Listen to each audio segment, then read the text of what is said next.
of injury. I would like to announce that a quorum is present. The meeting has been duly called and notice of the meeting has been posted in accordance with the Texas Open Meetings Act. We will now convene into closed session as authorized by Texas Government Code Section 551, specifically 551.071, 072, 074, and 082. The time is now 6:02. We're starting.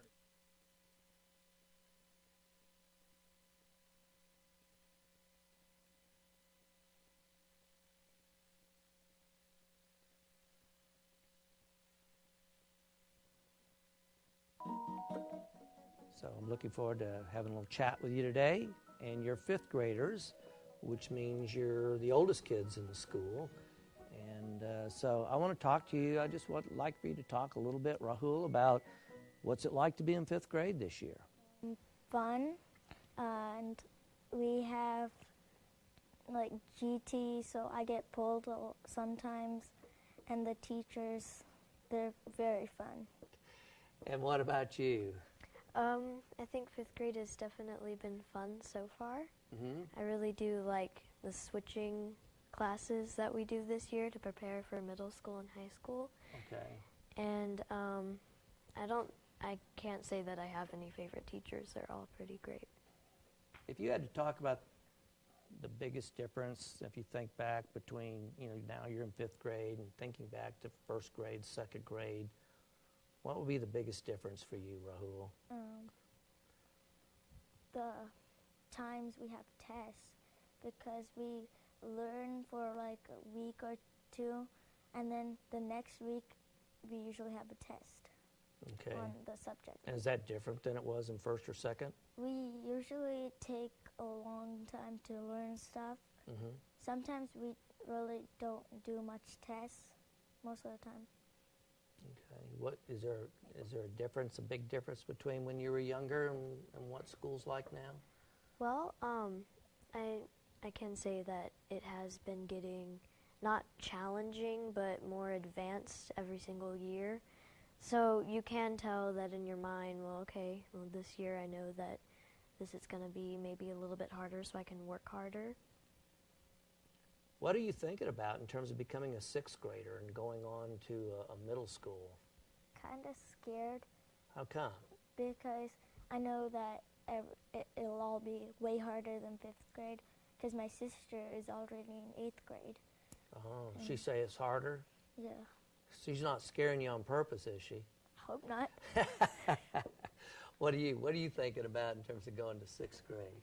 I do think it would be a different experience.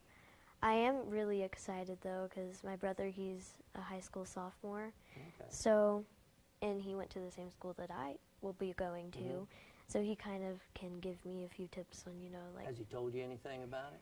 Well, he has told me that, switching, you don't need to worry about going to different classes. And what would be your advice to the younger kids? You're the oldest kids in the school. What would be your advice to the younger kids as they move up and eventually become a fifth grader? What would you tell them, Rahul? Try hard and don't goof around too much. Maybe a little bit?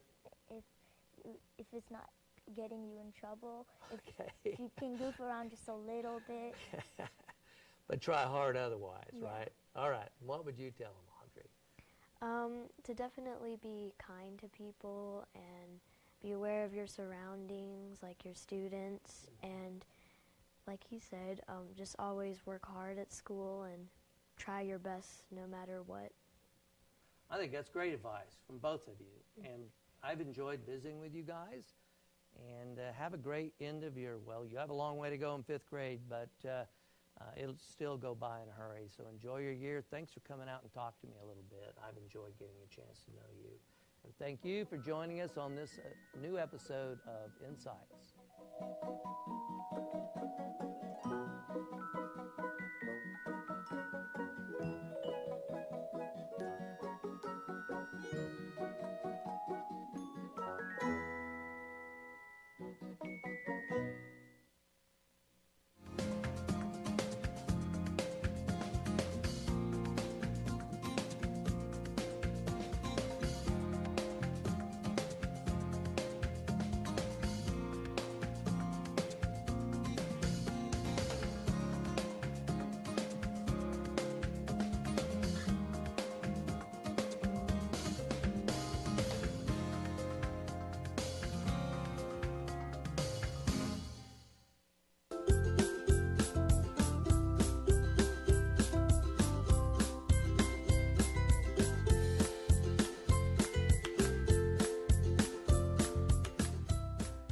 Our son loves going on tangents. So if they're learning about one particular thing, he wants to know why that worked that way. So it has helped him, instead of doing the 100 questions in class, he's been able to find, okay, well, that answers that. And then he can come home and go, well, Mom, does it work this way? And then we can look at it together. Learning that part of it, I have learned more about apps this year than I probably have ever known before. Learning which apps are pulling up what information, and personal information, and pictures, and your phone book information, and if you're going to give the access to that, or you're going to keep restrictions on it.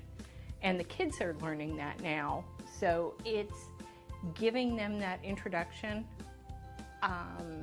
It's helping us make certain they're safe with the introduction, and making certain that they're acting responsibly, because that's the next big thing that companies and corporations and everybody's, you're already hearing about it in the news, that they're going backwards and, oh, what's your Facebook page? What's your Twitter account? What do you, this is going to affect your future.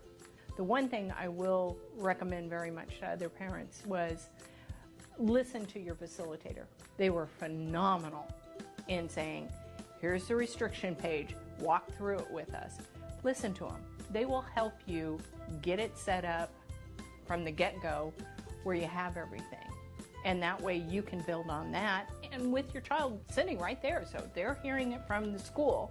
So it's been a big learning curve, but you've got to be flexible enough to go with it and talk. You've got to get it out there and help each other and communicate it back and forth, so it does work for everybody.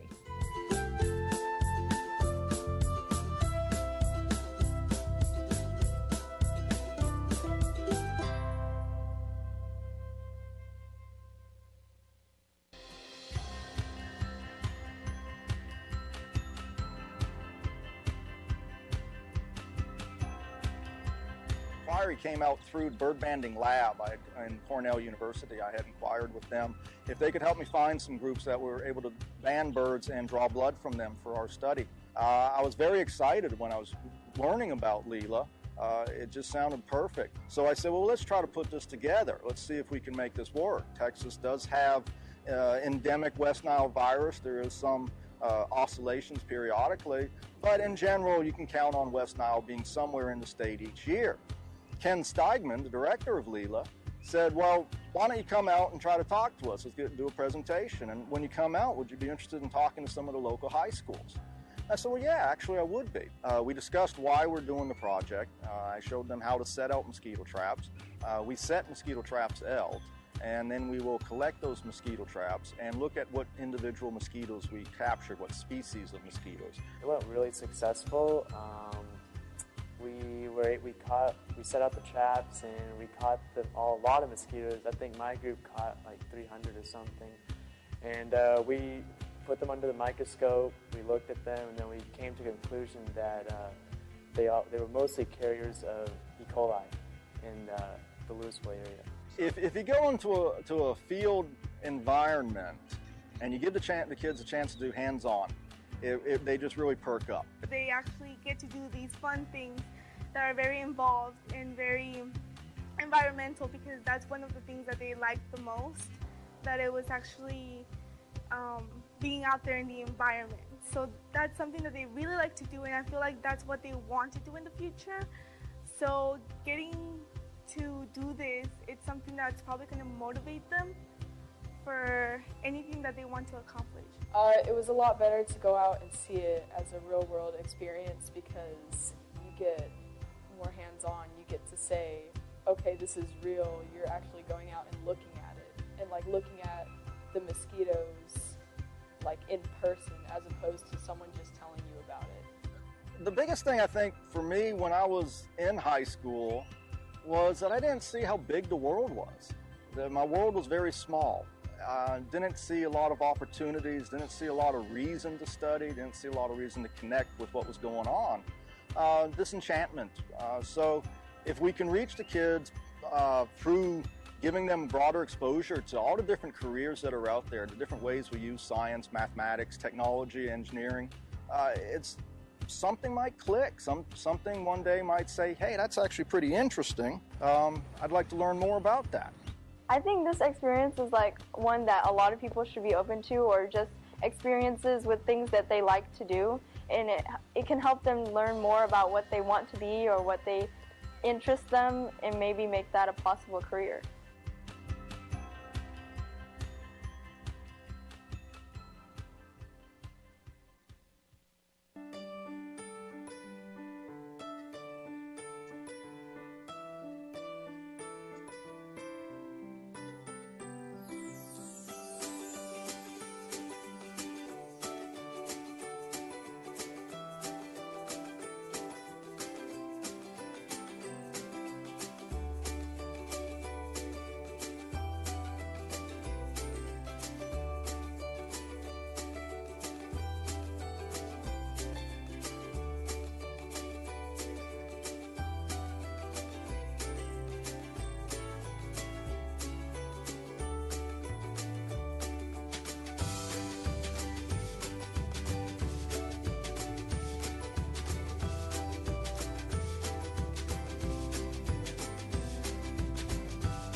All right, well, glad you guys could come out today. I'm excited to hear from you, and thanks for being here. And so you're the star of the show today. So, you know, these buildings are brand new buildings, and so we're curious to know, now that we're in late October, what, you've been in those for 2 months now? Yes, sir.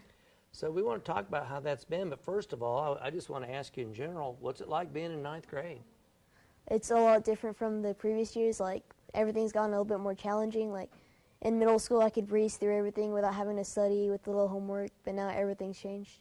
The tests have gotten a lot harder, and there's a lot more homework. Tell the viewers a little bit about what the new school's like. Can you describe it for them? A lot of people haven't been in there. Can you describe that building?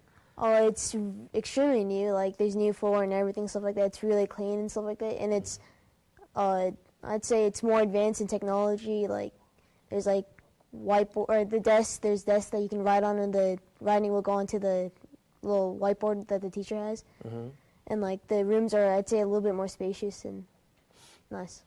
What else is different about those rooms? You can like open up the walls so you can have like collaborative classrooms. Like, 2 classrooms can become 1. Has that ever happened? Yes, sir. I have a class that does it. Okay.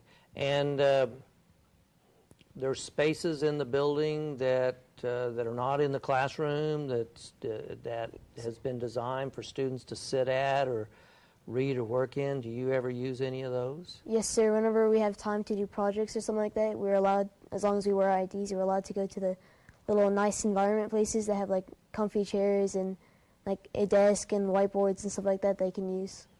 So, one final question I think I would like to ask. I talked to a freshman from the Flower Mound 9th grade campus earlier in the year, right after school got started.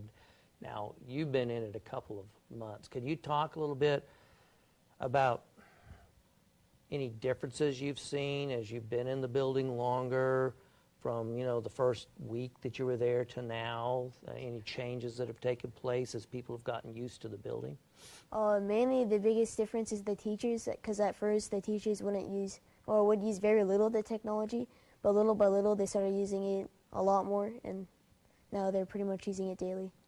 Okay, so, and that sounds pretty normal, really, that Yes, they sir. would do that. So, okay, and what changes have you seen over the course of the last 2 months? Teachers are working together, sharing lessons, sharing ideas, teaching each other, as well as utilizing the students' knowledge to help them learn the technology as well, the mechanics, the makeup of the technology. For students, I can definitely I think that they really came in comfortable in that, you never know how 3 schools are going to blend together. And I had a teacher just today, he was saying, I just can't believe that we have students from 3 different schools, and he had a student from out of the district and one from out of the state. And he said, I'm so proud that they're working so well together. They were in a small group, and that they've taken each other in. They're supporting each other. They had great communication, and so he was actually bragging on his own students, and I certainly will brag on our entire school body for that. Well, I've really enjoyed getting a chance to talk to you. Thank you, son, for coming out here and visiting, and thank you, Ms. Upshaw, for coming. And, yes. And I look forward to getting over to the campus and seeing how things are going. And you have a great 9th grade year, and I know you will. And so we'll be visiting with you all again soon. And I want to thank all of you for joining us in this edition of Insights.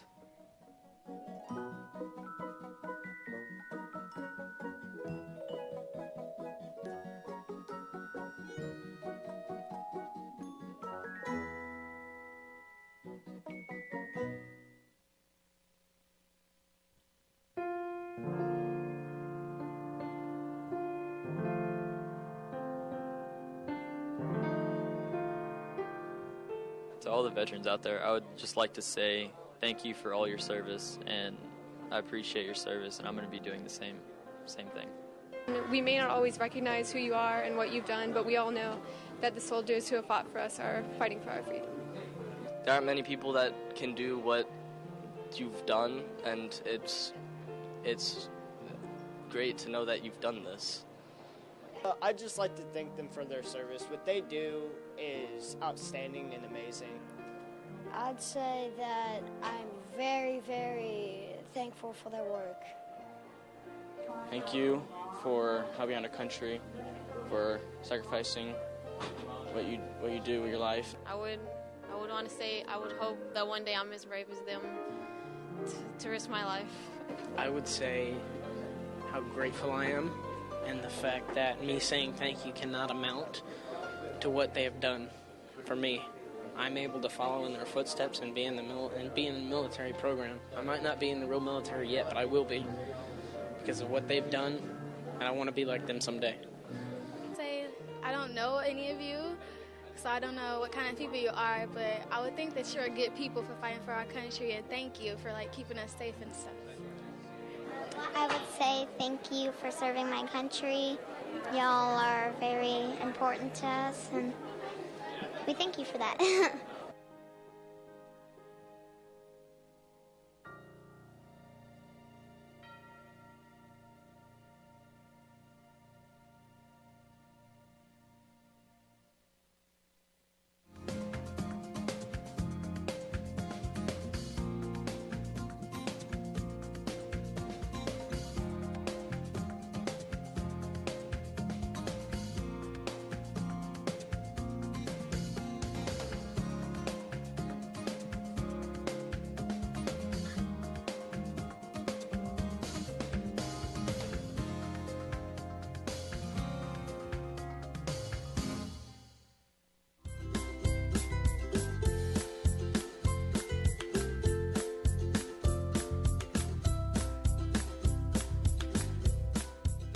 I think 4th grade is actually a good time to introduce it. Maybe some before that, but I think coming out of 3rd grade, they're at a point now where they have a lot more understanding of things. And introducing it in a school setting, having structured teaching about the iPad will help them build a good foundation and understand that it's an electronic tool that's never going to go away. It's always going to be part of our life. Obviously, as our kids go into the future, that technology will change. But introducing it to them early, I think builds a very good solid foundation so that they basically grow up as a native in technology, and it'll make it way easier for them as they grow up and develop. I think the hard part introducing it to a 4th grader is realizing how big a tool it really is. And us as adults realize that it reaches out into the world and you can get a lot of information. So, and having boundaries for our fourth grader has been the challenge. One, introducing it to him, and then realize that, hey, we only want you to go so far with this, and teaching him that, hey, you're a fourth grader, this is where you need to be, and not reaching out further than when he should. So that's been kind of a challenge. But having that relationship there so that we do parenting while we're using the iPad for us has been really important. And it's been a good tool for us so he understands where he is in life, and hey, we really want him to be a kid and enjoy this part and not reach beyond where he needs to be, but still use the technology and develop at a good pace.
On Point was conducting a demonstration of aerial robotics for education purposes, and Stan came out, and I think he disappeared into the pack, became one of the students for a couple of hours, and was excited seeing that demonstration.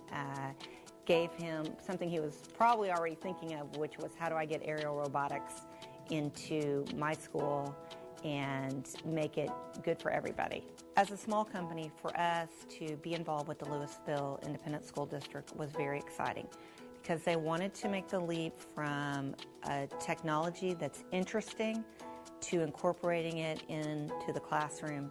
Well, the partnerships with students allow us to bring new material in at a faster rate. We want to partner with those new growing companies. In every one of those companies, we have managers, leaders, organizers who understand, for a democracy to work, for society to work, we continue to invest in youth. A lot of school districts are very interested in aerial robotics, but they haven't taken the step, and Lewisville's taken the step. This is the first school district in the nation to offer a summer camp, and I think begin to explore the opportunity to incorporate aerial robotics into their curriculum.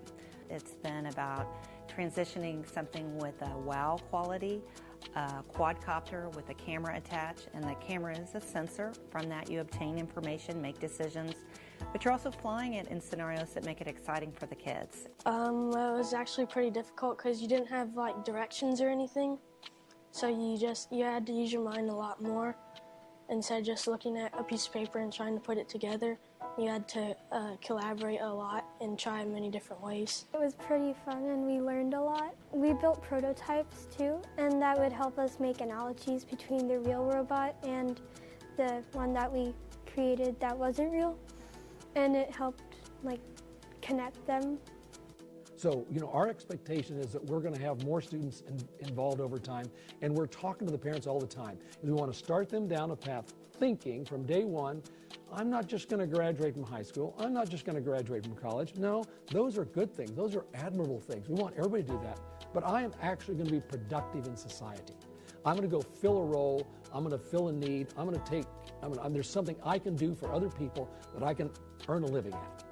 And that's our goal, is to start that conversation as early as possible. I don't know exactly what I want to be when I grow up, so it would be nice to have a background of many things, and this could be one of them.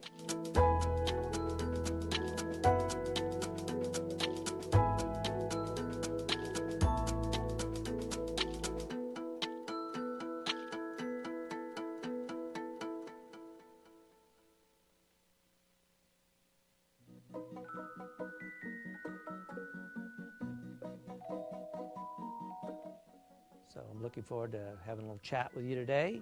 And you're fifth graders, which means you're the oldest kids in the school. And so I want to talk to you. I just would like for you to talk a little bit, Rahul, about what's it like to be in fifth grade this year? Fun, and we have like GT, so I get pulled sometimes, and the teachers, they're very fun. And what about you?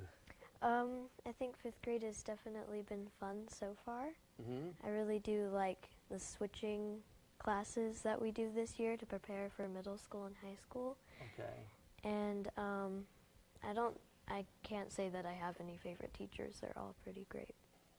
If you had to talk about the biggest difference, if you think back between, now you're in fifth grade and thinking back to first grade, second grade, what would be the biggest difference for you, Rahul? The times we have tests, because we learn for like a week or two, and then the next week we usually have a test on the subject. And is that different than it was in first or second? We usually take a long time to learn stuff. Mm-hmm. Sometimes we really don't do much tests most of the time. Okay. What is there a difference, a big difference between when you were younger and what school's like now? Well, I can say that it has been getting not challenging, but more advanced every single year. So you can tell that in your mind, this year I know that this is going to be maybe a little bit harder, so I can work harder. What are you thinking about in terms of becoming a sixth grader and going on to a middle school? Kind of scared. How come? Because I know that it'll all be way harder than fifth grade, because my sister is already in eighth grade. Oh, she say it's harder? Yeah. She's not scaring you on purpose, is she? Hope not. What are you thinking about in terms of going to sixth grade? I do think it would be a different experience. I am really excited though, because my brother, he's a high school sophomore. Okay. So, and he went to the same school that I will be going to. Mm-hmm. So he kind of can give me a few tips on, Has he told you anything about it? Well, he has told me that, switching, you don't need to worry about going to different classes. And what would be your advice to the younger kids? You're the oldest kids in the school. What would be your advice to the younger kids as they move up and eventually become a fifth grader? What would you tell them, Rahul? Try hard and don't goof around too much. Maybe a little bit? If it's not getting you in trouble, if you can goof around just a little bit. But try hard otherwise, Yeah. right? All right. What would you tell them, Audrey? To definitely be kind to people and be aware of your surroundings, like your students, and like he said, just always work hard at school and try your best no matter what. I think that's great advice from both of you. And I've enjoyed visiting with you guys. And have a great end of your, you have a long way to go in fifth grade, but it'll still go by in a hurry. So enjoy your year. Thanks for coming out and talking to me a little bit. I've enjoyed getting a chance to know you. And thank you for joining us on this new episode of Insights.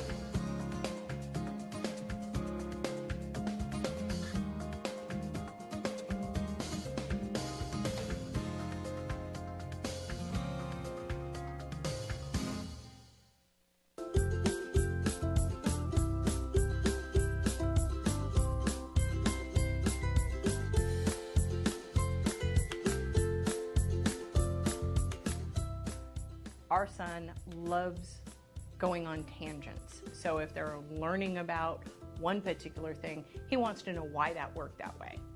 So it has helped him, instead of doing the 100 questions in class, he's been able to find, okay, well, that answers that, and then he can come home and go, well, Mom, does it work this way?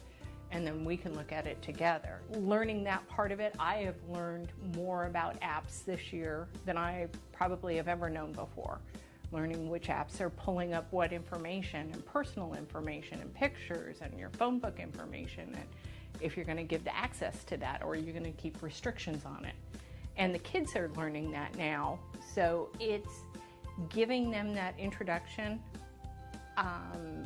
It's helping us make certain they're safe with the introduction, and making certain that they're acting responsibly, because that's the next big thing that companies and corporations and everybody's, you're already hearing about it in the news, that they're going backwards and, oh, what's your Facebook page? What's your Twitter account? What do you, this is going to affect your future. The one thing I will recommend very much to other parents was listen to your facilitator. They were phenomenal in saying, here's the restriction page, walk through it with us. Listen to them. They will help you get it set up from the get-go where you have everything.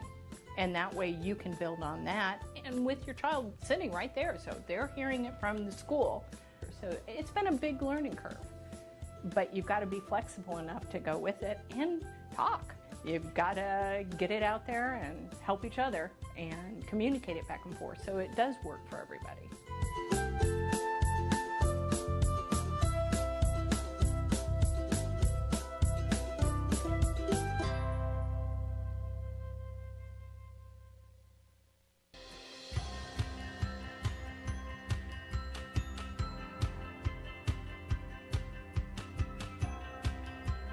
Inquiry came out through bird banding lab in Cornell University. I had inquired with them if they could help me find some groups that were able to band birds and draw blood from them for our study. I was very excited when I was learning about Leela. It just sounded perfect. So I said, well, let's try to put this together. Let's see if we can make this work. Texas does have endemic West Nile virus. There is some oscillations periodically, but in general, you can count on West Nile being somewhere in the state each year. Ken Steigman, the director of Leela, said, well, why don't you come out and try to talk to us? Let's do a presentation. And when you come out, would you be interested in talking to some of the local high schools? I said, well, yeah, actually I would be. We discussed why we're doing the project. I showed them how to set out mosquito traps. We set mosquito traps out, and then we will collect those mosquito traps and look at what individual mosquitoes we captured, what species of mosquitoes. It went really successful. We set out the traps, and we caught a lot of mosquitoes. I think my group caught like 300 or something. And we put them under the microscope, we looked at them, and then we came to the conclusion that they were mostly carriers of E. coli in the Lewisville area. If you go into a field environment and you give the kids a chance to do hands-on, they just really perk up. They actually get to do these fun things that are very involved and very environmental, because that's one of the things that they liked the most, that it was actually being out there in the environment. So that's something that they really like to do, and I feel like that's what they want to do in the future. So getting to do this, it's something that's probably going to motivate them for anything that they want to accomplish. It was a lot better to go out and see it as a real world experience, because you get more hands-on. You get to say, okay, this is real. You're actually going out and looking at it, and like looking at the mosquitoes like in person, as opposed to someone just telling you about it. The biggest thing I think for me when I was in high school was that I didn't see how big the world was. My world was very small. Didn't see a lot of opportunities, didn't see a lot of reason to study, didn't see a lot of reason to connect with what was going on. Disenchantment. So if we can reach the kids through giving them broader exposure to all the different careers that are out there, the different ways we use science, mathematics, technology, engineering, it's something might click. Something one day might say, hey, that's actually pretty interesting. I'd like to learn more about that. I think this experience is like one that a lot of people should be open to, or just experiences with things that they like to do, and it can help them learn more about what they want to be or what they interest them, and maybe make that a possible career.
All right, well, glad you guys could come out today. I'm excited to hear from you, and thanks for being here. And Severe, you're the star of the show today. So, you know, these buildings are brand new buildings, and so we're curious to know, now that we're in late October, what, you've been in those for 2 months now? Yes, sir. So we want to talk about how that's been, but first of all, I just want to ask you in general, what's it like being in 9th grade? It's a lot different from the previous years. Like, everything's gotten a little bit more challenging. Like, in middle school, I could breeze through everything without having to study with a little homework, but now everything's changed. The tests have gotten a lot harder, and there's a lot more homework.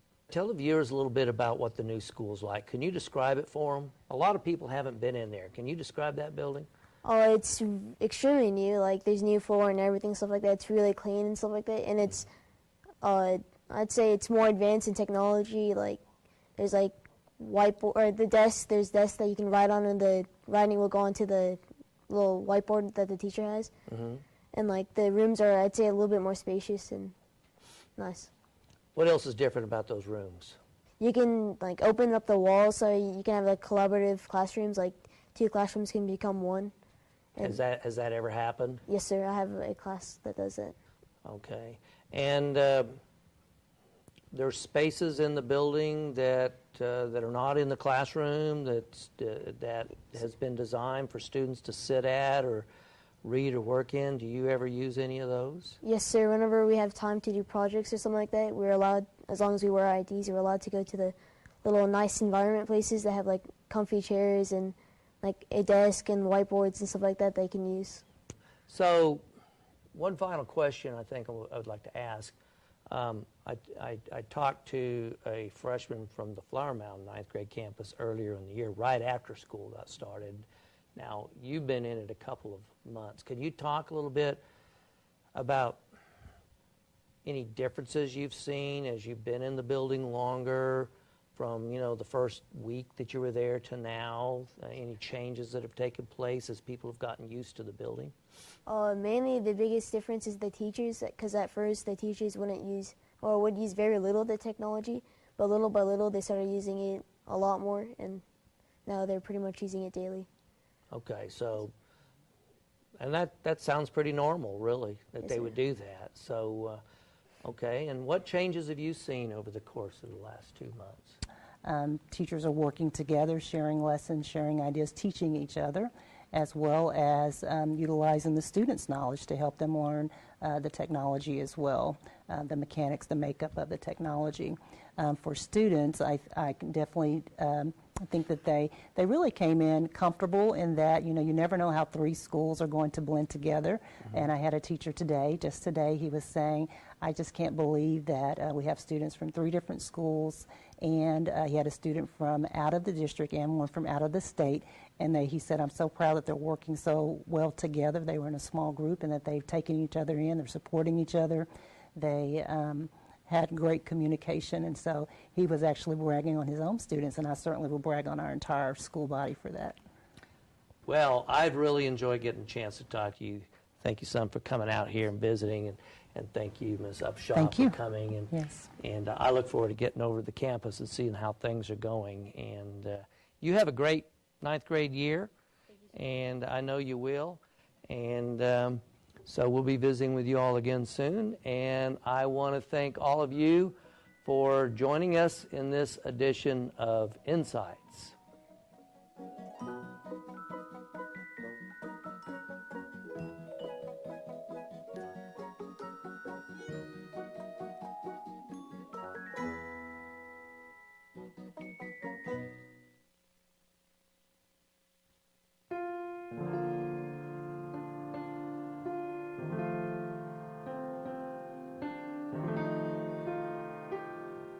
To all the veterans out there, I would just like to say thank you for all your service, and I appreciate your service, and I'm going to be doing the same thing. We may not always recognize who you are and what you've done, but we all know that the soldiers who have fought for us are fighting for our freedom. There aren't many people that can do what you've done, and it's great to know that you've done this. I'd just like to thank them for their service. What they do is outstanding and amazing. I'd say that I'm very, very thankful for their work. Thank you for helping out our country, for sacrificing what you do with your life. I would want to say I would hope that one day I'm as brave as them to risk my life.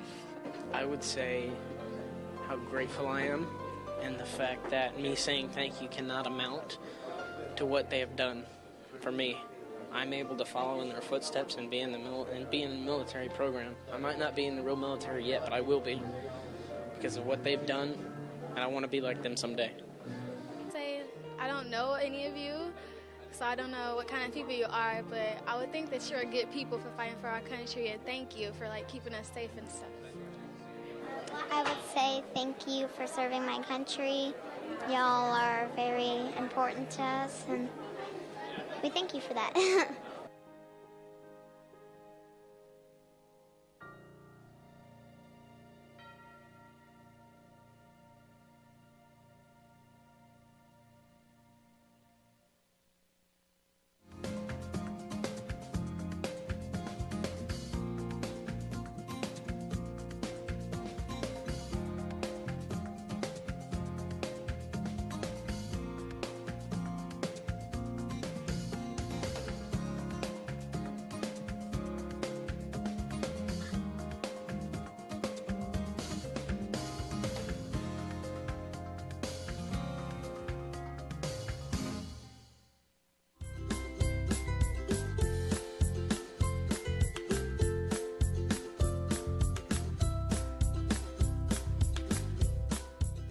I think 4th grade is actually a good time to introduce it.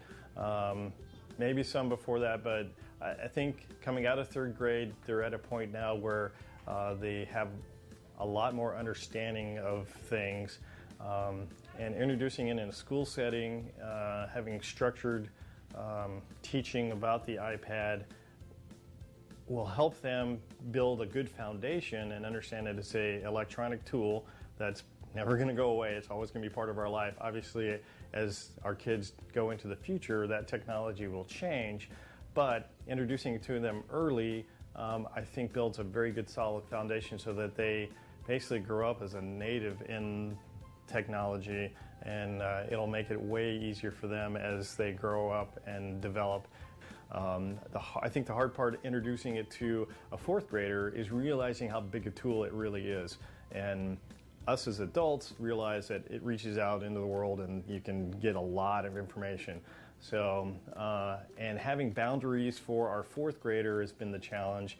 One, introducing it to him, and then realize that, hey, we only want you to go so far with this, and teaching him that, hey, you're a fourth grader, this is where you need to be, and not reaching out further than when he should. So that's been kind of a challenge. But having that relationship there so that we do parenting while we're using the iPad for us has been really important. And it's been a good tool for us so he understands where he is in life, and hey, we really want him to be a kid and enjoy this part and not reach beyond where he needs to be, but still use the technology and develop at a good pace.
On Point was conducting a demonstration of aerial robotics for education purposes, and Stan came out, and I think he disappeared into the pack, became one of the students for a couple of hours, and was excited seeing that demonstration. Gave him something he was probably already thinking of, which was, how do I get aerial robotics into my school and make it good for everybody. As a small company, for us to be involved with the Lewisville Independent School District was very exciting, because they wanted to make the leap from a technology that's interesting to incorporating it into the classroom. Well, the partnerships with students allow us to bring new material in at a faster rate. We want to partner with those new growing companies. In every one of those companies, we have managers, leaders, organizers who understand for a democracy to work, for society to work, we continue to invest in youth. A lot of school districts are very interested in aerial robotics, but they haven't taken the step, and Lewisville's taken the step. This is the first school district in the nation to offer a summer camp, and I think begin to explore the opportunity to incorporate aerial robotics into their curriculum.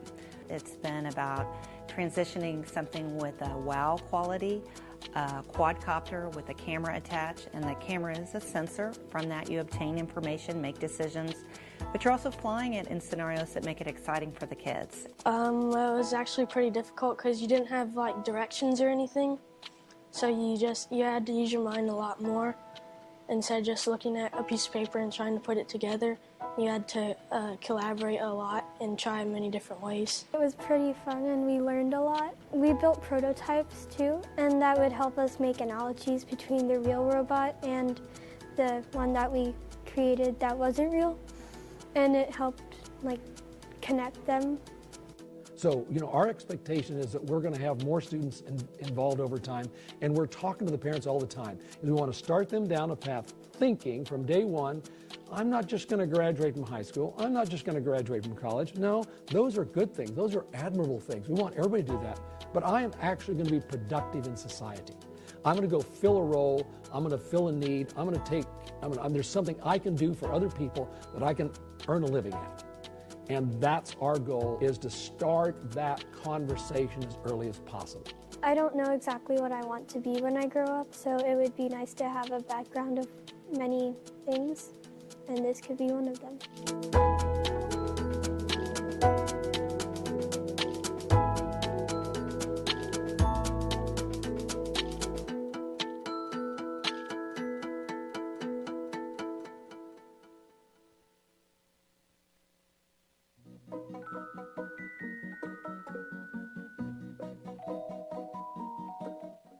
So I'm looking forward to having a little chat with you today.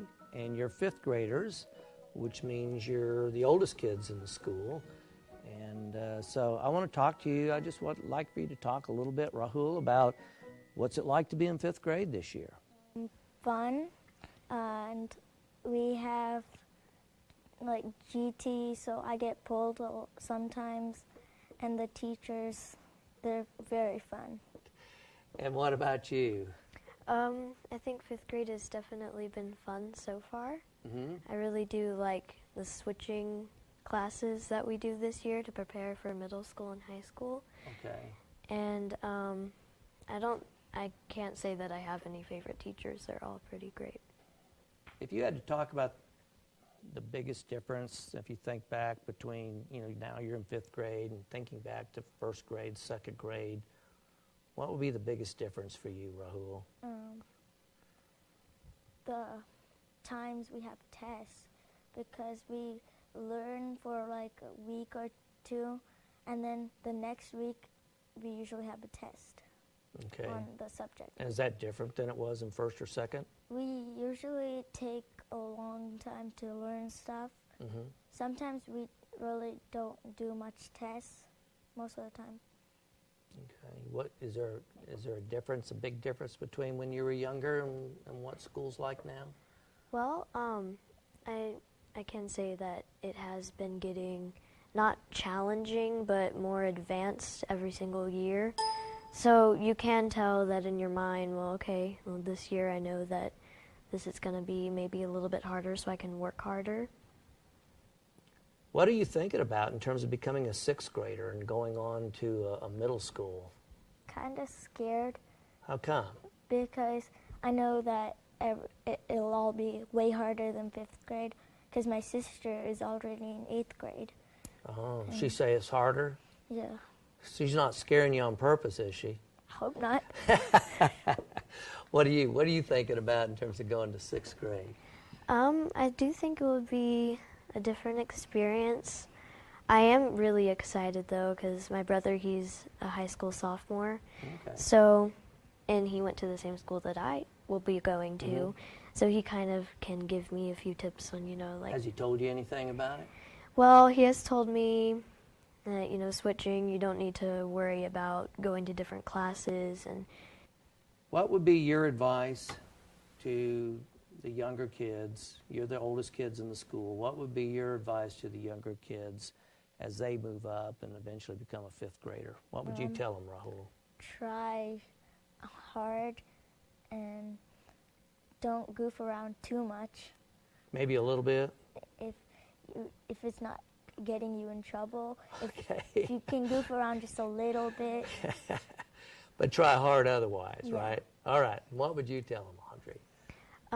To definitely be kind to people and be aware of your surroundings, like your students, and like he said, just always work hard at school and try your best no matter what. I think that's great advice from both of you. And I've enjoyed visiting with you guys. And have a great end of your, you have a long way to go in fifth grade, but it'll still go by in a hurry. So enjoy your year. Thanks for coming out and talking to me a little bit. I've enjoyed getting a chance to know you. And thank you for joining us on this new episode of Insights.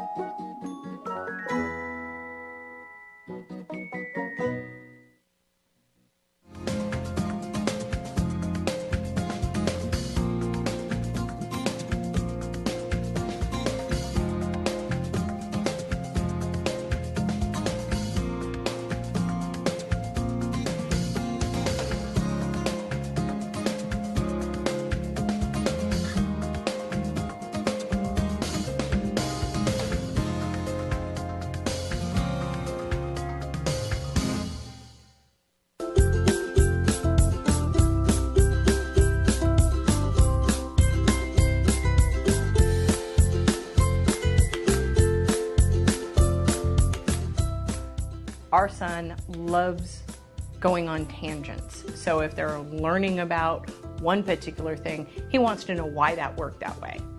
So it has helped him, instead of doing the 100 questions in class, he's been able to find, okay, well, that answers that. And then he can come home and go, well, Mom, does it work this way?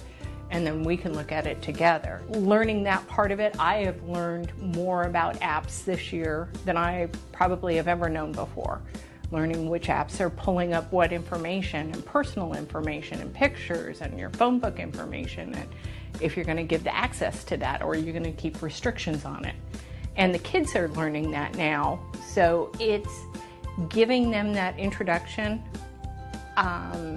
It's helping us make certain they're safe with the introduction, and making certain that they're acting responsibly, because that's the next big thing that companies and corporations and everybody's, you're already hearing about it in the news, that they're going backwards and, oh, what's your Facebook page? What's your Twitter account? What do you, this is going to affect your future.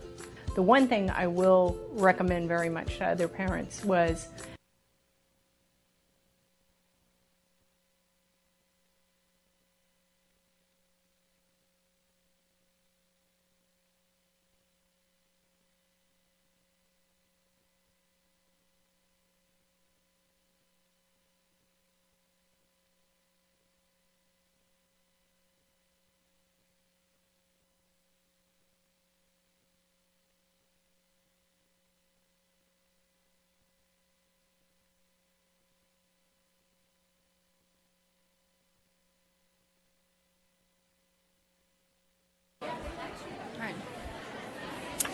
Welcome, everyone.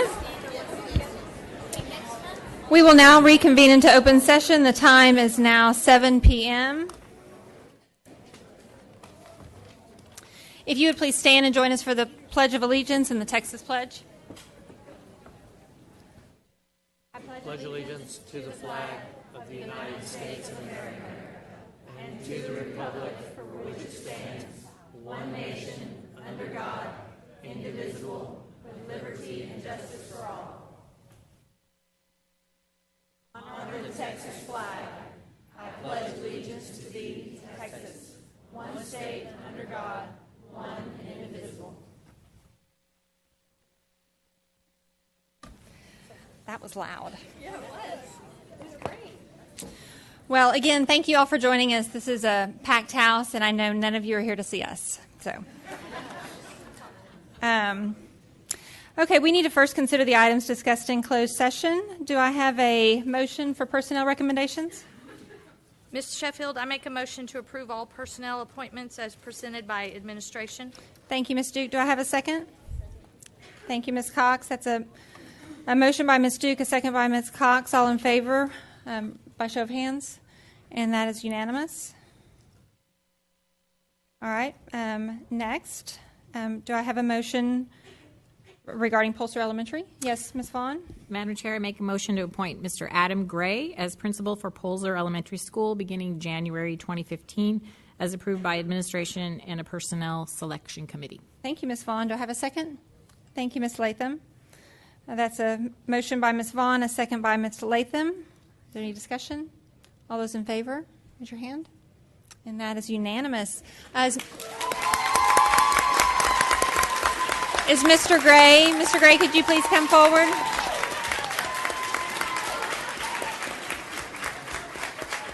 Okay, Mr. Gray. Mr. Gray, you need to come up here and bring your family and introduce your family. And then we're going to want to take a picture with the selection committee that's so excited, and the staff and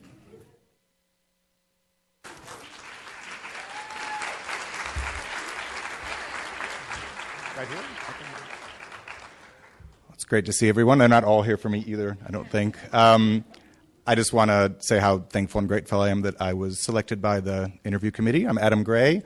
I'm currently one of the assistant principals at Peters Colony Elementary. This is my son, Alex, my beautiful daughter, Ileana, and that's my wife, Kati. You can see why she's so beautiful. All right. Thank you, Pulser, for bringing this. I'm could not be more excited to meet you guys and work with you guys and get started ASAP. It's going to be awesome. Okay, thanks. Committee members, would you all come up, take a picture? People on the committee. All right, everybody from Polzer who's here, come on up.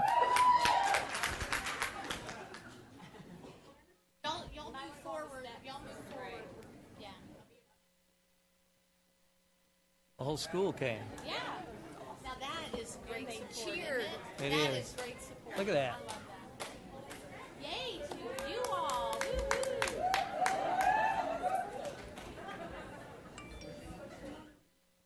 Okay, that's a fine. That's a fine. It's a fine. Totally. Just throw it around.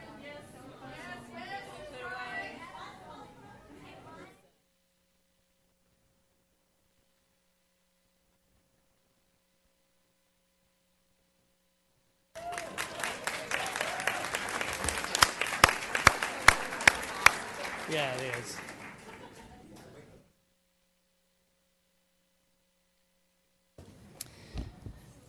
All right, next we'll move into our awards, recognitions, and presentations.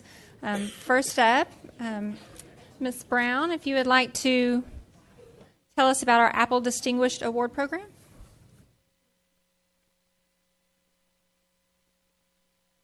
His 1 to X initiative has been recognized by Apple as a program of distinction.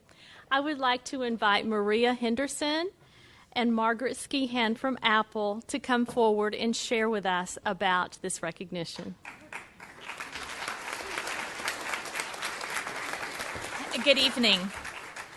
Margaret and I are really excited to recognize the amazing work that the school district has done in regards to the 1X program.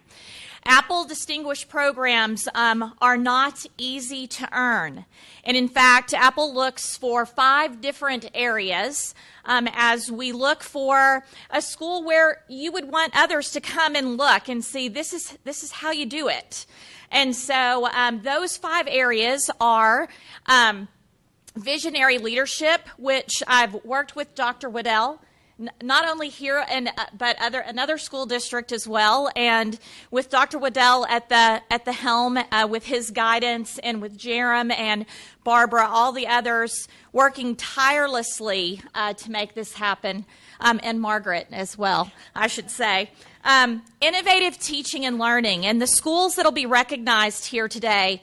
When you walk onto the campus, it's a different feel, and it's not just because it's full of technology. It's not the very first thing you notice. It is how kids have the flexibility of choice and voice in what they do. And they're learning how to make those choices very early on. So it's really exciting to walk into those classrooms. Ongoing professional development. Many of the teachers, I know there are a lot of teachers in here, many of them have probably attended once or twice X Camp, and I hear it is a great time to go, but it's really a lot of hard work and a lot of great learning going on there. I mentioned the flexible learning environment as well, and so when you see all of the amazing work that these kids are doing, we're really proud of the work that the schools have done, including the teachers, the students, and the leadership. So, Jerem, do you want to come up and talk a little bit about the individual schools? So while we certainly haven't arrived and we have a lot of work to do with 1 to X, this recognition is a great indicator that we're on the right path. From the beginning, LISD has focused not on the device, but on what technology and how technology can be used for students to capture the learning process, how our students create media-rich content, and how our students use technology as just another layer, along with the phenomenal instructional strategies used already in place by our great LISD educators. So all of these stories you can see in our iBook. It's an incredible book that we've got available on our website, which is 1tox.lisd.net, authored by Alan Kahudek, Instructional Technology Specialist, in conjunction with our 8 Model 1 to X campuses. Hello, everyone. I'm Alan Kahudik. These stories come from these 8 model campuses. It's their teachers, their students, their parents, and their campus administrators that drive the day-to-day, the month-to-month, and the year-to-year success of the 1 to X program. So I'd like to call out those campuses and those principals and have them come up, and then we will recognize them all together. Blue Bonnet Elementary School, Principal Lana Fisher.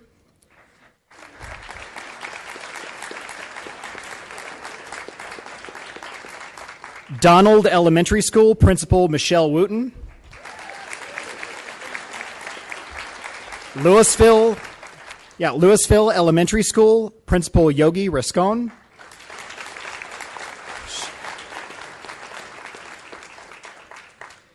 Peters Colony Elementary School, Principal Tony Hall.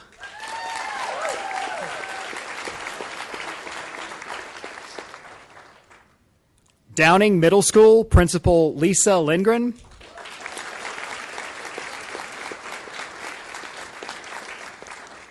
Forestwood Middle School, Principal David Tickner. He's way in the back. Killian Middle School, Principal Deanne Angonia. There she is. And Lewisville High School, Principal Jeff Kosh.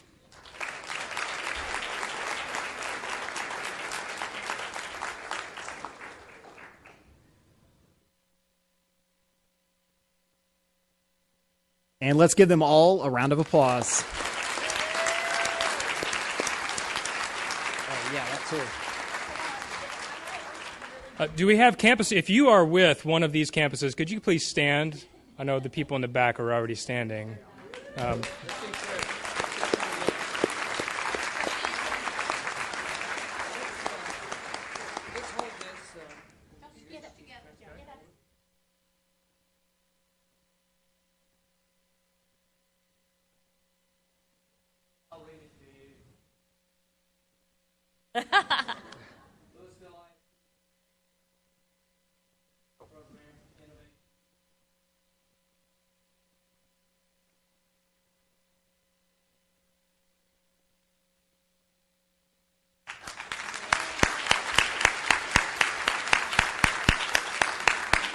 Come on, Margaret.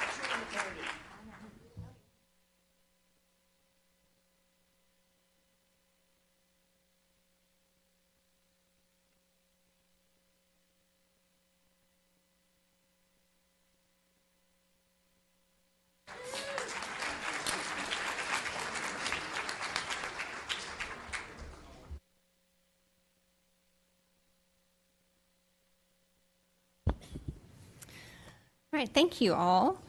Next, Dr. Rogers, we're going to recognize our UIL State Cross Country Meet teams. Yes, ma'am. I'm going to ask Coach Ford, athletic director, to come up. See out there he is. Coach Ford. Tim. Coach Ford. We're ready. Cross country. We'll do Hebron. Come on in, Coach. Come on up.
Okay. Sorry.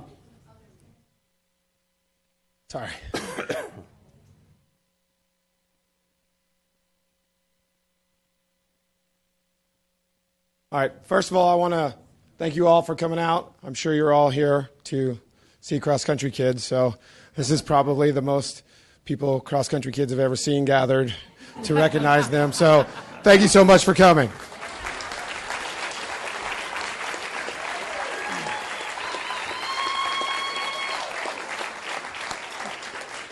My name's Coach Grenier. I'm the coach at Hebron High School. This year, we were lucky enough to win the 6A division. It's our first state championship for Hebron cross country. And as you can probably see, I'll let the other coaches obviously talk about their kids. But you can see by the amount of kids up here on the stage, the level of cross country that is in this school district is amazing. When we were at the regional cross country meet, the medal stand was comprised solely of LISD schools at the 6A level. So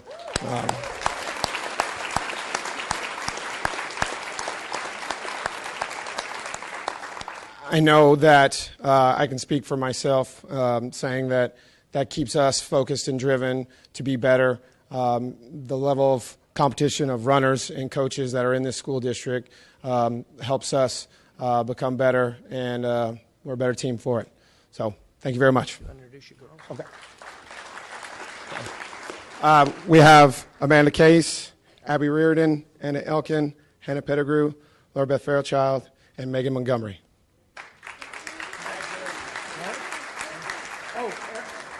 Erica Pagano, I'm so sorry.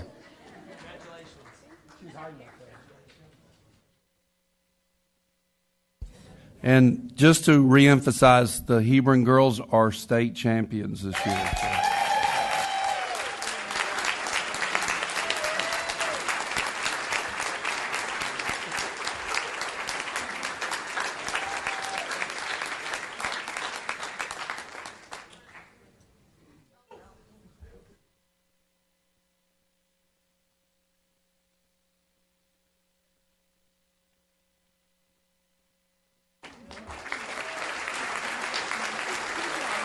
And my wife.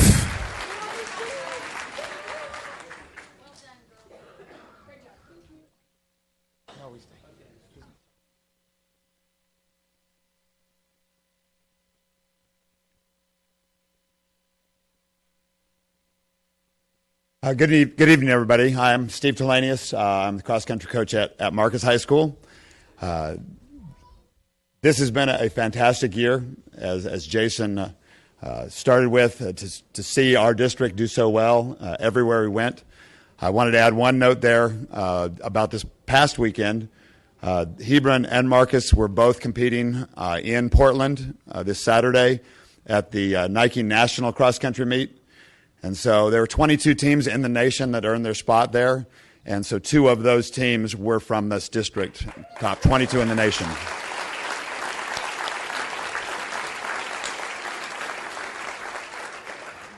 And I think that really reflects the support that we have from our administration, from everybody involved with LISD in a search for excellence. And so I know I've been here since 1983 and didn't see any reason to go anywhere else, because the things that I'm allowed to do as far as being successful, the way I'm supported here, and the results have spoken for themselves, I think, over the years here in this district. So thank you very much for that. The young ladies here, we were second in our state. We were region champions. We were district champions. And we were second in the Nike regional, and obviously in the top 22 teams in the nation. We had an outstanding year. These young ladies, 6 of them are back again next year. So we look forward to even getting better and seeing bigger and better things next year. So to start with, we have Amelia, her last name, Ferreira. I have a tough time with her name always. So then we have Maddie Reed, Ashton Hutcherson, Quinn Owen, Miranda Vosh, Emily Jaycock, and Peyton Brown. And then my assistant coach and good friend, Brad Brevard. Congratulations. We'll get certificates for all of the girls. Okay, appreciate that.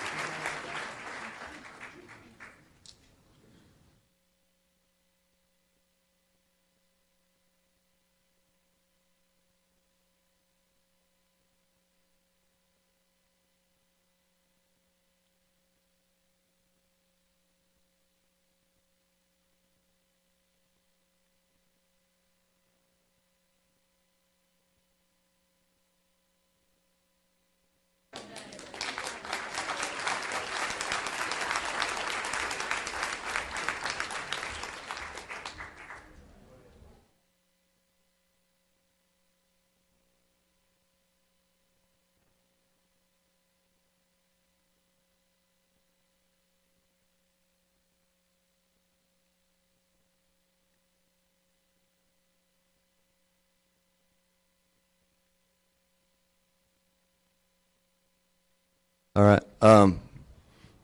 Hello. That's packed house. I'm glad that we get to speak in front of all of you guys. This year was a year of firsts for the Colony Athletics, really. Our cross-country team were regional champions on the boys and girls side. And our boys were 7th overall at the state meet. Our girls were 3rd place at state meet. So very proud.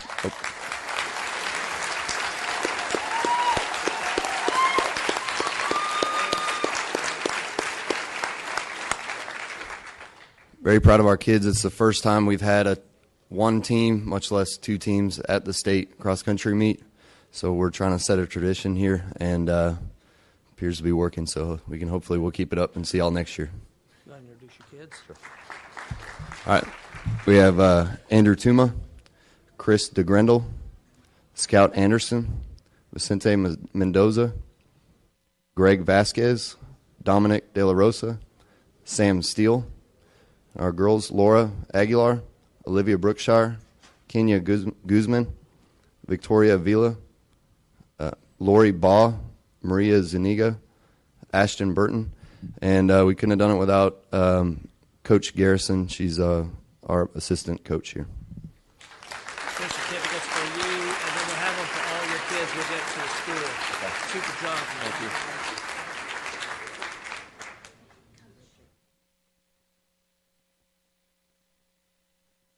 All right, and parents that are present for our kids, can you stand, please?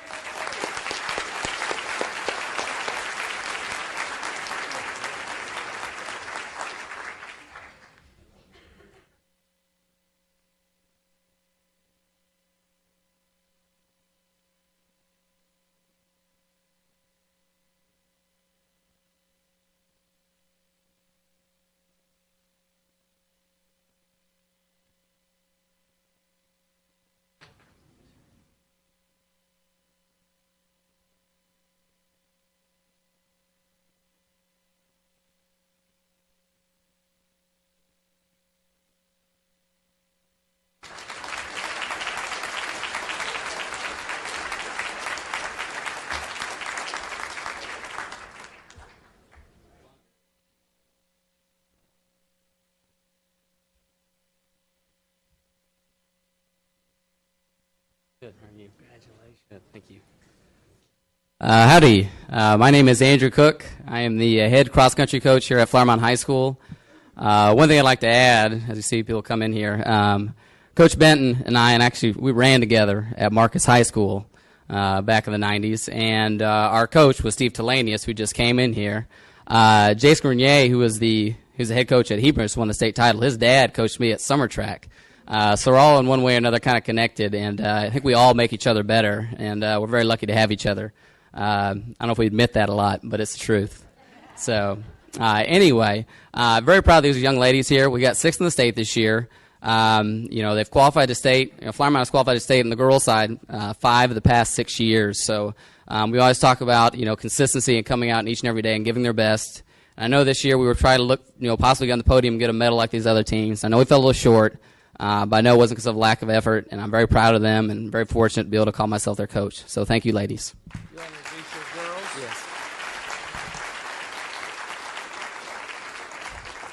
Yes. First, we have Catalina Uriarte, Then we have Grace Graves, Rebecca Jacobson, Safi Belbina, Aaron Moore, and Emma Lewis.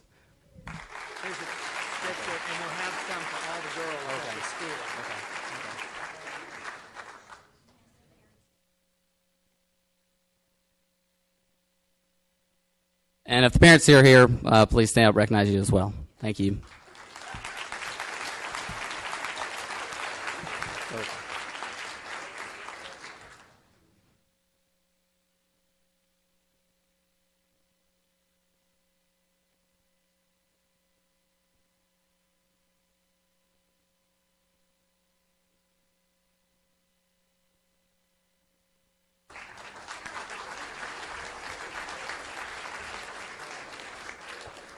And before people leave, I know we forgot to do this. If you were parents of the Marcus girls, would you please stand? Marcus cross country.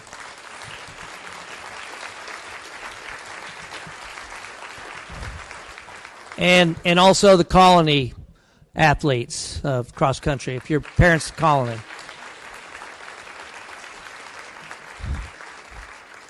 All right. And now for a different sport, though I think those other kids could maybe outrun you guys. I don't know. Absolutely. All right, I'll go and get started as they come in. First of all, I want to just be so excited we got invited here, and we're thankful and blessed to be in front of you guys today. Real quick, I want to thank a couple of people. That's perfect. If they can't see me, that even makes it better. I like that. Obviously, the school board and LIC administration, Dr. Waddell, for the invite. We're extremely blessed to be here. Our athletic director, Tim Ford, and Miss Lewis, our East Zone leader.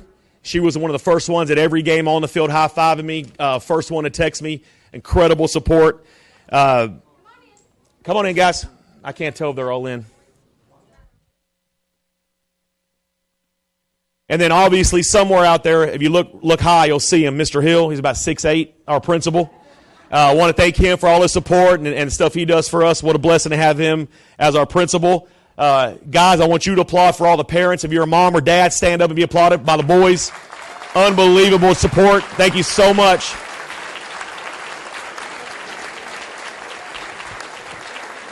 Awesome job. Our community was just incredible, and the support we had each and every week. Guys, we played in front of probably about 14,000 people at our last game. It was just a true blessing, the support and what everybody did in the Colony. My wife, Patricia, I'm not sure where she's at. She's up here. We represent LISD. We're one of those LISD families, so I got my wife works at Peters Colony.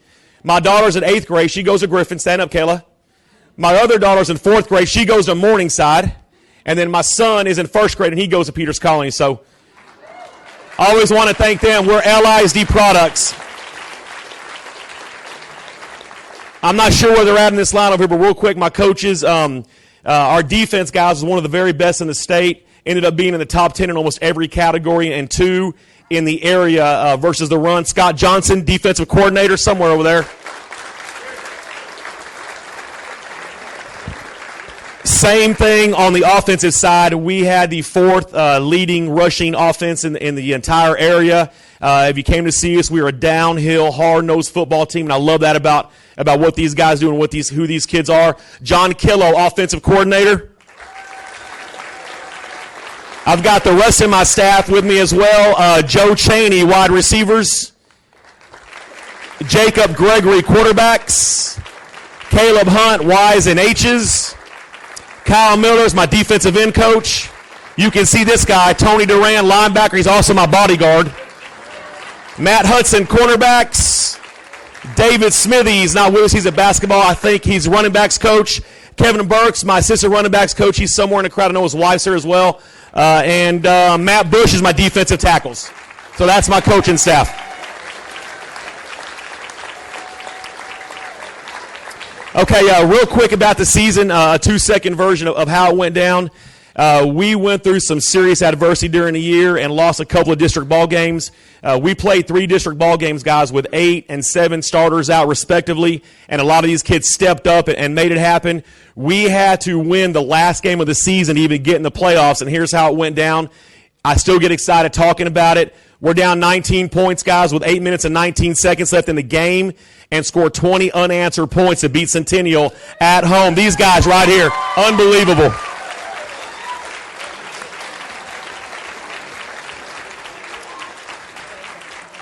So it's one of those blessings as a coach. There's a lot of times when you do this as long as I have and all these other coaches and stuff where you get to answer the what if. And the what if was, what if we could just get in and see what happens? Well, what happened was they won the by-district championship against Lovejoy, and time of possession in that game was 38-12. The Colony versus them. It was unbelievable. Then they beat Poteet, who was number 4 in the state, in the Cotton Bowl, and were the area finalists, and gave Ennis everything they could handle all night long. So these guys have a lot to be proud of. So excited for them.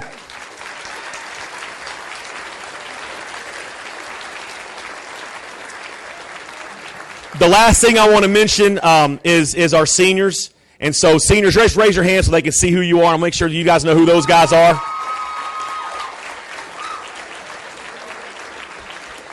Like like Mr. Hill and I always talk about, there's a lot of great things that have happened already this year.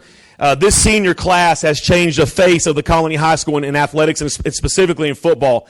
They have won more games in any class, any 4-year class to date. They have their names on the board in multiple areas, multiple scholarships coming for a lot of these kids, and they have changed everything we've done. They are the face of what we do. And one more time, guys, this is your 2014 by-district champion, area finalist at Colony High School. Thank you so much for having us. Thank you, sir. Appreciate it. Get your kids organized the way we can get a picture taken.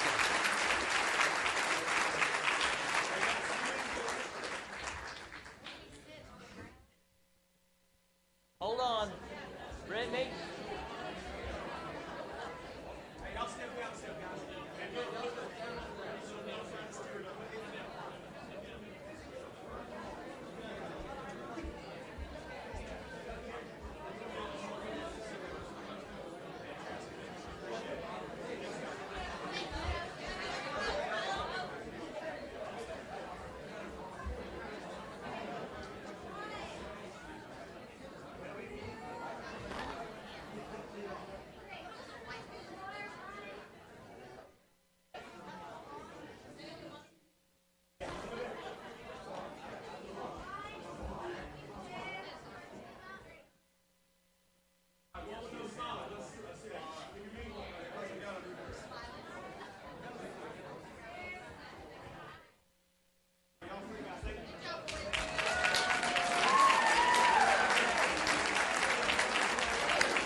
No. No, I was just kidding.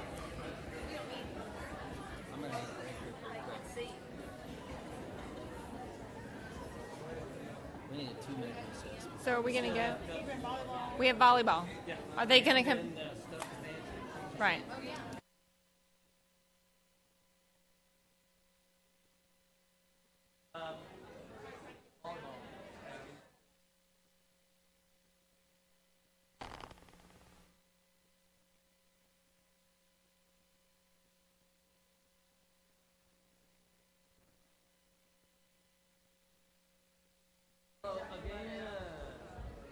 Get to talk about your season and introduce your kids, okay? Absolutely. Yes, sir. And I'm going to give that to you, and then we'll have some for all your kids to pass out of school. Awesome. Thank you so much. Yes,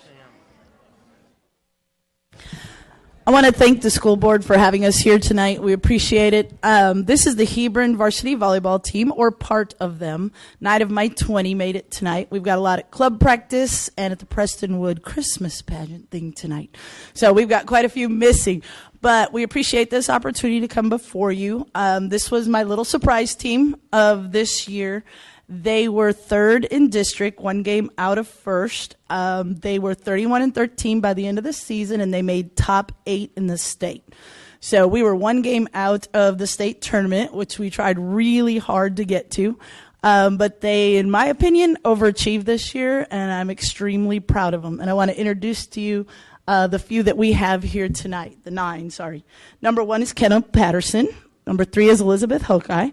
Number 4 is Kylie McLaughlin. 7 is Amanda Lindiag. 9 is Brooke Williams. 10 is Lexi Douglas. 13 is Lauren Merrill. 15 is Heather Music. And 19 is Natalie Sembrick. You want to ask the parents to stand up? Sure.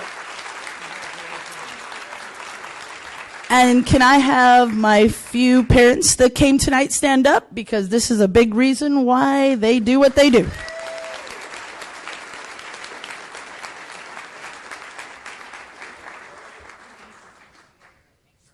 And by the way, that is Coach Karen Keeney, the Hebron coach.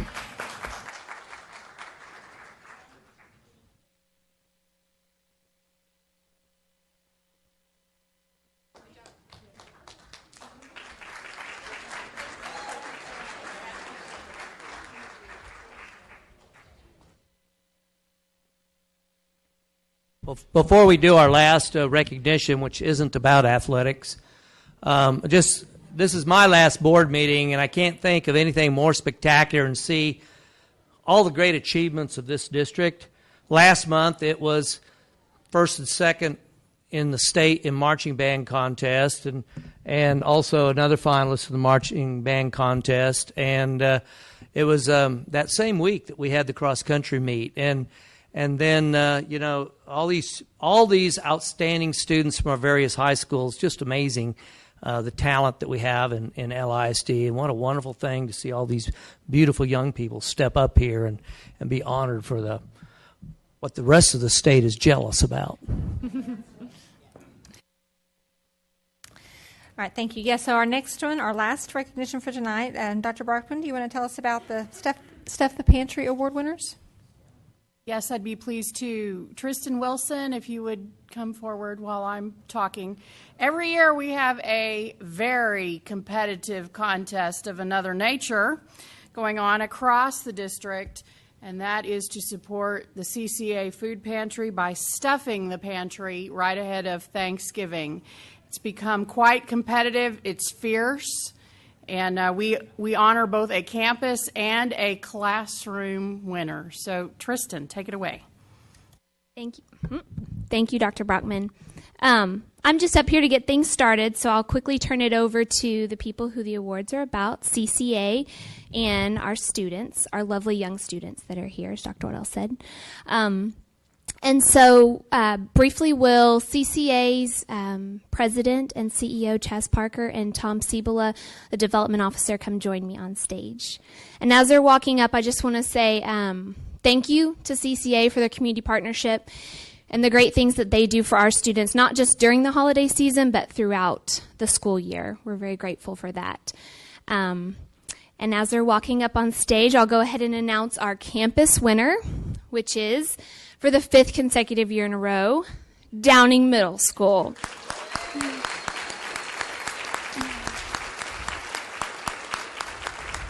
Will Miss Angela Green, Miss Dawes, and Miss Lindgren please join us on stage, along with the National Junior Honor Society representatives, who will be representing the campus for us.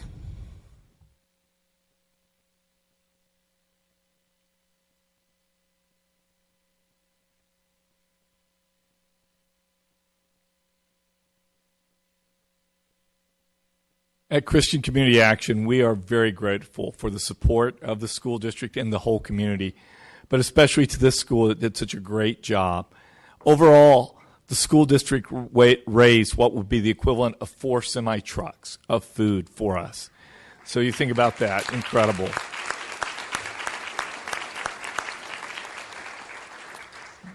During the course of the year, over 2,000 families will seek to get their groceries from us, and that will equivalent.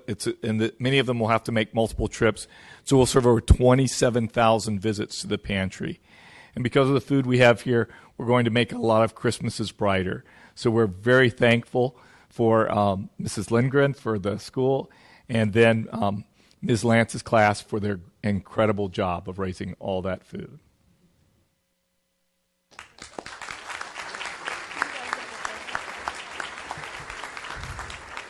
So I'll go ahead and call up the classroom winner, Miss Linz's class, and her wonderful 26 students, if they would like to come up as well.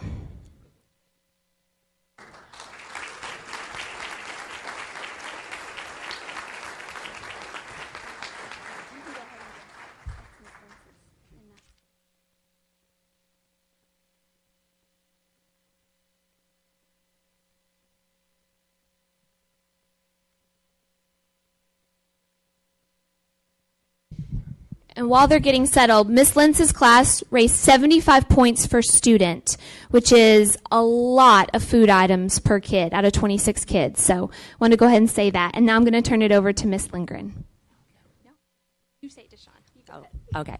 Miss Lindgren doesn't usually like to talk in front of this many people. I get just a little bit nervous. So I have a better representative. I want to introduce President of our National Junior Honor Society, who spearheaded this whole thing with that group of students and the support of the rest of the campus, Mr. Sean Watson.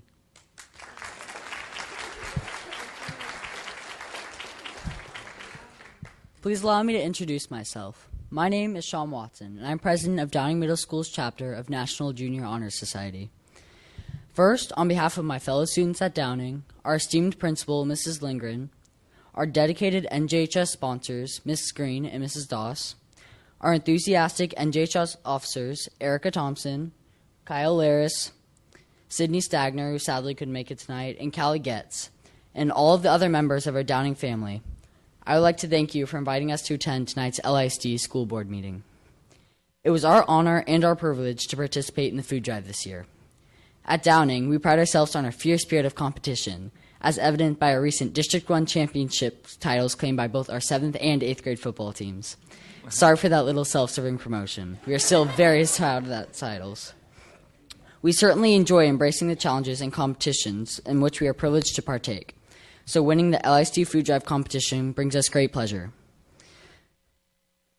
But in all seriousness, I can sincerely say that the thrill of victory in competition pales in comparison to the knowledge that the less fortunate in our community have been helped by our efforts. The feeling of having helped friends and neighbors in need is indeed its own reward. We are extremely honored to have been asked to attend tonight's meeting, and we are truly humbled by the award that CCA has presented us. We recognize that the past several years have been especially trying economic times in our country, as well as those in our local community, and we are grateful for organizations like CCA who are there to help friends and neighbors in need. I know that Downing Middle School is looking forward to its continued participation in next year's drive. Please know that you will also be able to count on the help of my fellow classmates and myself as we move forward to Marcus High School next year. While we thrive at the competition the food drive provides, we will also remain aligned in the goal that the real winner should always be the CCA and our awesome community. Keep up the great work, CCA. Thank you.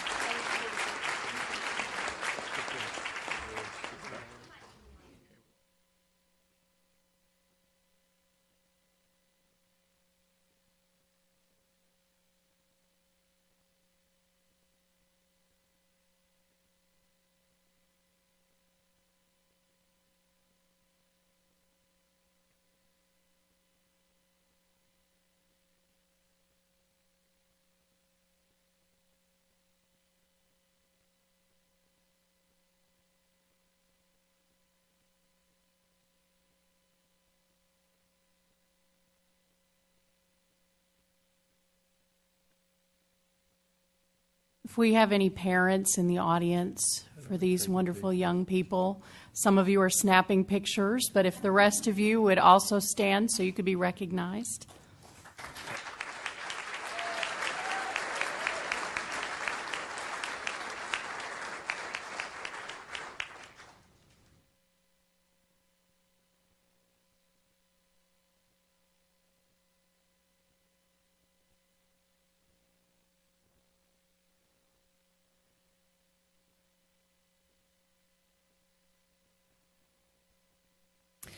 Well, thank you so much for everyone, and just it really is amazing. I think when we look at our school district and just the fact that, 2 months in a row we've been able to recognize state winners, and in a state this large that is so tough and the competition is so steep, and even within our own district, it really is amazing, and it's just such a tribute to just our students and parents and coaches and in every aspect. I just love it. Before we begin, before we move on to our open forum, and I meant to do this at the beginning and forgot, but I just wanted to take a few moments to recognize Dr. Waddell, because as he just said, that this is his last official board meeting, and he has served just diligently and passionately for so many years in education, and here in our district, it's just been a true pleasure to serve alongside him and to see his passion and just the wonderful things that we've been able to do in this district. And it's been a real honor. And we're going to have lots of festivities in January where the community will be able to come out and show your appreciation as well. But just wanted to take a moment to just thank you for your service and let you know how much we truly appreciate everything that you've done for us. Thank you.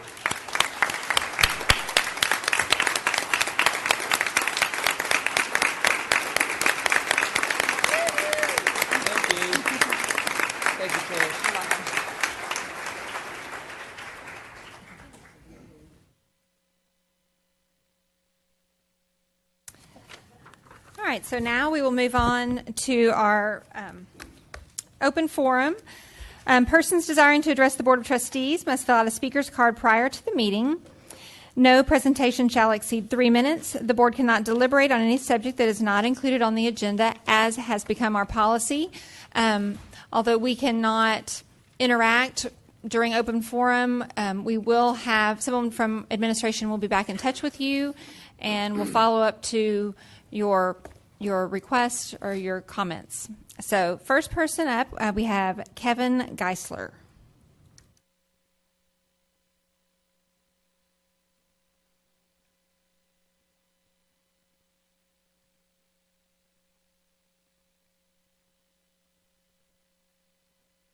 My name's Kevin Geisler. I live at 281 Simmons Road in Doublet. I've been a resident of the district that go to LISD for 27 years. All my children went from kindergarten all the way through 12th grade in those schools, and they were excellent. However, they lacked one thing, and that was a opportunity to have a elective class that spoke about the Bible and its influence on literature and society. And so I would like to just encourage you all to include a class, an elective class that that kids in the LID could take if they wanted to. So thank you. Thank you. Next up we have Dr. Richard Plunk.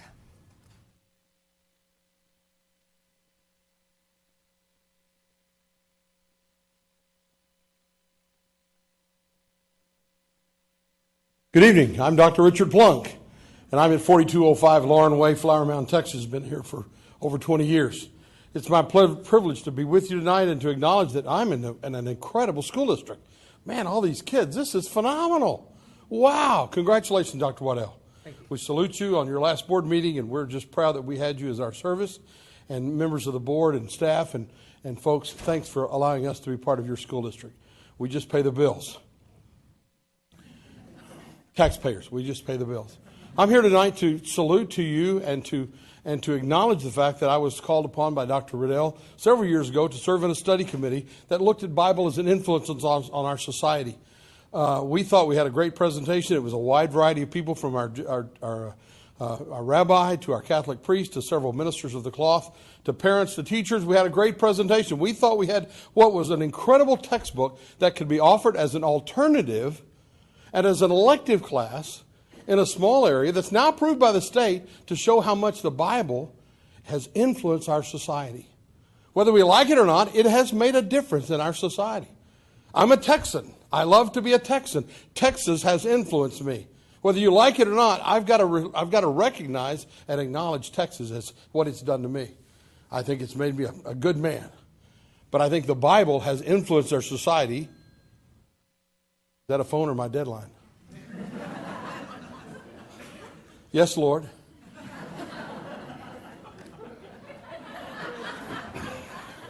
But as I sit here, I look at the opportunity on the board. Some great study committee has looked at that and come up with a slogan of limitless opportunities. So I would challenge you tonight, members of the board, to consider the opportunities that could be offered to the students of Flower Mound, to the students of Hebron, of the Colony, of Marcus, of the LISD, that could understand the influence that the biblical perspective has had on their society.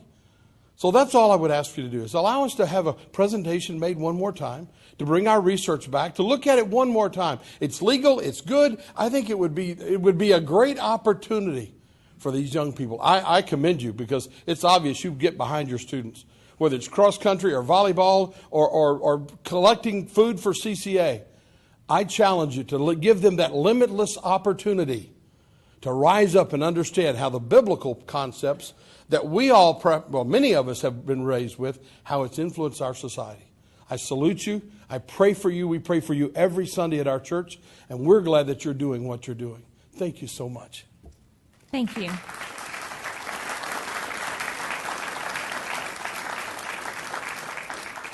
Next, we have Steve Smith.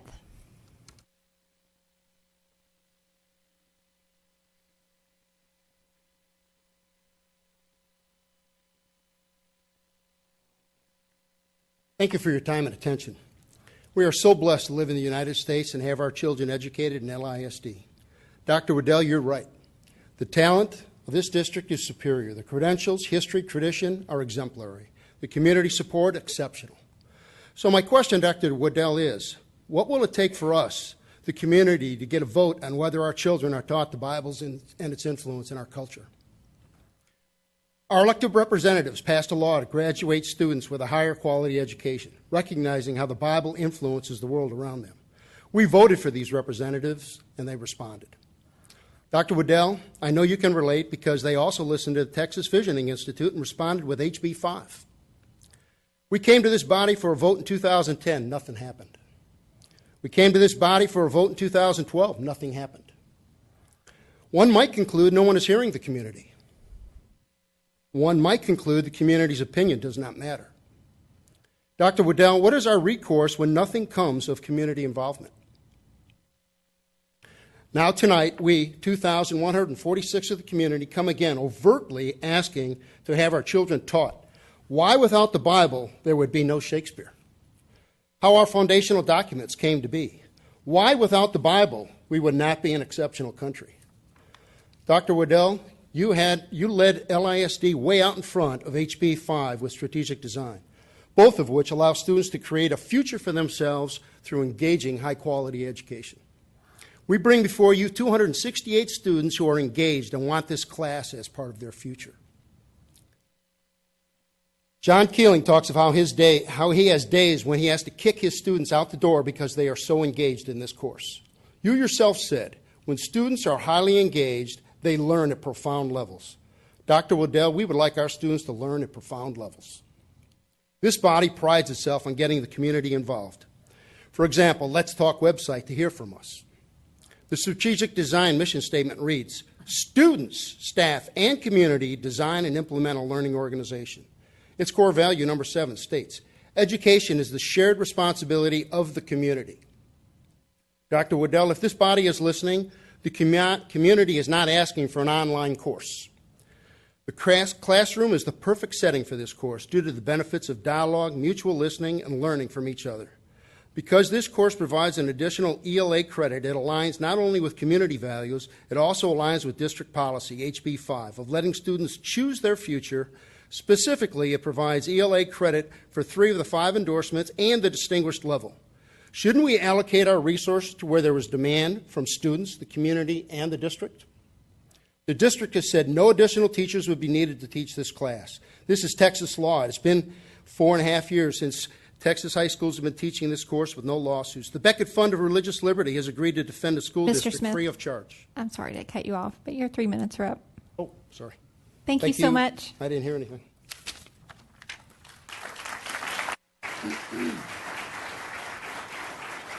Next, we have Bill Atkins.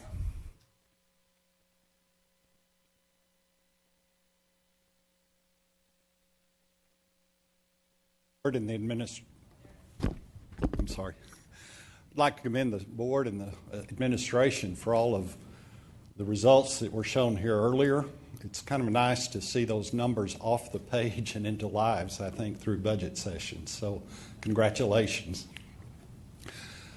My role here is as an educational consultant.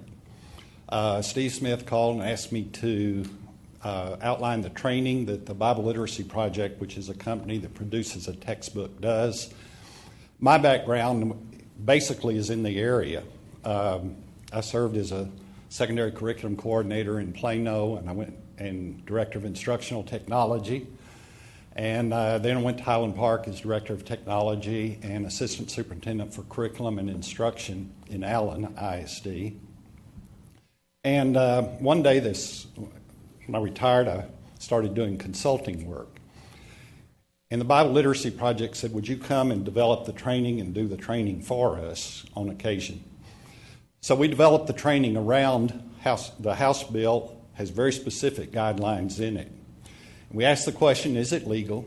And we train the people in the legalities and so they can defend it to parents and community. Why teach it? What's the research behind teaching it? We don't do everything that's legal, so why would we do it? And then how do we keep it objective and academic? Because the Supreme Court rulings and the Attorney General's ruling says it's got to be taught objectively and academically. It is not a church religion.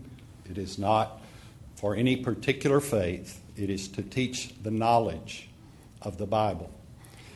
And then finally, instructional strategies that the teachers can use to help navigate that path. What are some things that they can do to keep it academic and objective? What are some of the resources that are available to guide them in that decision? And then finally, we try to, at the end of the session, give some cooperative work where they can develop about the first unit of work together so that they can have their lesson plans all done and ready to go, including a syllabus, including a communication plan so that parents, staff members, community members can understand what this course is. Because it really starts at the classroom level in communication and making sure students understand and that parents understand and that other staff members understand that it is an academic course and it's not the same course that is taught in a particular religious community that they may go to through their worship services. Thank you. Thank you so much.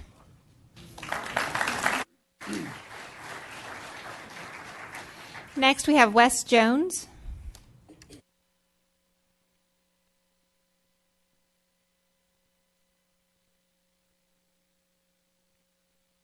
I've lived in the LSD school district for over 20 years. I want to commend you all on all the good work y'all have done and how wonderful school district we have. I am somewhat disappointed, though. This is, I guess, my second trip here over the last 4 years, and I spoke a couple of years ago on Bible in the classroom, and I guess I was expecting there to be more done at this point. And I know some of the boards changed since then, so we're back again.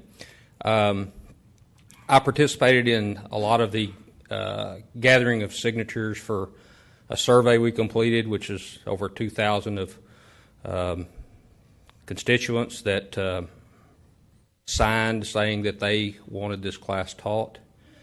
I was pleasantly pleased by the amount of LSD teachers that when we was gathering these names was very quick to sign and I guess eager to get it started. I talked with a student that said last year her history teacher in the course of the class said that she wished there was a Bible class in school because it would make it a lot easier for her to teach the history, because there were so many students that didn't have that knowledge that helped with the teaching of history. And for a teacher to express that to a student, to me, shows a great need.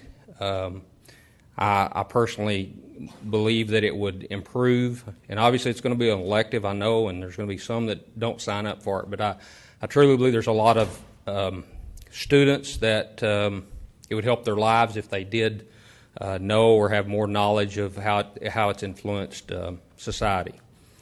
I would like to request that you all put this on the agenda and vote on it, and let's get this moving. We've been going way too long, and I would request that that happens. Thank you.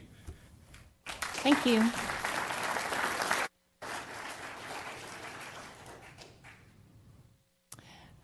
Hold on. All right. Shanna Jones.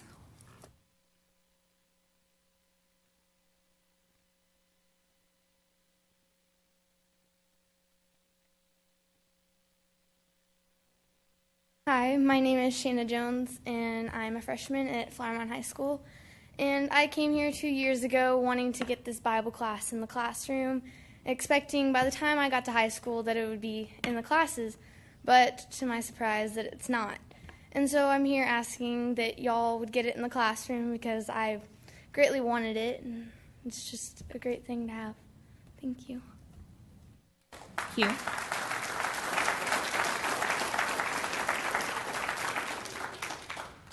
Amy McKay Cohen. Did I say that right or wrong? Amy McKay Gehan. Oh, I'm sorry. Okay. Just want to make sure I'm the right person. I'm here. My name's Amy McKay Gehan. I'm here to talk about my son. My son is a first grader at a Lewisville school district. He is scared to go to school every day. I pray every day when he walks in, and I think about him several times during the day, scared for his safety. He suffered a concussion in the beginning of September. He was almost recovered. He was pulled off sports. He was just released to go back to sports at the end of September. When he was on the school bus going to school, the child next to him in first grade punched him in the head so many times that he threw up on the bus and had a bump on his head. He went to school, and we informed the principal and everybody. They took it seriously.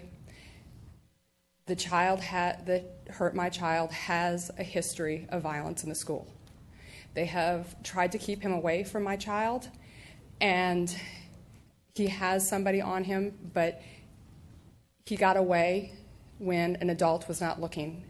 My child was sitting at his desk while the other classroom was walking out the classroom. Because the teachers were turned around, he took the opportunity to run up to my child and slam him on the head with an iPad.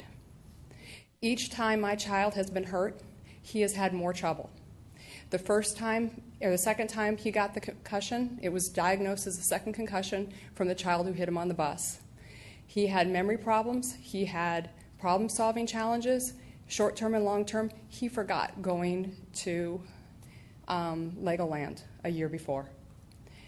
My principal, I have asked him for one-on-one supervision with his child at an arm's length away so he doesn't lash out at my child.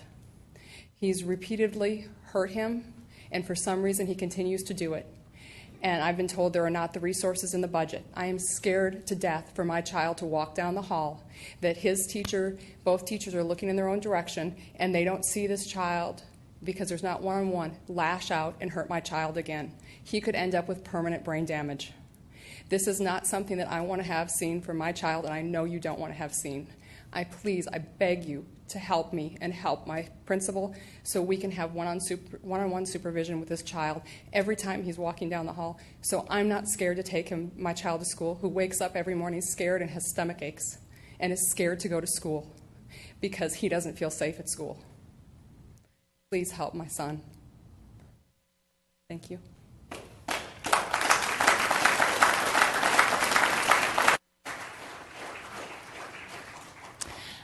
Carol Baugh.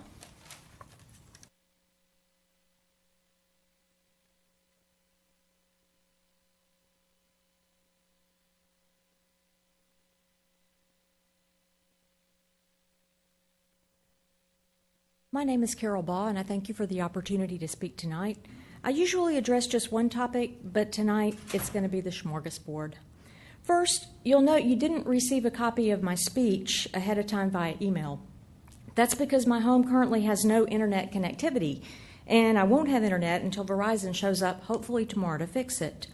My own student is in the hall doing homework that requires Moodle access, and I have much more sympathy for the families and students in homes without internet access.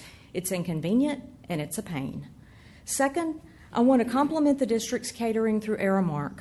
The Mark Esquire department used them to cater the Madrigal dinner Saturday night. I was kitchen help for the evening, and I can tell you that they did a fantastic job. The plates were attractive, the food was hot, it was served quickly. Kudos to the catering staff for doing a great job. I heard nothing but compliments on the food, and I look forward to working with the staff for the remaining 2 performances next weekend, where I will again be kitchen knave. Third, I thank Dr. Waddell for his years of service leading LISD. The district has implemented many changes in your tenure, and I wish you the best, wish you well as you progress to the next phase in your life. Fourth, I'm praying for wisdom for the board as you evaluate who should next lead the district. This will be an important decision, and it will impact our students and staff for years to come. I pray that you will have the discernment and the wisdom to choose who is best qualified to lead the district going forward. In some respects, I think the district has supersized some things. Technology and PBLs have been very much emphasized, and the rate of change has been lightning fast. Based on my experience tutoring 4th grade this year, I would like to see more basic math, reading, and spelling skills developed.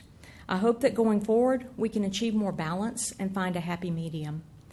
Fifth, as we come to the end of the year, it makes me reflect back on 2014.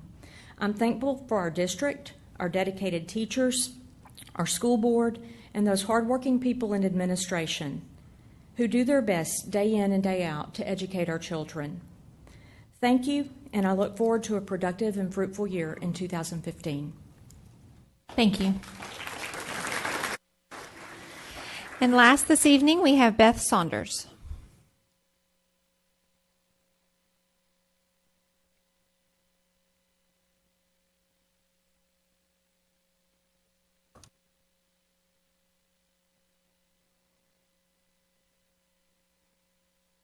Oops. Hi. Sorry. Hi. I just want to, first of all, thank you for all you board members for your time. I know I've been a PTA member, president, treasurer. I know the amount of time that you guys are putting in freely, and I just want to thank you. I appreciate that. The main reason why I came to you today is because I have 2 LEAP students, and one is in 6th grade and one is in 10th grade. And I have seen a change in the LEAP program. My 6th grader, I think, is very, very well serviced. The middle school program is phenomenal. However, the high school program, I think, is lacking. It's like we have jumped off a cliff. My sophomore met 4 times with the LEAP program. It's kind of an after-school program now. 4 times last year. It was all in the fall. He has yet to meet this year. I believe Thursday would be his first meeting. So I just kind of want you to know that maybe we need to reevaluate where our LEAP program is headed in the high school. I'd also like to tell you, since I have 2 of them, my 10th grader, when he was in 5th grade, had a very different experience than my 6th grader had in 5th grade. Those teachers are being stretched thin. They have to go service the general population. And when they are doing that, those gifted and talented kids aren't getting the same thing. They're not getting the same thing they were 5 years ago. So that, and I have 1 more minute, so I'm just going to support these people that have gotten up here and asked for you to have some Bible literature training. And one of the reasons why I'm going to do that is because my 10th grader last year read the Poisonwood Bible. And when he read that in his AP literature class, he had to help a lot of his fellow students. They were taking the AP, pre-AP class list that he was, but they didn't know the Bible. and they couldn't make a comparison to it for this Boysenwood Bible in their literature class. So that's saying, what's the number one bestseller? So I'm just gonna stand here and I'm gonna say that we're disservicing our kids. We're teaching it at home, but all our LISD kids need to have that. So thank you again. I appreciate you. And we moved here for LISD's district. When we came in from Ohio, we're traveling 45 minutes to be in this district. And I really, really pray that we want to stay. So thank you. Thank you.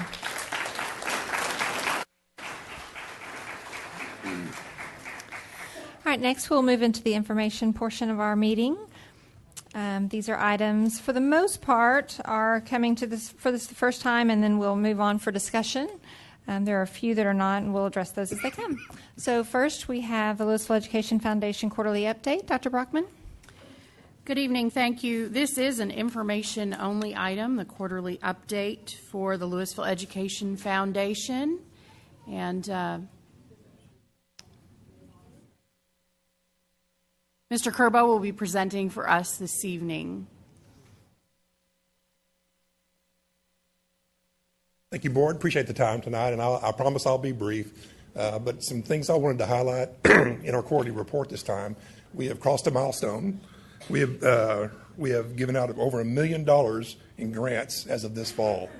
We were able, in perspective to that, our first year of existence 24 years ago only gave out $1,000. So this is a big step for us. This year's grants totaled $122,815, and that's teacher grants, campus grants, and fund and need grants all combined. That means that we affected over 25,000 students this year through those grants. I think that's a great effort on our part, and we really enjoyed that. Total giving is nearing $3 million. We're going to surpass that in 2015, looks like. We're running it just north of $2.8 million right now, and I'm certain that we're going to get there next year. Sorry for the hoarseness, no liquids. Louisville has a net gain of 28 scholarships valued at over $20,000 to award in 2015 compared to 2014. So you can see that we're moving upward and onward, and just have great things to report to the district. I do want to recognize a couple of folks that were able to make it tonight, a couple of board members, Ray Hernandez, who had to leave for another engagement, and then Stephen Dubner. Steve, wave your hand. And, of course, our staff, Connie Pelfrey, our executive director, and Cinnamon Diltz, our communications and marketing person, who's responsible for the pictograph up here. I know you guys had a chance to see it during your work, during your closed session and everything, but just some things I wanted to be sure to point out to you. And first and foremost, if anybody that can hear my voice and has donated to LEF, we appreciate our donors first and foremost. Without those donors, we couldn't do what we can do to help serve the district in the way that we're able to. So just a hearty thank you. Well, thank you. We appreciate all the work that LEF does on behalf of our district. Next, we have the Denton Regional Day School Program for the Deaf Shared Service Agreement expenditures. Dr. Burnett. Thank you, Ms. Sheffield. This is an annual report that we bring to you. There's no further action after tonight on the part of the board. It gives you an update on the program associated with the regional day, the day school program we have for the 2014-15 school year. We have 7 students. We've been in this agreement for some time. It's certainly much more cost effective than we could do it on our own, and you have that information, and if you have questions, we'll certainly try to answer them. Okay. Does anyone have a question about this? Mr. Miller? Dr. Burnett, I'm just don't know much about this. Where do these students meet? Let me defer to Dr. Riddell, since the operations of it, or Dr. Walker, the operations of it fall under the Department of Special Ed.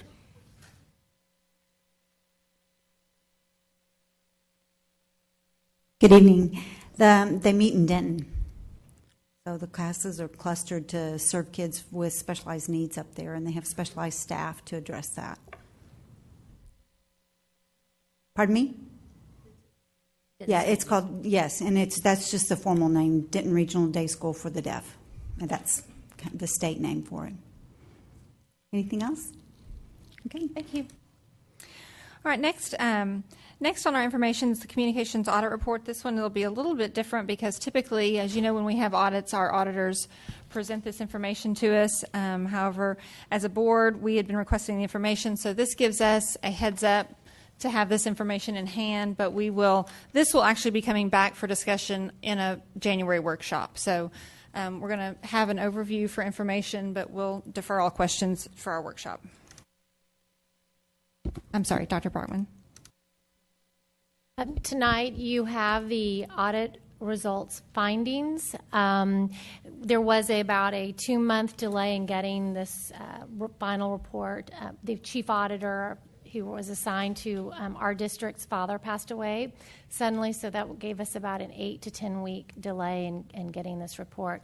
But in January during our board workshop, we will have an auditor come and provide you a more in-depth overview of those findings and for you to be able to dig deep and get your questions answered. Thank you. We actually, I really appreciate the fact that we got this in advance. I think it'll make our January workshop much more productive to have it in advance. And board, as you know, we will be having a workshop on GT as well as communications. And so right now, Ms. Arnold is looking for dates for that. So once we have the auditor's schedules, we'll be able to send information to you so that we can put something on the calendar. Are those going to be 2 separate meetings, Ms. Sheffield? I think right now we're gonna have both of them because I don't think we can put 2 separate ones in January because of people being out. However, when we do it, if we feel like we need more time, then we can always schedule another one. So we'll have them together so that we can. I think that so that we can have the information presented. Then those will definitely be evening meetings because there's no way. Oh, absolutely. Yeah, those will be in the evening. So okay. Okay. Well, but okay. Yes. Ms. Cox. I'll address my questions at the workshop, but just a quick question is, during the time frame from now, are we implementing any of the suggestions and changes currently right now? Yes, we are. If you look at some of the recommendations, they were already in progress while they were auditing, such as our realtor tours that you were on. One, we have a teacher ambassador program that we kicked off last month or 2 months ago to build more of an ambassadorship with our staff. So we have kicked that off. Actually, our next time with them is next Monday. So those are just the 2 that are on the top of my head. Also on website, we're looking at how we can working with some vendors that can service us a little bit better than who we have right now. Mr. Miller? I'm going to reserve, I guess, a number of my detailed questions for the workshop. I do think we should think about doing this separately, and the reason is that by the time we have a workshop, we'll have had this document for 3.5 months. We were promised the document at the end of the summer.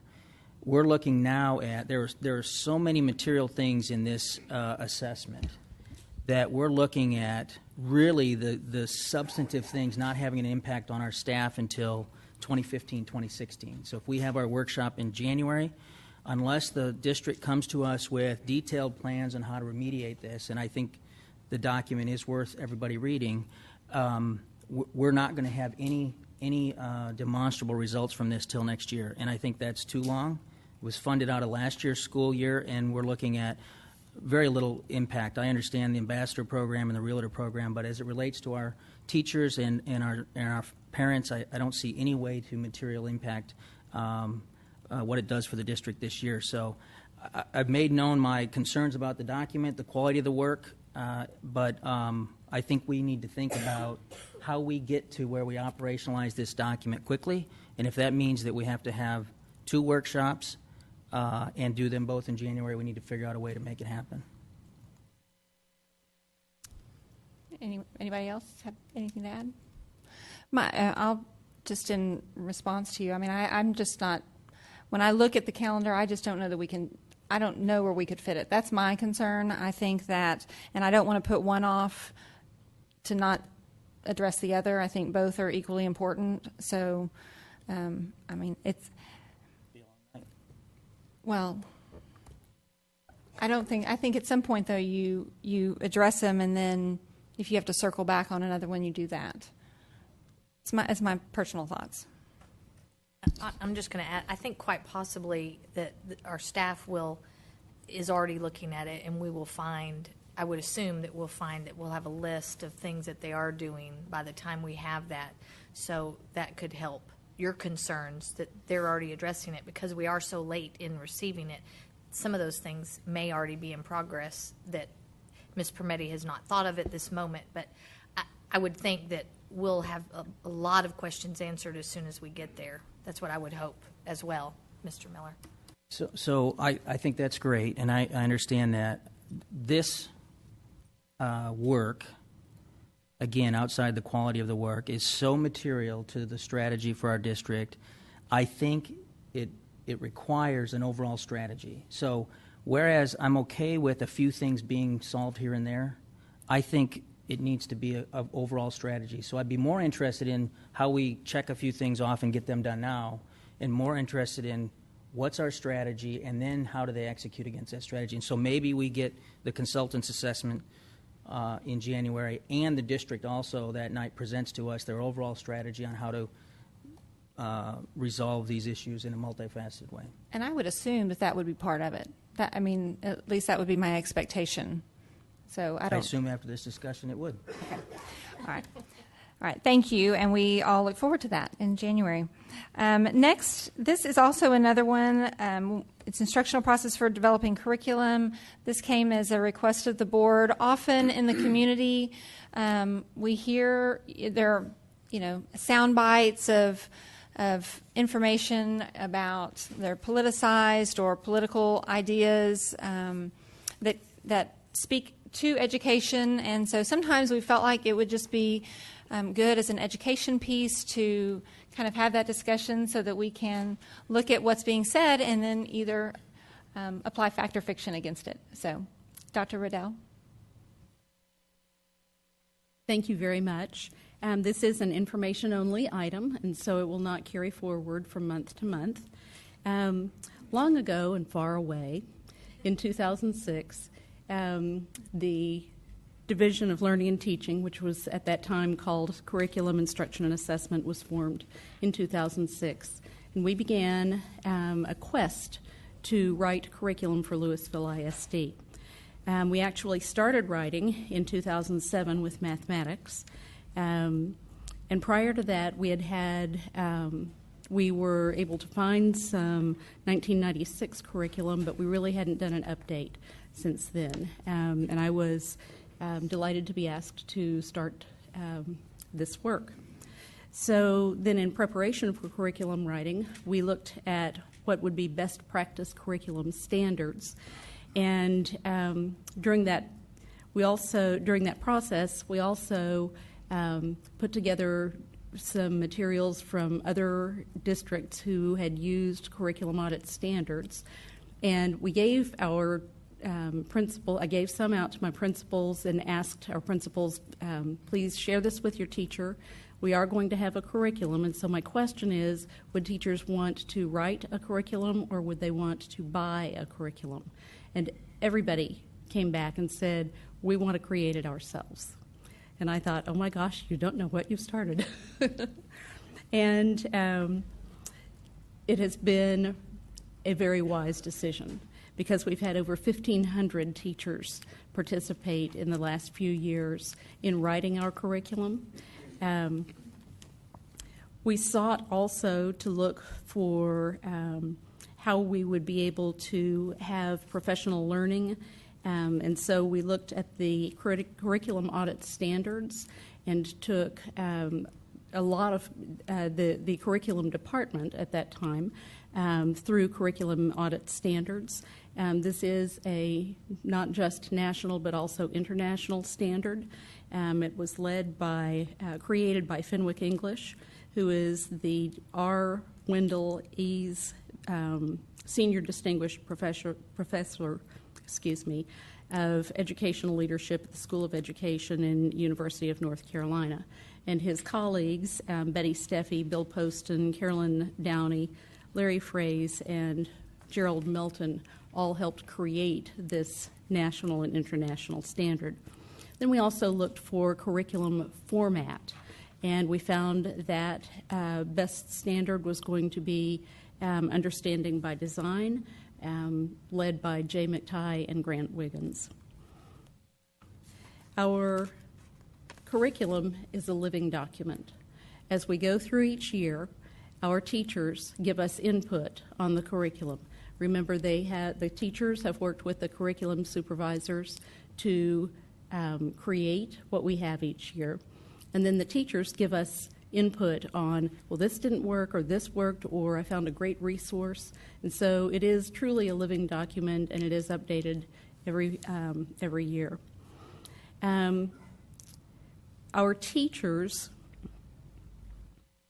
we've talked a long time about how many standards we have in the Texas Essential Knowledge and Skills, and how it would take 24 to 25 years if we were teaching all of those individual standards.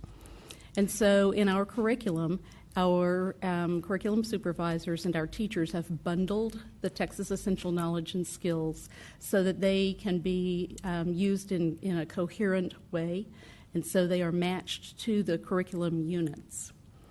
It is important to say that Lewisville ISD in no way uses Common Core standards. We use the Texas Essential Knowledge and Skills that is mandated by the state of Texas, and we adhere to that mandate. In your information item, you'll notice that I gave you a sample of what the curriculum format looks like. It has 3 distinct areas. First would be the desired results. And the second is assessment evidence. So the desired results, these are the things that the students have to know, understand, and be able to do. And then as you look at assessment evidence, there would be samples of what students would need to do in order to show that they actually understand the depth and complexity that is necessary for that item. And then we have the learning plan. So we think first about what the students have to know, understand, and be able to do. Second, how they would need to perform. And third, that's when we design the engaging lessons for students to participate in. And what's often misunderstood is the difference between curriculum and instructional resources. And so we also talk about instructional resources, and they are selected in 2 ways. First, they are selected by the state adoption process, and there are about a zillion sets of materials that are used and selected from the state. And then we have our LISD teachers, parents, and community all invited to review the materials. And then the decision is made by teacher teams that are representative of feeder patterns, diverse programs, demographics, and they make the decision for these are the materials from the state adoptions that are going to be best for Lewisville ISD.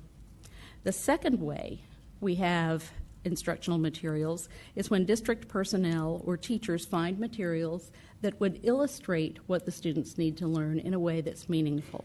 So some current examples of that would be North Star Writing, Inquiry Learning, Gizmos, History Alive. And we do use a large variety of instructional materials. We have programs such as Apex Learning or Investigations, and we've used those for several years. Well, lo and behold, after Common Core came around, now folks who use Apex find what we were using several years ago is now labeled Common Core.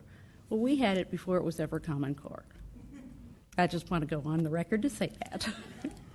So, before it was ever cool, we already had it. So what this does mean is that there are materials that might meet our standards and Common Core standards, but that is not our curriculum. Our curriculum is driven by our Texas Essential Knowledge and Skills, And when we find materials that illustrate that learning, that's when we're purchasing our instructional materials. So I also created for you and sent you an item over the weekend. And this really is a little bit more discernment about the Texas curriculum and instructional materials versus Common Core. This actually, this is a document that came from TEA. I want to thank Lori for finding it for us. So the first thing is, are the school districts in violation of the law when they use supplement instruction that has Common Core on it? And the answer is no. It is not uncommon for purchases to be made, for publishers to create for Common Core and other areas. Now remember, several years ago, we were the big dog because Texas was the big purchaser. Texas and California were the big purchasers for the textbooks, and they wrote all the books for us. And so Common Core has given a shift. And so it was really interesting because we went through all of the 184 items in our item that's going to come up later in this meeting. And we called people we were looking to see if they had Common Core materials. And what was interesting was one lady laughed and said, well, you can't keep your business going if you don't have Common Core materials as well, because I wanted to be sure that we would give you everything that we could possibly find about this. The next question was, is there an expectation that districts would only utilize resources that have been analyzed by the State Board of Education? And the answer is no. The commissioner's rules do allow to use the instructional materials that are non-adopted materials as well as adopted materials. Recently, the Attorney General opinion indicated that teachers are not in violation of the law when they teach concepts from the text that overlap with expectations that are also found in the Common Core. And the opinion did not talk about the use of instructional resources that align with a multitude of standards. House Bill 462 lists 4 prohibitions, and these are important to understand. The first would be that the bill prohibits that the State Board of Education would adopt Common Core state standards. So we cannot adopt and cannot teach those standards. School districts you also are prohibited for school districts to use Common Core standards to meet the requirements to provide instruction in the Texas Essential Knowledge and Skills. We are also prohibited from a district or open enrollment charter from being required to offer the Common Core. And fourthly, Texas Education Agency keeps us from adopting or developing assessments based on Common Core standards. The bill does not limit districts' choices in instructional materials. So the most common misunderstanding is the difference between standards and resources. Standards create the curriculum. Resources are ways to show the students what the learning looks like. Understanding that resources do not constitute the curriculum. And thirdly, a resource is a means to support the instruction in teaching the state standards. And so when we come to RFP 2190, just so you'll know, we went through all 184 items as we looked at each one, This was yeoman's work on our folks, and I deeply appreciate those who were deeply engaged in this today. Of the 184, 100 of them also had Common Core items. There was no mention of Common Core in 37 of the 184 items, and there were 45 items that were not curriculum items. They were more like guidance or music, art, other kinds of things. And there were 2 that we simply could not get a reference back from. Thank you, Dr. Riddell. I know that in putting this together, that was not part of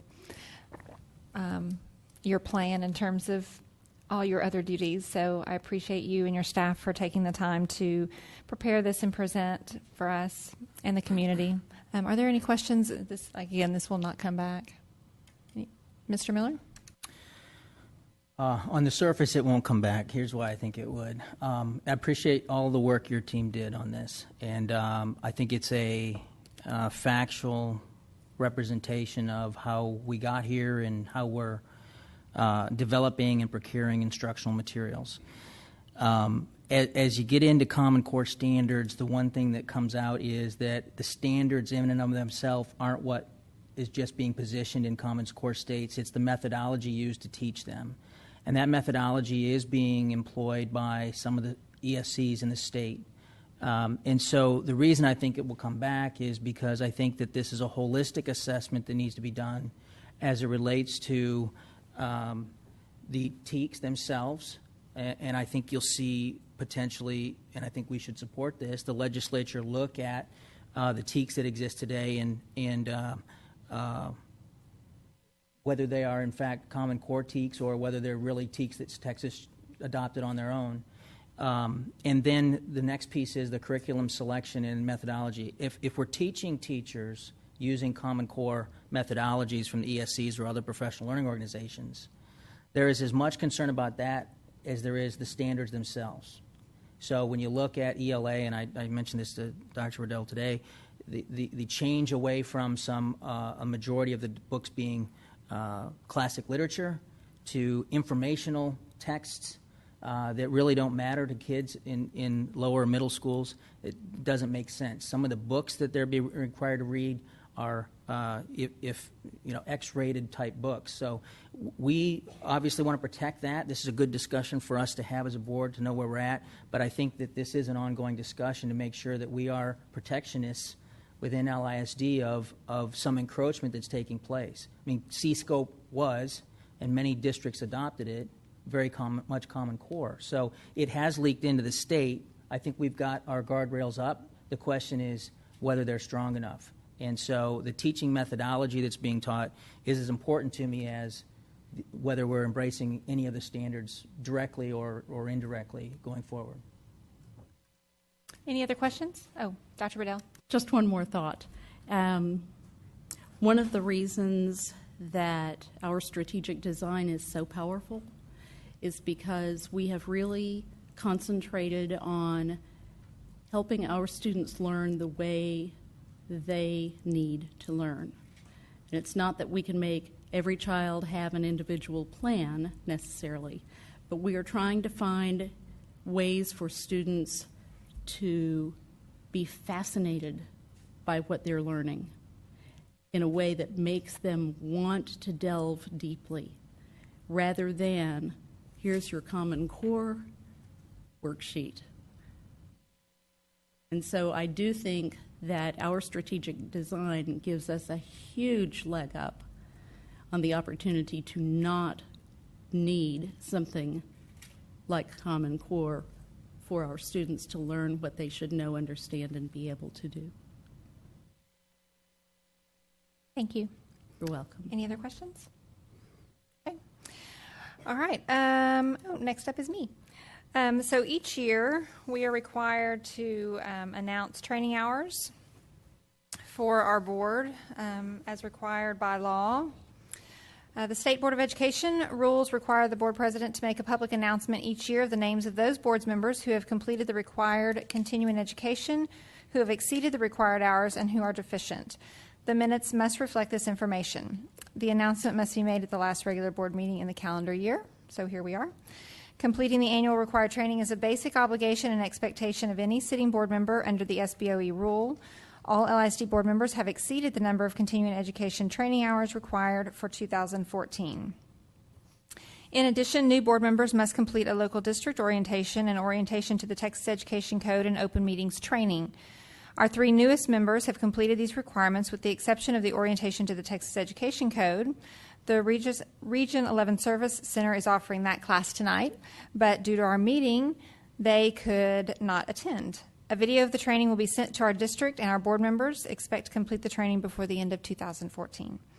Also, annually, the board president is to distribute the framework for governance leadership. You will find a copy of that document in your folders. It's this one. So I ask that you look at that and read that, be familiar with it. And I believe that is it. So thank you, board. I know that every time you attend a training, it takes away time from your family and often work. So I thank you for your commitment to that. It's often a sacrifice you make, but I think it helps us in our work. So appreciate you. Okay, and then last on our information item, we have Ms. Vaughn, who is a Leadership TASB participant, and she just wants to provide us a quick update. Just a 2-minute summary for you, and if something spurs interest, we can talk about it later. And as you know, I went after our one special board meeting in the Career Center East. I went off to Austin for 3 days, and some of the things we did, we toured and visited Round Rock High School, and they have an academy system there. So that was interesting to see. We went to a private school in Austin to see the approaches they had. We toured the UIL. Had probably a 3-hour tour and presentation on UIL, which was very interesting because I didn't quite understand how all that, deciding the districts and oh my, you thought we had issues with rezoning. I mean, woo, that's crazy for the whole state. So I appreciate them. Then we had some speakers come in on different leadership topics. I'm in a study group where we are going to be providing a presentation to our team at the end or to our group on changing demographics, and we're focusing on the opportunity gap rather than achievement gap, kind of to see that aspect of it. And we have a book study that we're doing. And then we also have an online kind of forum just within our class, and so I can ask them questions quickly or if we want feedback on some things. And so if you have anything you want me to throw out there, I know Tracy's asked me to send him something on goals. Mr. Miller. So I just wanted to give you a little background on that weekend. Thank you, Ms. Vaughn. Okay, moving on into our discussion items. We will start with our strategic design update. Dr. Brockman? Great, thank you. Our strategic design update for this month is highlighting the CSI lab at Killian Middle School. It's creativity, STEAM, and innovation. No worries, we're not outlining with chalk the bodies you would expect to see in a typical CSI. At this time, I would like to ask Ms. Angonia to come forward and introduce her staff and other members that will be participating in this presentation about this exciting opportunity for students. Good evening, board members, Dr. Waddell, and leadership team. My name is Deanna Angonia, and I'm the principal at Killian Middle School. I would like to introduce you to Angela O'Brien. She's a parent that was an integral part in helping to create and design this space. Leah Mann, who's a librarian at Killian Middle School, if y'all want to join me. And then we have a couple of students here from Killian that are going to talk about their experience using the CSI lab, if y'all want to join me as well. We appreciate the opportunity to come before you tonight and share one of the great things that is happening at Killian Middle School, which is our CSI lab. Like Ms. Brockman said, it's the Creativity, STEAM, and Innovation Lab. Last year, the librarian Leah Mann and another teacher came to me and with the idea of designing a space that promoted creativity and innovation with a focus on STEAM, which is science, technology, engineering, art, and math. And the CSI Lab was born from that. This flexible learning environment allows students to express their creativity through building, designing, innovating, and making anything that they can imagine. Ms. O'Brien? Yes, I'm Angela O'Brien, and I'm a parent. I'm on the PTA at Killian in the School Support Committee. And thank you to Ms. Angonia for the opportunity to partner with them on this project and then tell you all about it tonight.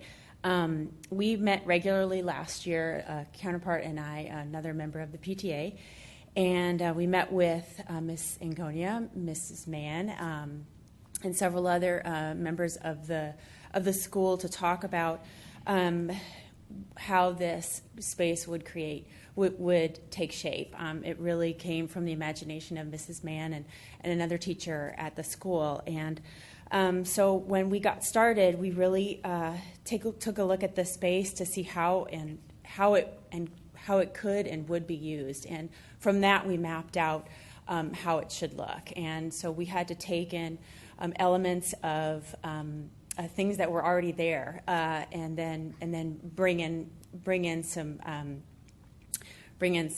other elements. For instance, we had bookshelves that needed to stay in place. We had protruding outlets from the floor that had to stay in place, and so we worked around those and built tables with electricity through them so that we created conversation spaces where they could use their electronic devices right then and there. We also then researched with Mrs. Mann all different kinds of furniture to bring in and provide different types of learning environments within that space to provide for group work, individual work. We have tables that come together and spread apart so that if they're working individually and then they can come together. We also utilized the bookshelves for a lot of the supplies that are continuing to be refurbished as the kids use them.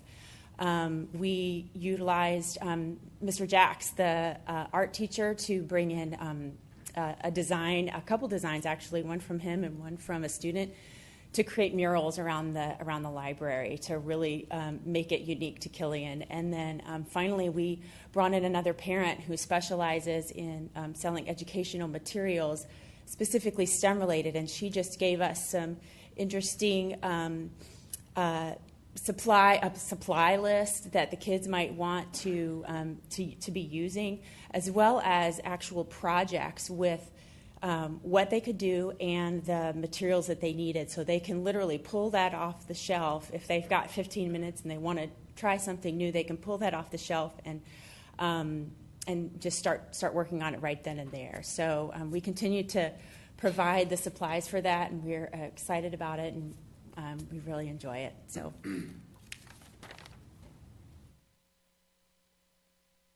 Good evening. I'm Leah Mann, and I'm the Library Media Specialist at Killian. And I just want to say thank you, first of all, for inviting us here. I just have a quick little presentation to show you about our lab, and it includes photographs of our students using the space. It also includes a movie using iMovie where you can actually see the students in action. And I've been assured that this will work, so I'll try.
So this is how we got started. I get goosebumps every time I watch that. I'm so proud of this space. So as Angela discussed, we met together and we came up with how we could best use the space and to drum up some interest. And because it was truly a construction zone, I mean, we had yellow tape around it, letting the kids know, hey, there's some stuff going on out here. And rather than have the kids always say, well, what are we doing? What's going on in the library? We decided to get some early buy-in.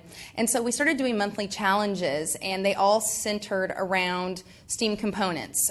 These allowed the students to come up with their own ideas, but it was always around a theme. So like in October, we had to design a haunted house.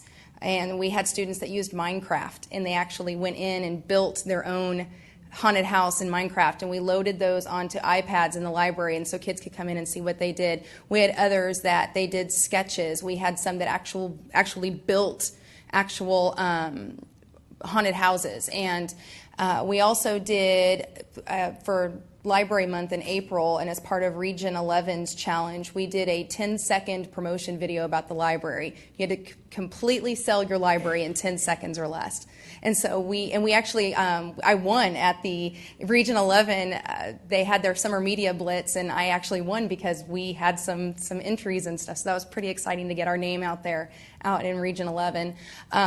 We had, when baseball season opened, we did a mapping challenge where our students were encouraged to make maps showing where all the different baseball teams are and to use that information to generate patterns and see about, why do we have such a concentration here, but in this part of the United States we really don't. And so those conversations were able to occur.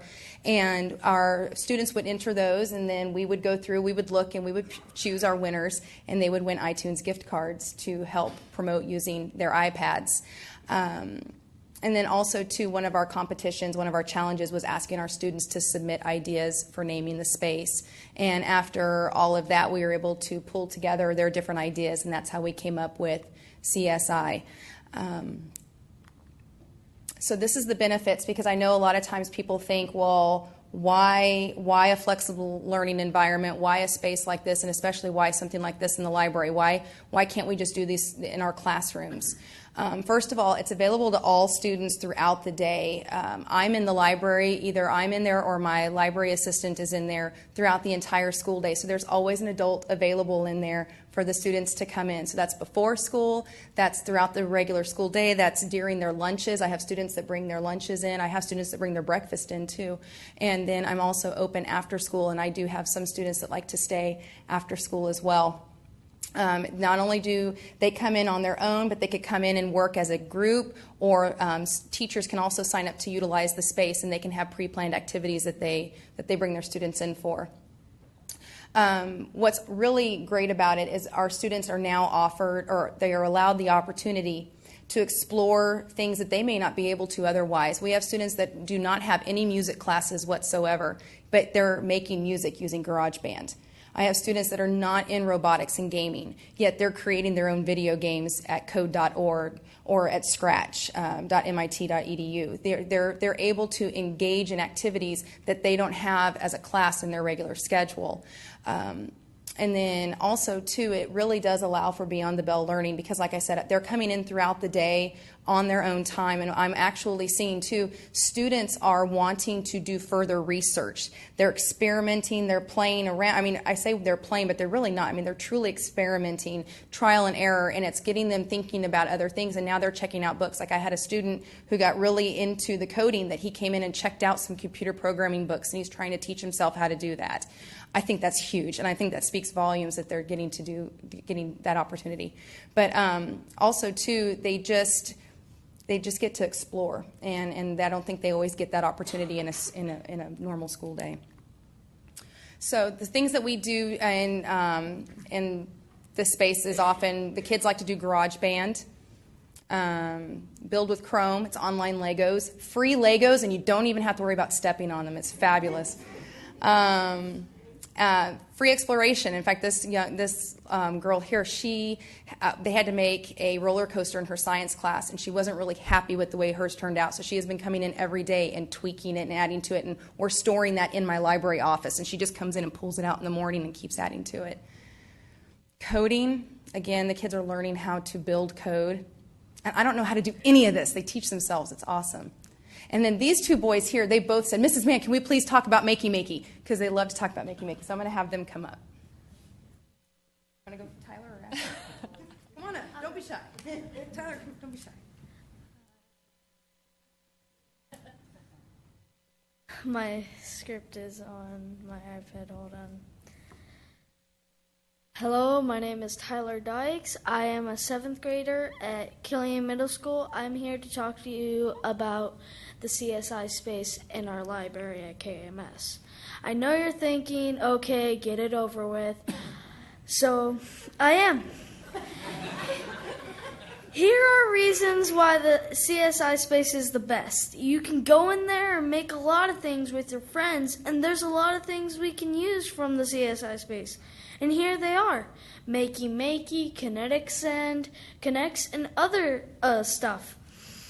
I like Makey the most because me and my friends can make new ideas for it. Like last week, I took a salt rock and connected it to the Makey, and it started pressing spacebar without me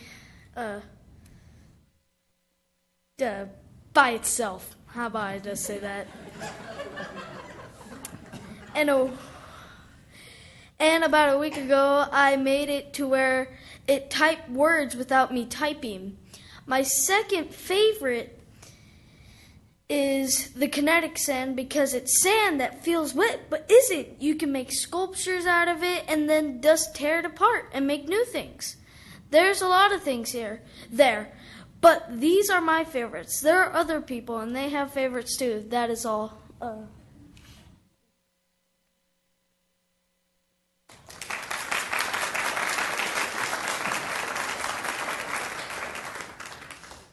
Hello, I'm Asher Sandrani. I'm a 7th grader too at Killian Middle School. There's many different things you can do in the CSI lab, basically anything that you can imagine and beyond. We've done Code Dargour, like he said, Makey, Build with Chrome, Lego Comics. I go there a lot. I love it. What I love to do in that space is one of the things I enjoyed most was Lego Comics. What I got to do was build my very own comic. So what I did was there was Batman and Superman and Joker, right? But instead of the heroes winning, I do the villain wins because he has the coolest stuff. So he ended up winning, so that's how that went down. The one reason I think the CSI lab is like probably the best thing you can go to is there's no cap on the limitations for like creativeness. It's having a place where you can just show off what you can do. And I don't feel that at school in certain classes you can do that as much, but in the CSI lab there's basically, as I said, no limitations, and I feel that every single student should have this space to go to. Thank you.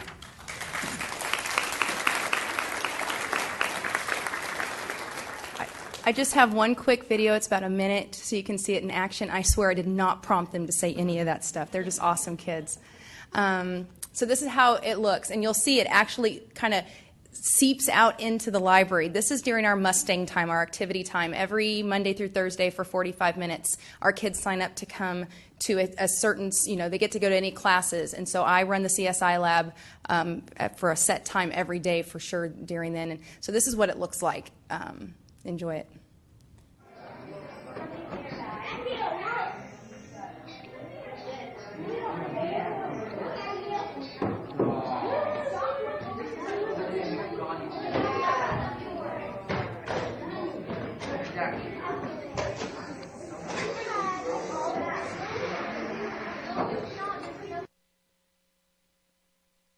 And thank you so much for having us and for your support. Thank you.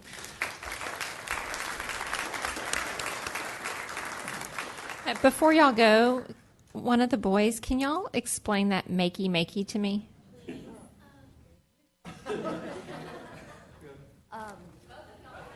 Yeah. Okay, so basically it's all about what you can conduct with electricity. So it's the beginning of programming, basically, for the beginners. See, there's a board that those old video games that just have the up, down, left, right, and 2 buttons. You're familiar with it. That's what that was called. And so it's like that kind of circuit board. And when you flip it over, the letters of the keyboard is there. And then you just connect it into the side of the computer. And then you just, Alligator clips. You say it. Alligator clips. You connect them to the circuit board, and when you connect it to something that can conduct electricity, like you were saying, the salt rock, if you were to tap that with the earth key connected to you, that way you have the current in yourself, that would, like shown up there, touching the water would make something else do on the computer. The computer would think that you're touching the normal thing. So what happened with the banana? Okay, so the banana, we kind of wrecked those up the first week. Yeah, so we would plug the little alligator clips into them, and we'd like smash them. Like it wasn't. We weren't very responsible with them. But I remember I used to, on the first week, I was not good at that. I would tap the banana. I'm like saying, "Why isn't it working?" And then Miss Van would be like, "Oh, you have to touch the earth key." And I'm like, "What is that?" And then eventually, like 5 weeks later, I figured out how to do it. So the earth key on the circuit board, there's this metal piece at the end, and it has like for the alligator clips to there, and you just hold one of the alligator clips, and then you just tap one thing to the other. So when he said about the salt rock thing, I didn't really tap it. It just tapped by itself. I connected earth to it and then the button to it, and then it just automatically was space, space, space, space, space, space, space, space, space. And I tried stopping it, so I just took it off, and So is that what when you had the banana piano? Is that what you used for that? Yes. yeah, Exactly. and there's actually a .com for Makey, and they'll show a video of what it is. It's awesome when they make the video. They use Pac-Man, Super Mario, All the old games. Oh God. Careful now, there, youngin. I like the old games. I don't have anything against it. All right. Well, my favorite game is Pac-Man. Yeah. Well, thank you so much. You guys were wonderful.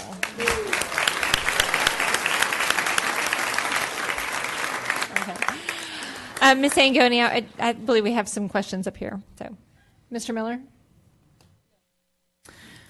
That was great, guys, and thank you to the staff and the parents for putting that together. So pardon me for getting a little technical on this. Because this is aligned with strategic design goal number 3, reframe state readiness standards in a way that leads to profound learning and has meaning and value to the student. So, and if this is something y'all want to come back to us on, even with Dr. Brockman, I'm okay with. But as we look at these things beyond just a compartment of Killian Middle School, which is fantastic, what I'm interested in, number one, how are we exporting this to the other schools that may not have it so that the kids in those schools get the same benefit? And how are teachers applying it specifically within STEAM? And I'm a huge STEAM fan because I think we've done so much on cognitive learning and forgot about the creativity side.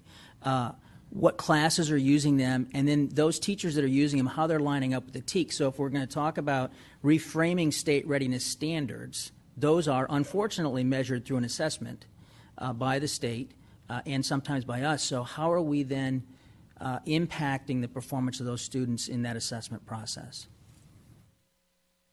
We have several learning spaces for the students to participate in, but this is also happening in the classroom. So they're taking, or the classes can come down to the library, to the CSI lab, and so this is happening across the school. It's not just in one space or the other, but it's also happening in the classroom. And aligning those TEKs. They're still teaching the TEKs. They're creating those lessons and incorporating the innovation and the creativity into their lessons. One of the things that we do is when we meet vertically with our campuses in the Hebron feeder zone and in the Colony feeder zone, we are sharing those things.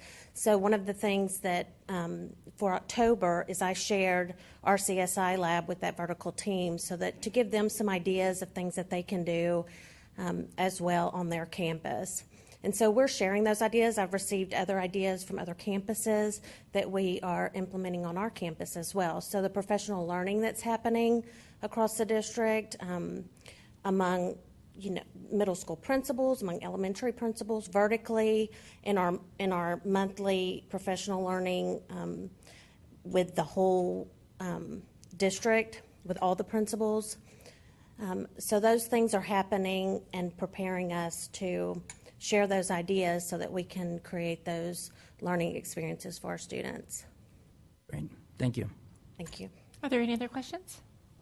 No? Okay. Can I throw this in because I won't get many more chances?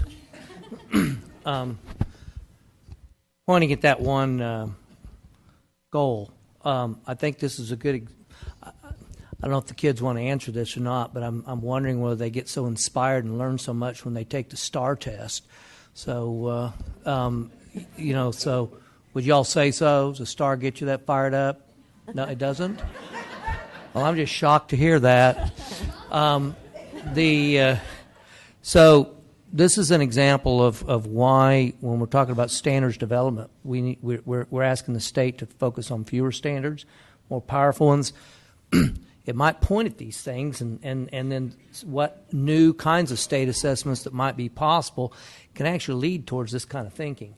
The other thing is when they leave us alone and let us develop local standards like we've been calling for, and those local standards don't need to be flimsy, fluffy things.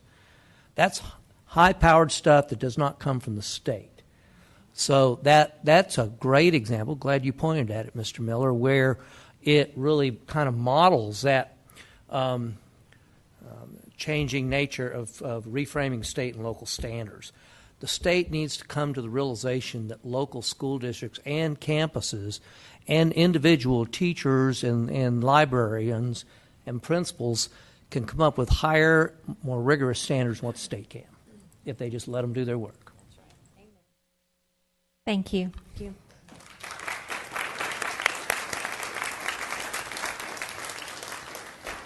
All right, next up we have our proposed academic calendar for 2015-2016. Dr. Rogers? Thank you, Ms. Sheffield. Sorry to say I have to follow that with the calendar, but I used to play those games that they talked about in college. So, as we mentioned last month, the Academic Calendar Committee consists of 38 members. We presented the calendar options to the district community leadership team. That group liked option A, 21-7. Then I presented it to the Council of PTAs on November 12th. And really there was very slight preference for option A by the PTA Council.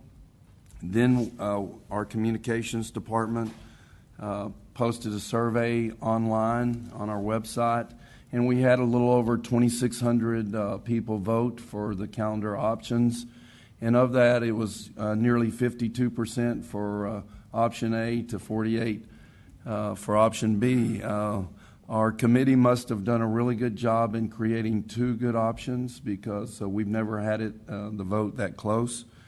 Really, the difference in the calendar options, the major difference is one has Columbus Day as a holiday for both students and staff, and the other one has President's Day as a holiday for students and staff. So I'll be more than happy to answer any questions. Are there any questions for Dr. Rogers? Ms. Latham?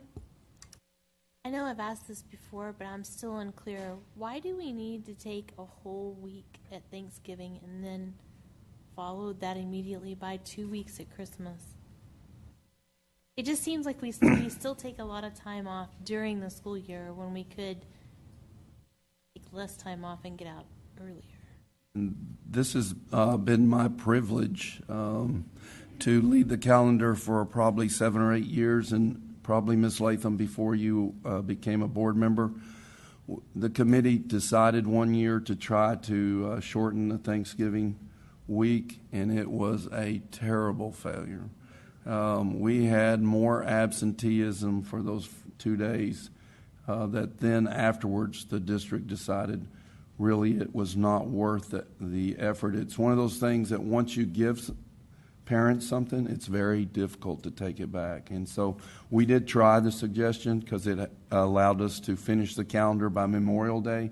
That year was a unique year, but it cost us ADA money funding because of that. So it's always been a parameter since then. Certainly, we're open to suggestions if that's what y'all want to look at. But I think a lot of parents travel during Thanksgiving week and actually then stay home during the next break, and so parents need that time.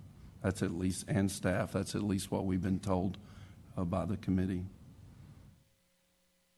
Any other questions? Yes, Ms. Vaughn? Ms. Latham, I was on that committee that year when we thought we were going to shorten the week, and then on the committee the next year when we decided, that was not a financially sound thing to do. So thank you for the question. All right. Next is actually the proposed revision to DC local employment practices. Dr. Brockman, I know this falls under you and you did the legwork for it, but I thought Ms. Latham might want to just address it. It's something we had discussed, and it's coming actually from the board based on our Team of 8 training. So, Ms. Latham, do you want to bridge that discussion? Well, we basically made this proposal because there's a perception by the public that we, the board, actually hire and fire employees of the district, where we don't. We hire and fire the superintendent, and that's it. So we are requesting that the DC local policy be changed in the wording so that it gives the superintendent the authority to hire and fire all employees, and kind of just make that a clearer communication to the public that the board really doesn't hire all the teachers. We don't interview all the teachers. We don't interview the principals. So we just wanted to be real clear who's playing which role. All right, thank you. Does anyone else have a question or want to discuss that in any way? Mr. Miller? Would this, because under the current rules, we do have the authority, would this change the ability for superintendent, as an example, to hire a spouse or a child to work for the district? No. There's a law that prohibits that. Okay. Are there any other questions? Okay, all right, thank you. Monthly financials, Dr. Burnett. Thank you, Ms. Sheffield. You have in your packet the financials through the end of October. The important thing to note about both the financials that represents 2 months out of the fiscal year, but it also reflects the activity that we had for the sale of the bonds, and the bond report also shows the sale of those bonds, and so you'll see that report shows no more future sales. Thank you, Dr. Burnett. Are there any questions? So all of the bonds have been sold now, right? Yes, ma'am. But that just because you've sold the bonds does not mean you have to use them immediately, right? No, as a matter of fact, as we've spoken to you before, and as we've talked to the Bond Oversight Committee, we have in round numbers some $20 million that we don't anticipate using in those particular specific line items that are subject to consideration for reallocation for either maintenance projects or the possibility to respond to another campus based on the demographic report. And I think we've anticipated that we'll have a workshop sometime in the upcoming months to vet those options out further. Are there any other questions? Okay. All right.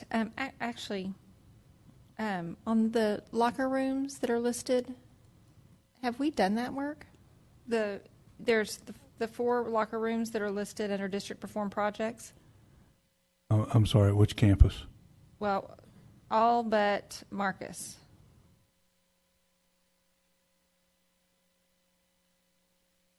That's in the budget.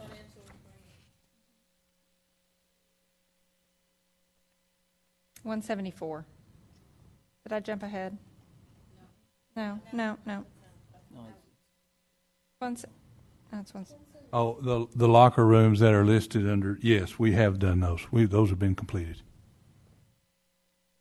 As a matter of fact, those were completed before I got here. Oh, okay.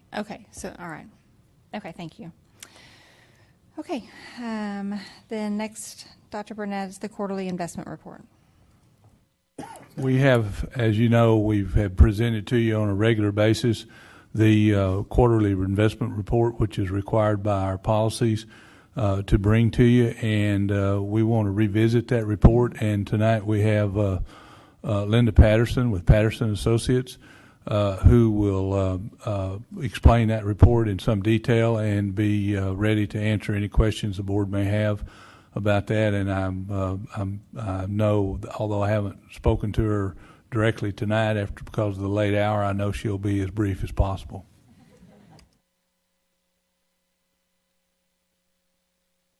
Economics of the situation now and what you're facing with your portfolio, but I'll skip to the numbers, okay?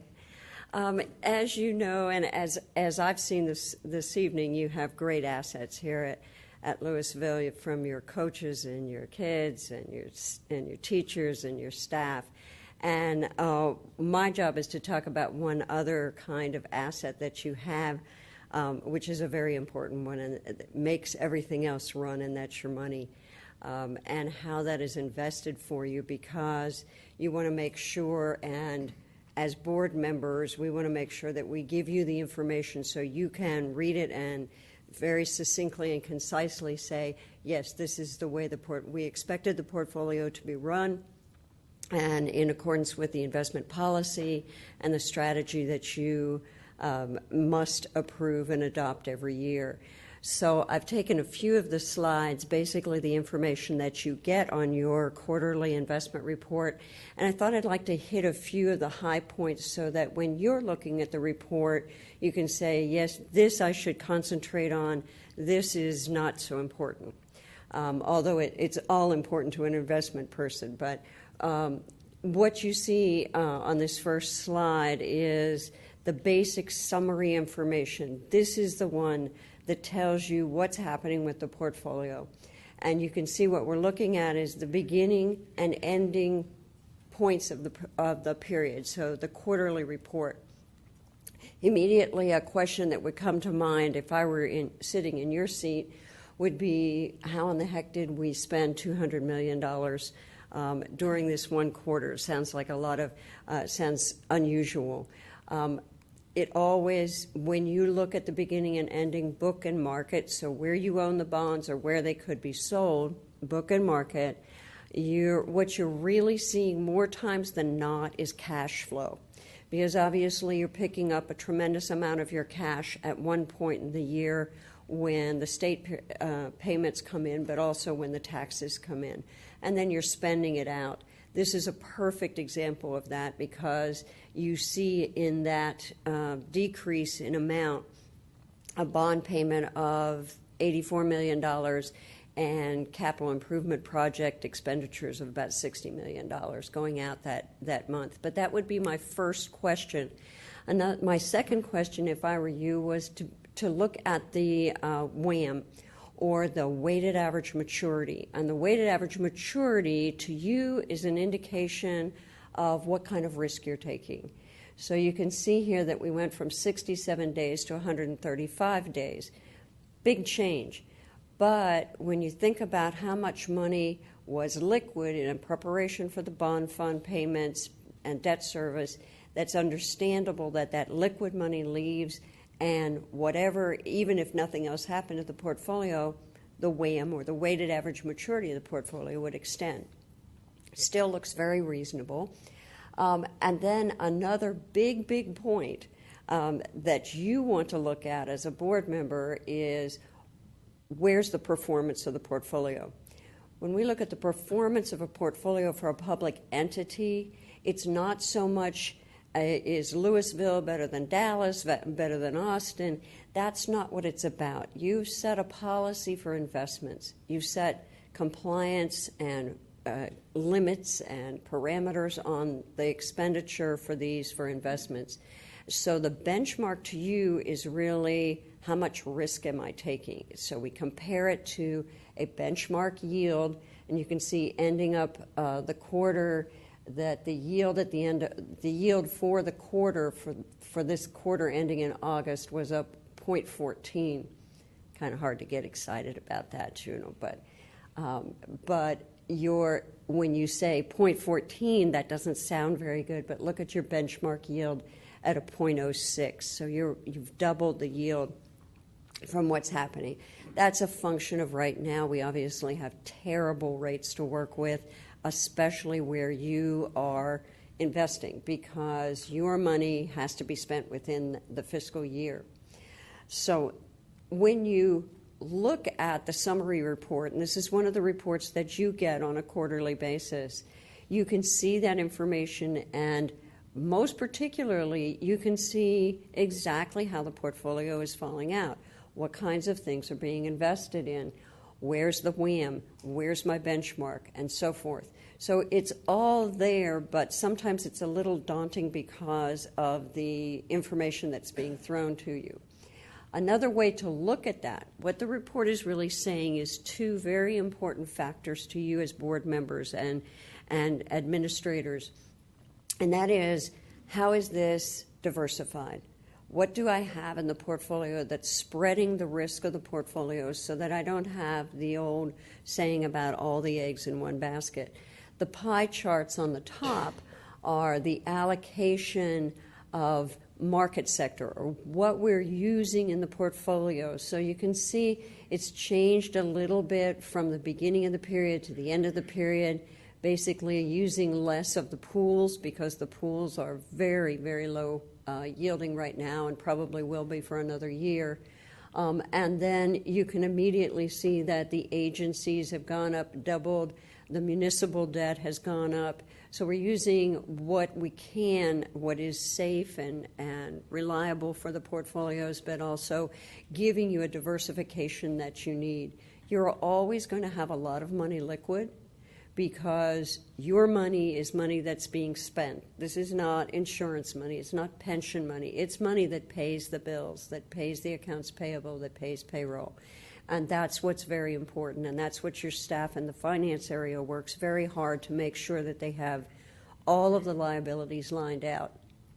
The bottom part, the bar chart, is another way of looking at the maturity allocation. And these charts are given every month, and you can see the difference there. You can actually see why the WHAM changed, because if you look at the 0 to 3 months on the beginning of the period and the end of the period, you can see that that liquidity went away with the big debt service payments, with the big payments going out for the capital improvement projects.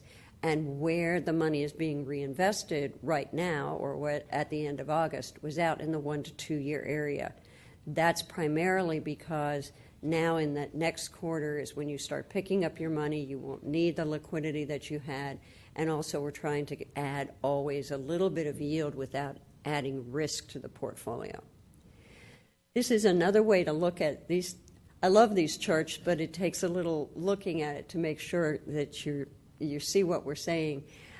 That's the first, second, third, and fourth quarters of your fiscal year. And you can see how the portfolio changes. It's a very, very dynamic situation. It's responding to the cash flows that you have and the demands on those cash flows, the demands on the portfolio throughout the year. It's also reacting to what's available in the market.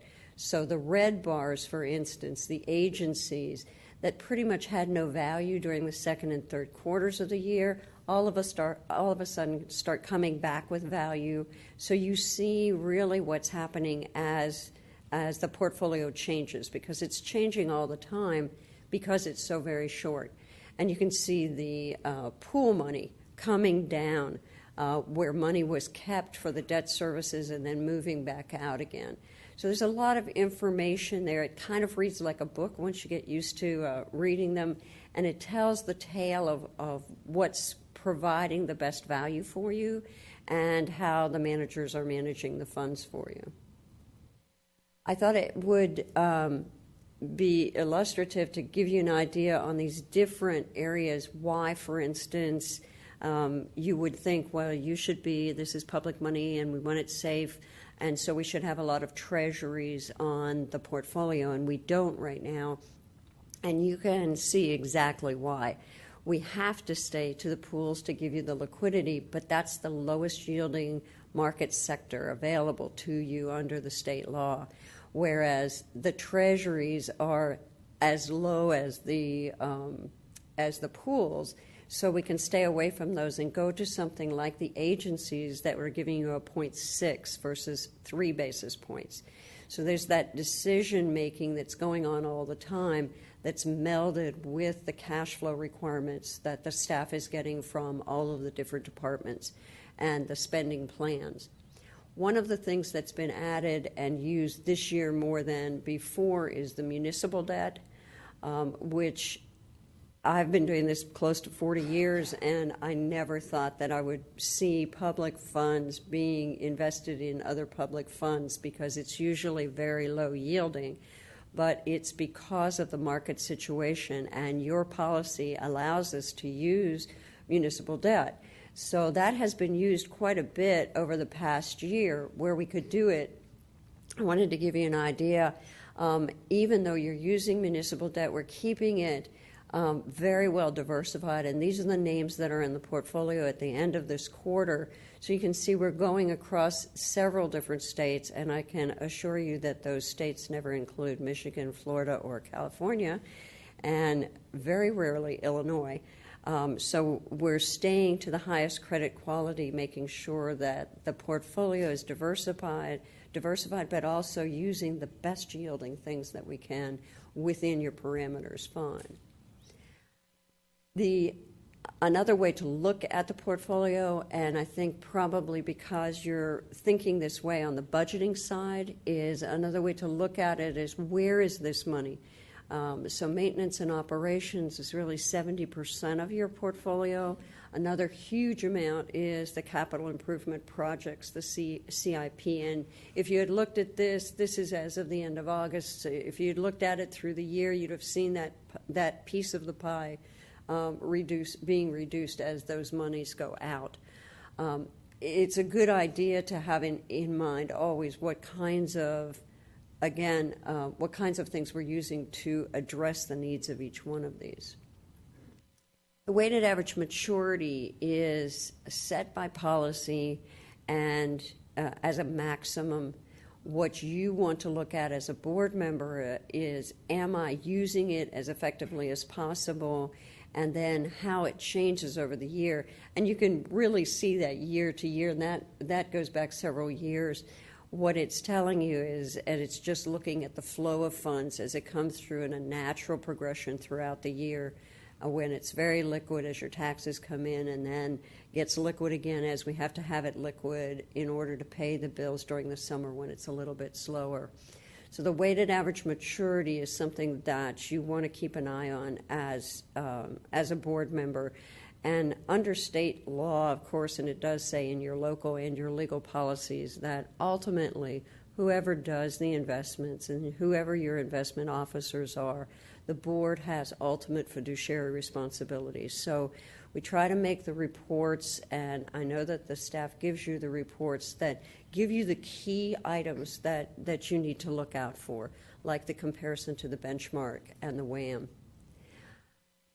One thing that's a little confusing to non-investment people, and I know, again, you get this report, and probably the most important part is to go to the last page and look at the total earnings, but it is it's informative, I think, if you realize that you're accruing interest, which we all understand because of checking accounts and so forth, but you're also amortizing and accreting. There's a lot of work that goes into the accounting and reporting of the reports, but what you're getting is the bottom line, and that's really what is important. But you're getting the reports so that you can go back to that detail and understand and see what's affected your earnings on a regular basis. What did you earn this particular quarter? I'm an investment person. I speak basis points, but I know that sometimes it doesn't always make a lot of sense to you in talking strictly yield. But we've compared it here to the 6-month Treasury bill, the 1-year Treasury note, that should actually say Treasury bill, and the pools, which are your liquidity options.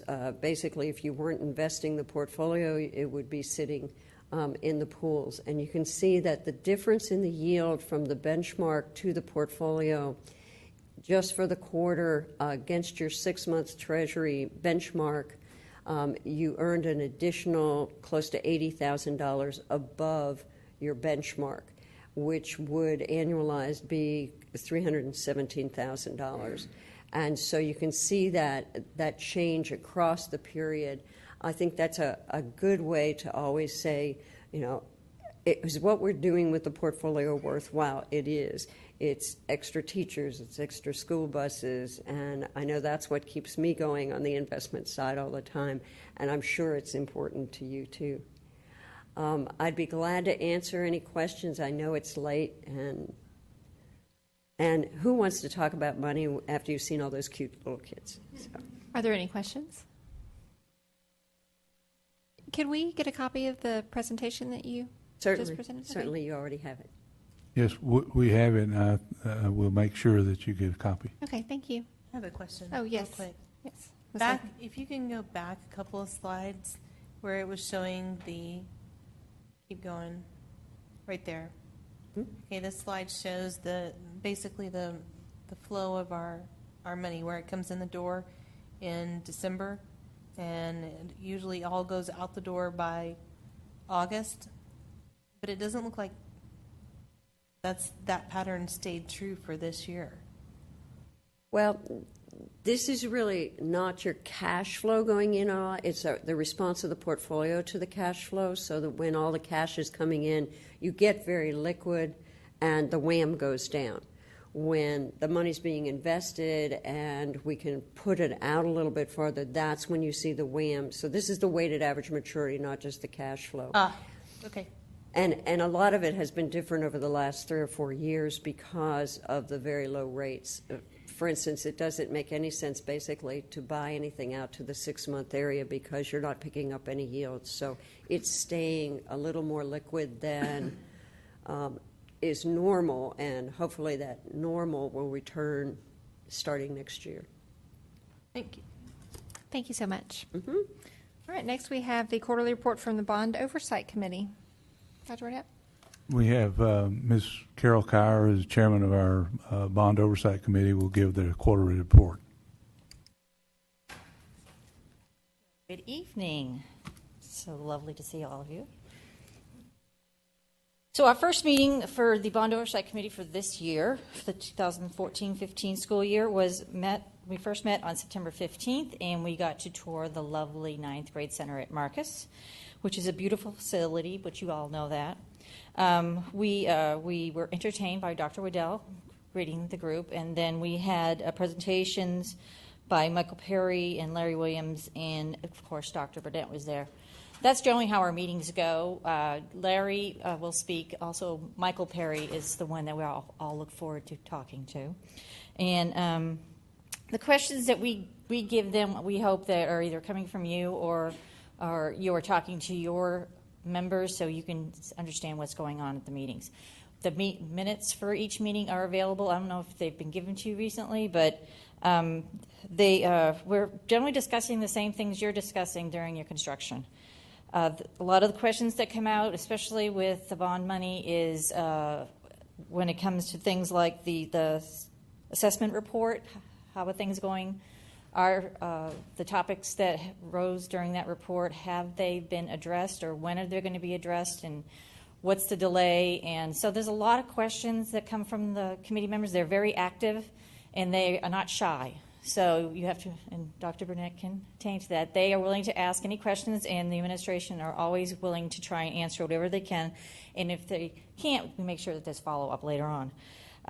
We had, November 18th was an interesting, we had the Templeton demographics there discussing that, which was a whole nother, I think, a learning process for, especially for some of the newer board meeting members. And they put them through the ringer, so they put them through their paces, and I think he probably went home and had a drink afterwards.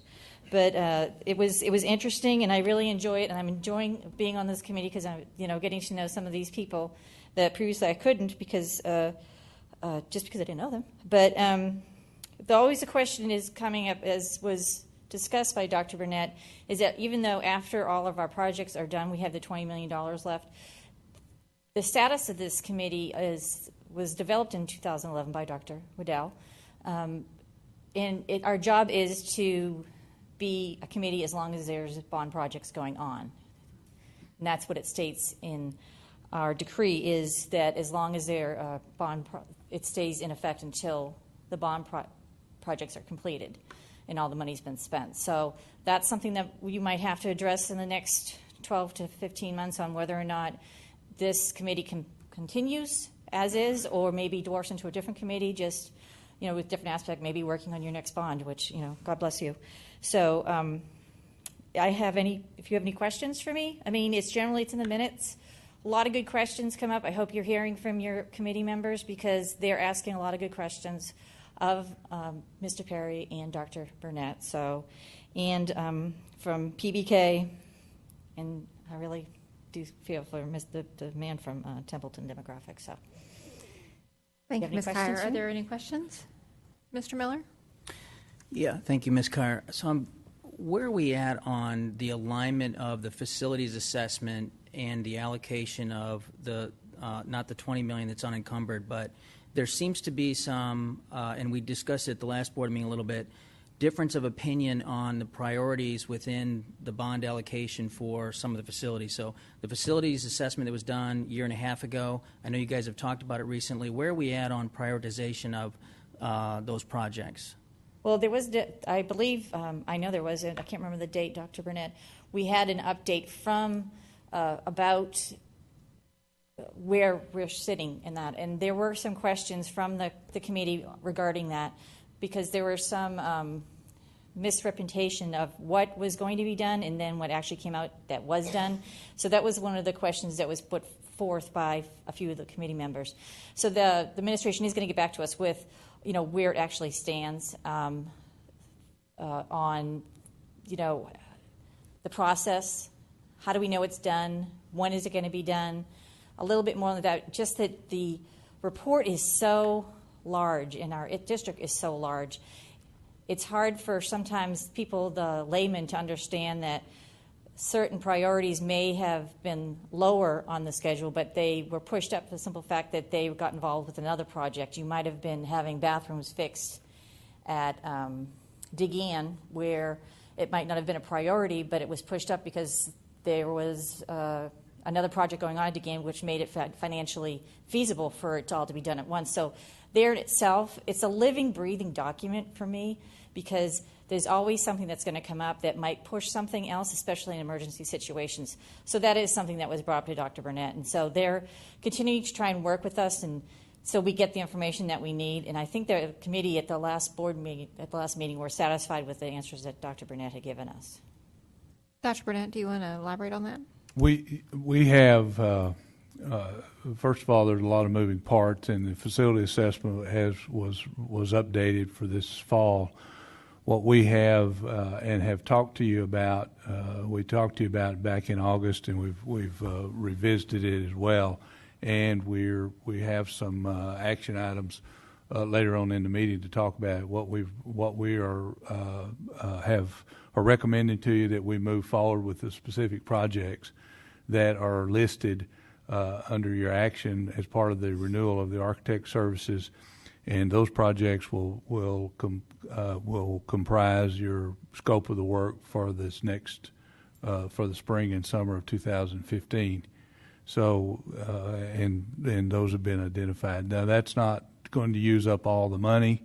nor is that all the projects that we have. They're listed as priority ones, but those are the ones that we feel like that we can actually, they are on the assessment. They are part of our scope of the work for the bonds, and those are the ones that we feel like are doable and that we can complete before the beginning of the school year. So is it fair to assume that the Bond Oversight Committee, as in a majority, is supportive of the projects as they're being put before us right now? I don't know that they've ever taken a vote or that they've ever done that. I would defer to Ms. Kyer as the chairman of the committee to give her perception about that. It's been from the questions that they've asked, I think there's an understanding of what we're trying to do.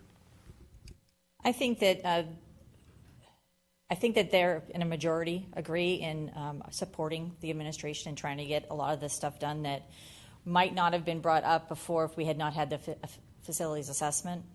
I think that as they're continuing to learn, because between the demographic report presentation and John Martin from Southwest Securities coming in and describing a whole bond process and how it works and how what the next step is for Lewisville, because like you said earlier, our bond money is just about done. I think that they're learning, and I think as they're learning, their questions are continuing to grow and to become more incisive and trying to really figure out what's the next best step. But from what I'm feeling from the questions and the answers they're getting, that the overall is supportive. I mean, there's always a couple of people that want more information on something or other, but you'd expect with this many people, 14 people who are pretty strong on one committee, that they're asking all the questions. So, are there other questions? Okay. All right. Thank you. Thank you. And Dr. Waddell, thank you for your service. We really appreciate it. Coming from my committee, but also myself, since I've known you for a while, I hope you enjoy yourself. And since you live in Flower Mound, maybe I'll see you wandering around. And, I don't want to see the suit, though. You got to have, like, sweatshirt, jeans, maybe a pair of tennis shoes or something. I'll work on it. Yeah, good. Thank you. Thank you. You all have a good night. All right. Next, we have update on construction projects. We have Mr. Perry here if you have any questions. We know it's late. We have Griffin and Kami that are still tracking on schedule. Kami is scheduled to be occupied over the Christmas holidays, and we have some ceremonies scheduled for that, I believe, in January. We're still working on the closeout of the ninth grade centers, and I think Mr. Perry tells me that the contractor will be working diligently so that the numbers of items that exist at each campus will be a very much smaller number by the time school starts in January. I have a question.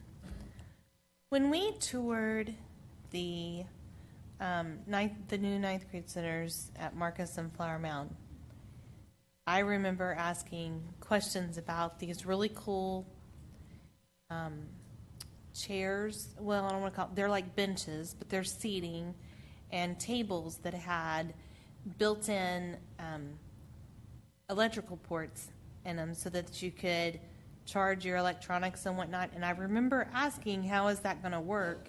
And I was told that those pieces would be moved, and there was electrical wires being run through the floors and whatnot, so they all would be hot so that the kids could sit at those and be able to plug in their devices if they needed to. And now I'm hearing that, no, we just got some really expensive benches with outlets that aren't connected to anything. Good evening. How are you doing? I'm well, thank you. So just to summarize, it's a great piece of furniture. The good news is it's very mobile, and if it's against a wall that has a plug, it can be plugged in. That is not what I was told, Michael, on that tour. I asked a lot of questions about that. I'm not sure, but I know I would not have told you we're going to run wires under the floor. It was. But if that was me, if that was somebody else. But what I can do is tell you the truth, and the truth is, if it's against the wall that has a plug, It can be plugged in, and it's a great piece of furniture. If the campus chooses it to move it in the middle of the cafeteria, where there are no plugs, you're not going to have power to that table. Because I remember asking about this because where they were positioned in the hallways, and it was upstairs, I think it was upstairs, they weren't near a wall. So I remember asking this question. I just wonder, would we have not been smarter to just buy plain bench seats that didn't have electrical outlets?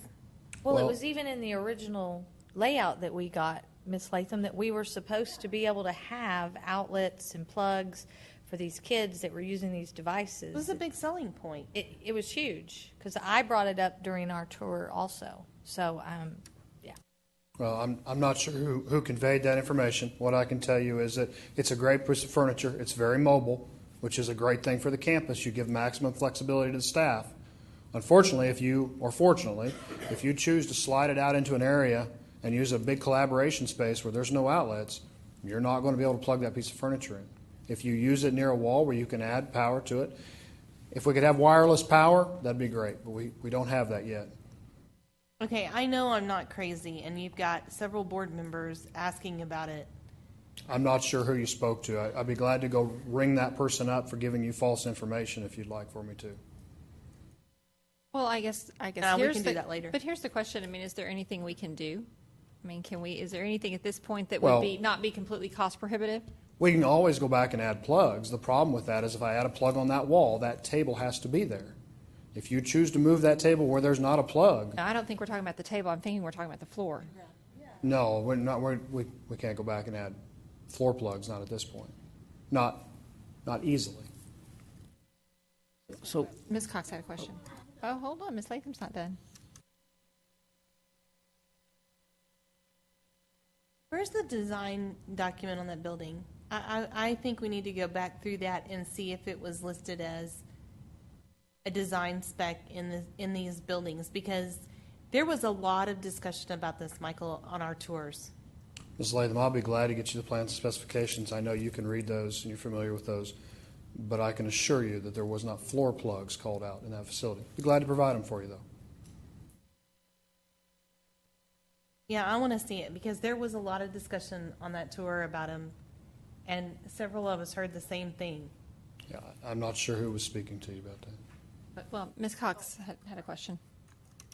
Mr. Perry, I just had two questions. One is, I was in the arena at Marcus about a week ago, and there's still boards up on one of the sides that still don't have the pads. They're on one side, but they're on the other. I was just wondering when those are going to be placed. Is the board you're referring to the retractable bleachers? Those were delivered today. Okay, good. And then the second question was, we had some roadblocks and some issues with the Marcus and the Flower Mound campus. Are there any roadblocks that would prohibit, I know Dr. Burnett said we're on schedule, but are there any roadblocks that would prohibit us not meeting our deadlines for Kamey and Griffin? Oh, for Kamey and Griffin, we've waxed floors. We expect furniture to be delivered next week.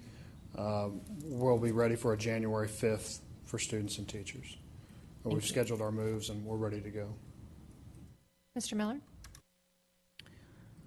I'm going to pile on, Michael. All right, I got big shoulders. Come on. And I'm tired, so I was going to reserve some of my energy with you and save it for later, but I'm going to. I agree with Ms. Latham, and I don't know who said what that night, but that was certainly my impression. And I will tell you that there's a disconnect someplace on this, so we need to figure out where that is. Somewhere there's an impression that was sent in these flexible learning environments that the power on those devices would be able to use. Now, I understand you're saying that if the campus leaders or the teachers move them, that's one thing. But they were set up in a certain way for us when we toured those facilities to give the impression that they could be utilized with their full features as exhibited when we walked through the facility. And that was with the power outlets there, et cetera. And I know it came up, and I don't know who answered the question. So I think we need, and I know you can run those things. I mean, Marcus moved their coffee shop and ran, cut a trench in and that type of thing. Now, that's very expensive, but somebody missed the ball on this one because we created these centers, but they're flexible, meaning you can move things around, and they look cool. but the functionality, I think, is limited with some of this. So I continue to have just reservations about the quality of the work in those campuses. I know they look good on the surface, but I fear that, you know, corners may have been cut in the build process. I'm not suggesting that's from you or PBK, but, you know, something's not right about it. And so, you know, the optics are drawing me to conclude that something else may be boiling under the surface. So, I'd be interested in how we look to resolve this. I think it needs to be resolved. And if the resolution is, you know, hey, we just bought the wrong furniture, we just say that. We shouldn't have bought that furniture. And I assume we could have saved $50 a chair or something like that didn't have the electrical built into it. And, you know, that's not a lot of money. But at the end of the day, you can start populating a few classrooms with a few $100 here and there. Yeah. Mr. Miller, at this point, standing in front of you tonight, I don't know that we're going to resolve this. Again, the district has not done floor outlets for a number of years. We used to do floor outlets. They become a maintenance issue for us, so we quit doing those several projects ago. I'm not sure who said what to you that night. I can assure you that I would not have told you we're going to do floor outlets because we don't do them.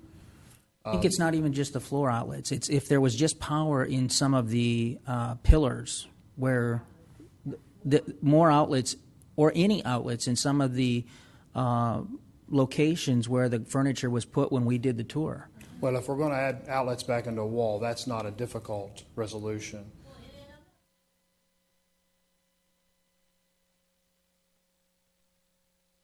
I remember vividly, I asked a lot of questions about where that bench was seated and how they were going to get power to it.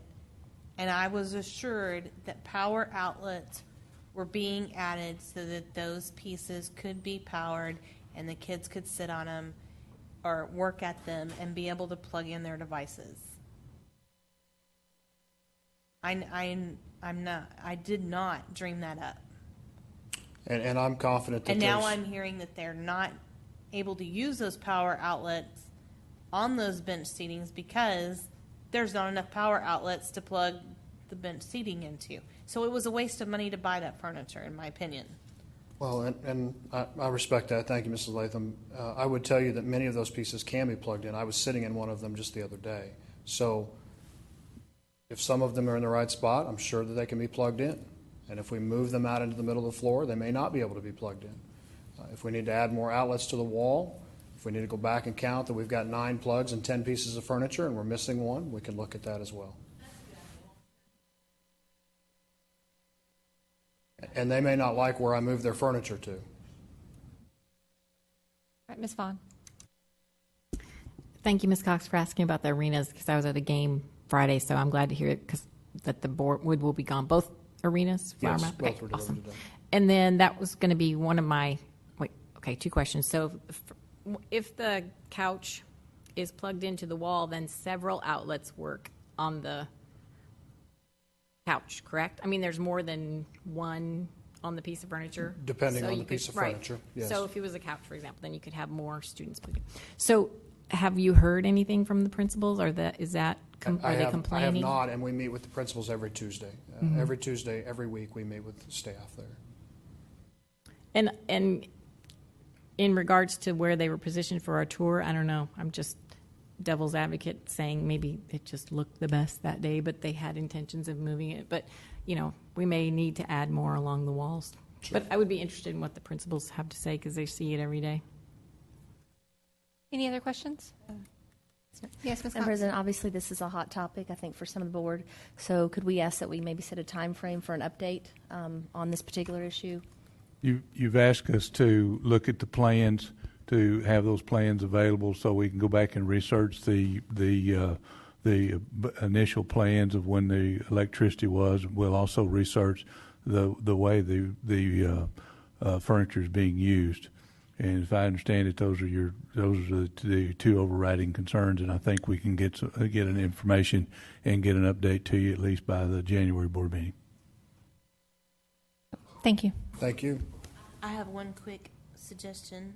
There's been a stop sign knocked down by the new entrance at Marcus on the Morris Road side. Could someone that back on the ground? It just drives me nuts to drive by it every day. We'll take a look at it. Looks like somebody kind of backed over it, but Maybe it's not supposed to be there. Maybe somebody borrowed it from another location and left Maybe it was there. maybe it was a freshman driver. That's true. Thank you. All right, now we will move into the action portion of our agenda. I would entertain a motion to consider the approval of TASB Localized Update 100. I have someone to make. Thank you, Ms. Vaughn. Whoops. Yes. Okay. Yeah, I meant you. Miss Duke. Thank you, Miss Duke. Do I have a second? Ms. Vaughn. All right. We have a motion by Ms. Duke and a second by Ms. Vaughn to consider the approval of TASB Localized Update 100. Is there discussion? Dr. Brockman, would you like to give a highlight? Just as a reminder, a refresher, this is a collection of updated local policies based on TASB's recommendations.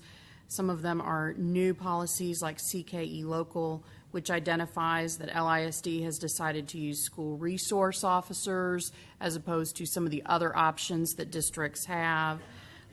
Records management is the next one. CRD Local, insurance and annuities management, is updated to align with the Affordable Care Act and some of those provisions. The next few policies, DCB Local, DCC Local, DCD Local, DCE Local, all have to do with cleaning up language on different types of contracts for employment in the district, and really those are cleanup provisions. And then GKB Local, the last one, is on advertising and fundraising, and the big change here is actually defining advertising as it should be defined in the public school arena, and how the district has the authority to accept or reject requests for advertising. Thank you. Are there any questions? No? Okay. All those in favor? Show of hands. And that is unanimous. And may I just say that update 101 was delivered to my email box today. The gift that keeps on giving. Job security. Thank you, Dr. Brockman. Next, would somebody like to make a motion? Ms. Vaughn? Do I have a second? Thank you, Ms. Duke. We have a motion by Ms. Vaughn, a second by Ms. Duke to consider the approval of renewal RFQ number 2185-11, Architect Services. Dr. Burnett? You have the projects before you that are still underway. You also have the list of the projects that we're requesting to begin working on for the spring and summer to be completed, at least the majority of them to be completed by the fall. We expect the restroom renovations for the elementary schools to probably be phased in, but we're asking to get started on those, and this renewal just covers those specifically listed items. Are there questions for Dr. Burnett? Yes, Ms. Cox. I just would like a point of clarification on what we're voting on tonight. Are we voting on continuation of PBK? It's just to finish these projects, not to actually renew their contract. And then in that, are we also voting on the administrative considerations, or is it just the PBK? Because I'm a little confused. The recommendation is that you renew the contract with PBK for an additional year, subject to the restrictions of these projects, as well as the revisions to the agreement that we have with PBK that we discussed with you in the administrative considerations. Okay, and the second part of that question was, somewhere in the documents I seem to remember reading that if something else came up, maybe they would need a continuation if the project extended for some reason. So how would that work? Would the contract be immediately over in that 1 year time frame? Well, once we start on these projects with them, the projects themselves have a lifespan of longer than just 1 year. In those cases, the architect of record is the one that you've employed to do that project. So, in other words, if you have an architect, as we had the aquatic center, we started the aquatic center with SHW, and that project lasted from 2011 until this past spring. So it could be more than 1 year, but your actual renewal is specifically limited to these items that we're presenting to you for the summer work and summer maintenance. Should you choose at some point, should the district consider reallocating the money for other projects that you have in your bond fund, then you can make the choice at that time if you want to go forward and award the work to PBK, or if you want to choose another process. Ms. Hassett? You had mentioned earlier about the bond fund.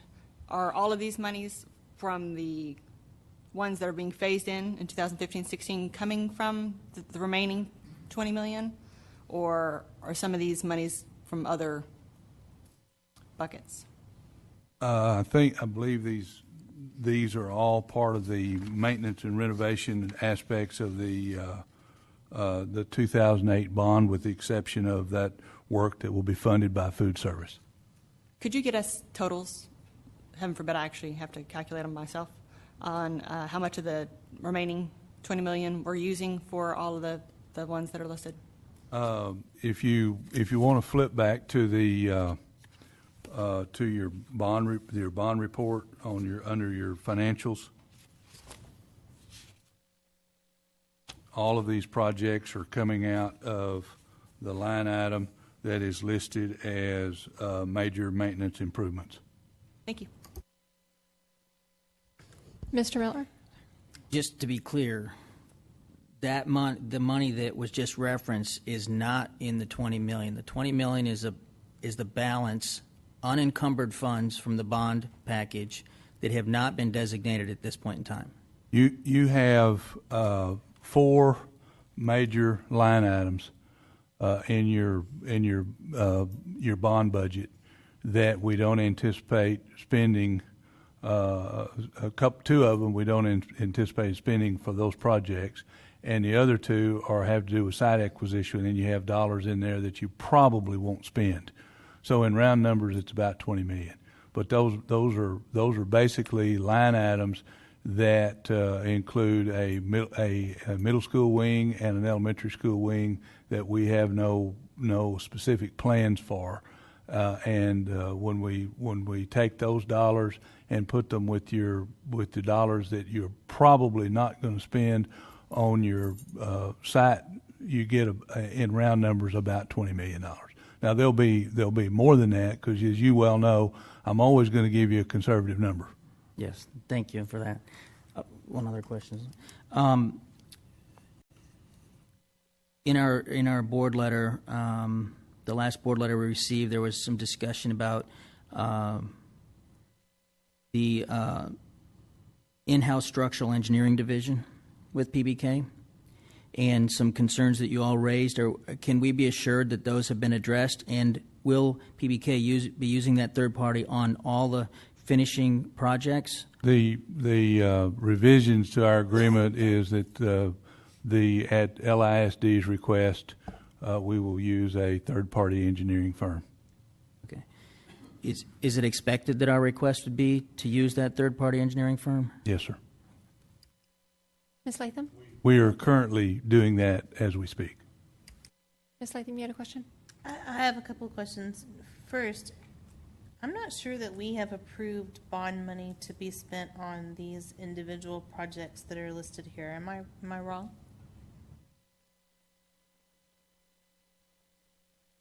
You have bond dollars that are scheduled to be spent for what we have termed major maintenance renovations. So major maintenance renovation is $75,000, $150,000. That to me seems like regular maintenance that Larry would usually handle. Did I miss something? Larry, you want to address that? Well, I think it would be helpful to understand how you make decisions about what we're going to spend for bond, because I do think some of these things, I mean, like a new freezer at Timber Creek. And so how do you make those distinctions between facilities and bond? Well, in the case of the freezer, you're going to fund that work out of your food service budget. Oh, yes, as it clearly states. Okay, but Larry, before you answer that, we had discussed putting together a database type tool that would allow us to plug in when we were going to need to replace HVAC systems, roofs, bathroom tiles. We had a big discussion about that. One, did that tool ever manifest itself? And two, I don't understand why some of these would not be covered under normal maintenance type activities. The short answer, Ms. Latham, would be to define maintenance dollars spent on something that exists, maintaining something that exists versus providing something new. A new freezer probably falls in a gray area like that. But we try to spend our maintenance dollars through the maintenance department on taking care of stuff that exists. In other words, if there's a wall plug that's broken, that's certainly a major a maintenance expense. If a wall plug is not there and it has to be created, that's kind of the area that we get into. So we don't have any exterior lighting at McAuliffe, DeGan, Highland Village, and Vickery, and I know the answer to that because we do have exterior lighting. Yes, ma'am. There is a cost of these things that kind of tips it from a maintenance perspective to a capital expense. $150,000. And you've spent more than that on concrete. We've historically used bond funds for those big capital expenses like that. That's the best answer I can give, Dr. Burnett, I think. And as far as a matrix or a database, the facility assessment report has folded those things in as to life cycle replacement costs. That forms the basis of the facility assessment report. Ms. Hassett.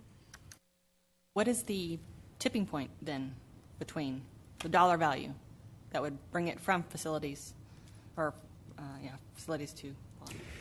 I don't know that I could answer that off the top of my head. I don't know that it's a defined hard number. We've used bond funds for major capital expenses to take care of life cycle replacement type cost. Are there any questions, Ms. Is there a schedule of when items need to be replaced? And could we get a copy of that? Well, it's a facility assessment report as the document that says that. There's priority ones and priority twos. I'm new. Can I get a copy of?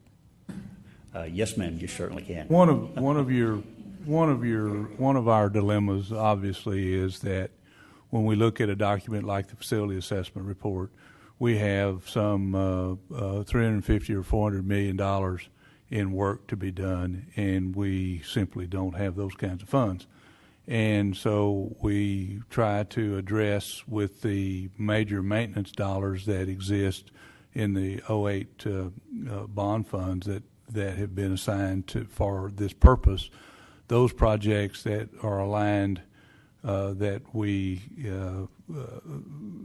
address the health and safety issues and the critical life cycle issues of our plants to keep our buildings running. And I don't know that there is we've gone through, I believe, I don't know how many renditions of facility assessments. We go through them every 3 or 4 years and update them. Well, we have that document. I think it's online, but we'll verify that it is the facility assessment report. One of the things too that muddies the water a little bit is we have when we touch a campus, we try to, such as our 9th grade centers. We've done quite a bit of work there that would have ordinarily been called for in maintenance projects, but we've done it under the umbrella of the overall project at that campus. So that muddies the water. I don't know that there is an absolute fine line that we could say that to delineate one or the other. We're simply going to be committed to using those bond dollars to address the priorities that have been set forth in the facility assessment to the best of our knowledge, and bringing them to you, and also bringing them to the Bond Oversight Committee so we can continue to have these kinds of discussions. At some point, as has been noted, at some point the district will have to, and this has been discussed at the Bond Oversight Committee, at some point the district's going to have to recognize that we've got a shortfall here, and the district will have to consider at what point we'll have another bond election to address not only whatever new facilities the district wishes to build, but also those renovations. Now, I don't know that answers your question, but it's not an easy. This is not a particularly easy dilemma, especially as we get closer to the end of the expenditures. Ms. Duke, I believe you had a question. Yes. I understand about the money and such. One of my questions is on these items and our facilities assessment report, because we did it and PBK was over that and we talked about keeping it updated. What I am curious about is how have we kept it updated? Where are these items on the list? Are they a priority 1, a priority 2? I know some of them you add in for other construction. Understand that. But where are they on that list that makes them that important that we have to do them now? And again, I'm not saying that we don't need to fix a bathroom, because I'm all about making our buildings done right. But I just want to understand, how have we updated it? Are we talking to the principals? Because our bond oversight's asking the same questions. We've got buildings where they're saying, well, why haven't you done this? And it hasn't been on the report. And we're like, well, maybe we can do it. So why is it important right now? Where do they stand? Ms. Duke, the facility assessment report is updated as projects are completed. The version done this summer included everything that has been completed to this point, and it is updated. The items you have on the list before you is, I think Ms. Latham asked if the board's already approved them. That's just the estimate of the cost of those things, and I don't think the specific projects have been included, but they are priority 1 and priority 2 items. The focus that we worked on these 2 years has been priority 1, life safety type items, and end of life cycle items. There are some items in the bond oversight report with a high priority that are not equipment issues, but district-wide issues that have to be addressed. Some of those are priority 2s and even priority 1s that are not included, such as part of our middle schools have a black box theater. So in some, the report for those middle schools who don't have a black box theater is listed as a priority 2. That's probably not a decision the maintenance department, new construction department should make. That is a district-wide assessment. And so there are 1 and 2s that have not been completed from that standpoint. But the list that you have before you is priorities 1 and priorities 2 that really can be quantified as specific needs at specific campuses that do not change the nature of a building or change the program or that sort of thing. This year we will be updating or giving information to PBK monthly on items that have been completed through the maintenance department. And we try to do a lot of those things that are smaller in number. It's a misconception to think that all the facility assessment items will be done through bond money. That is not correct. We're trying to do some of those things, and we'll continue to update it as we go along. It's such a massive document. It's really difficult, I think, for some of our principals, some of our staff in every department to get their hands around as to what's taking place and what's being done. Maybe we can certainly provide some very specific, simplistic bites to the Bond Oversight Committee that would help clarify some of that. But. Okay, and if I could also add to when we did the facility assessment update, and we have been working on that, as Mr. Williams mentioned, since last summer. we anticipated that we would have a board workshop on the facility assessment and these kinds of things. Events, I guess if you want to blame me, I guess you can blame Dr. Waddell. It's his fault that we didn't. I'm being facetious, but we did anticipate that we would have a more in-depth discussion with the board about some of these options. Since that hasn't been forthcoming and may not be until the spring, we're simply asking you for this limited list that we can go forward with in order to keep the work moving forward. We recognize that we're not going to answer all of your questions, nor are these projects going to be exhaustive. We're just simply asking for the ability to move forward because our information about the construction is we know that the contractors are hard to come by. There's a lot of work in the area. The lead time to get air conditioning units ordered and manufactured is anywhere from 4 to 6 months. So if we're going to get the work done, then we need to. You have a companion item on the next item with the construction management at risk, and our hope is to get that company in place. We're optimistic and think that we might be able to do that by January, but it's going to be close. And then get those players in place so we can actually get this work done. So we recognize fully that all of your questions are not going to be answered, nor are ours, because we have work before us. But we're just simply bringing you this so that we can keep the ball rolling. And I do understand that, and we've had discussions about this. I just wanted to make sure that these items are something that, yes, need to be done now. I will say again, I have reservations about making decisions for the future on projects that we haven't made a decision about that aren't necessary for our children right now. I certainly don't want us to hold off on fixing bathrooms and lightings and things like that. I'm not questioning the dollar value because I understand how we balance that. I just want to make sure that we're making the right decision right now. So I support what you're trying to do for this contract, just not for future projects. Mr. Miller. I'm going to try and get back on the agenda item, which is for us to approve the projects that are listed here with PBK to do that work. Because we reference here other projects, just to be clear, it is unclear to me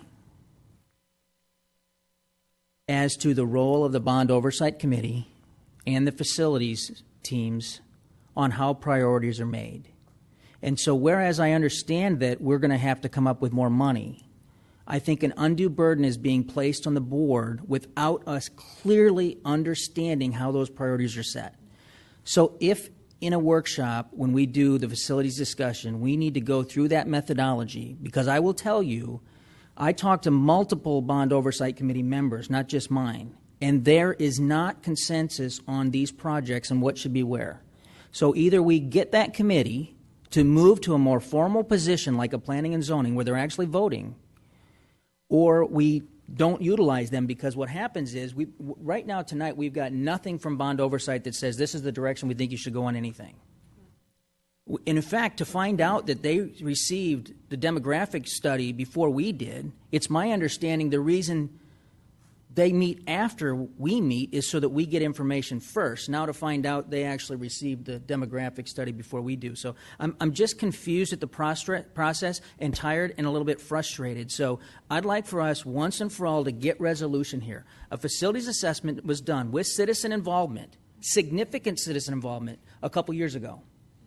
There are priority one projects that were not identified then as priority one. Now, I understand things break and they need to be fixed and that type of thing. But it's just not clear how those decisions are made and who is actually backing those decisions of putting certain lights in and tracks being fixed. And again, I'm not picking on anything in particular, but I will say I'm still confused as to why the bathrooms at the colony outside are a priority.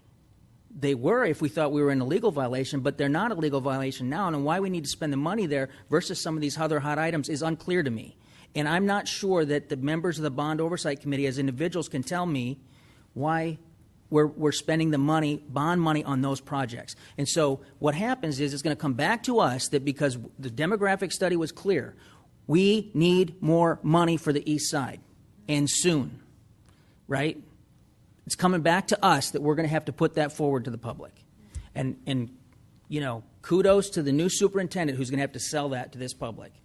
And so we have to be aligned as to how these projects are being prioritized and money shifted around. And I don't think we're aligned today. I don't think 7 board members, I think, will have a different perspective and understanding of how these decisions are made. And I'd just like for us to get on the same page. I'm sorry for being frustrated, but this has actually been a confusing thing for a number of months, and I think we just need to get it resolved. Are there any other questions? I would agree, Dr. Burnett. I think really our biggest frustration is trying to just understand the process and trying to understand, because we know that there are multiple priority one. There are priority one projects that aren't being addressed, and so the rationale, and then how do principals feed into that system, and it was done once, but how do they give feedback, or do they provide feedback? I think we just want to know that. I think it's just a matter of, what's the process so we can understand it, so the community can understand it. I think that would be helpful. So, any other questions? No? Okay. All right, so we have a motion and a second. All those in favor of approving this renewal for architect services, raise your hand. Okay, that is Ms. Vaughn, Ms. Duke, Ms. Hassett, Ms. Sheffield, Mr. Miller, Ms. Cox in favor. Those opposed? And that's Ms. Latham opposed. Okay. Sorry. Do I have a motion to consider the next item? Thank you, Ms. Duke.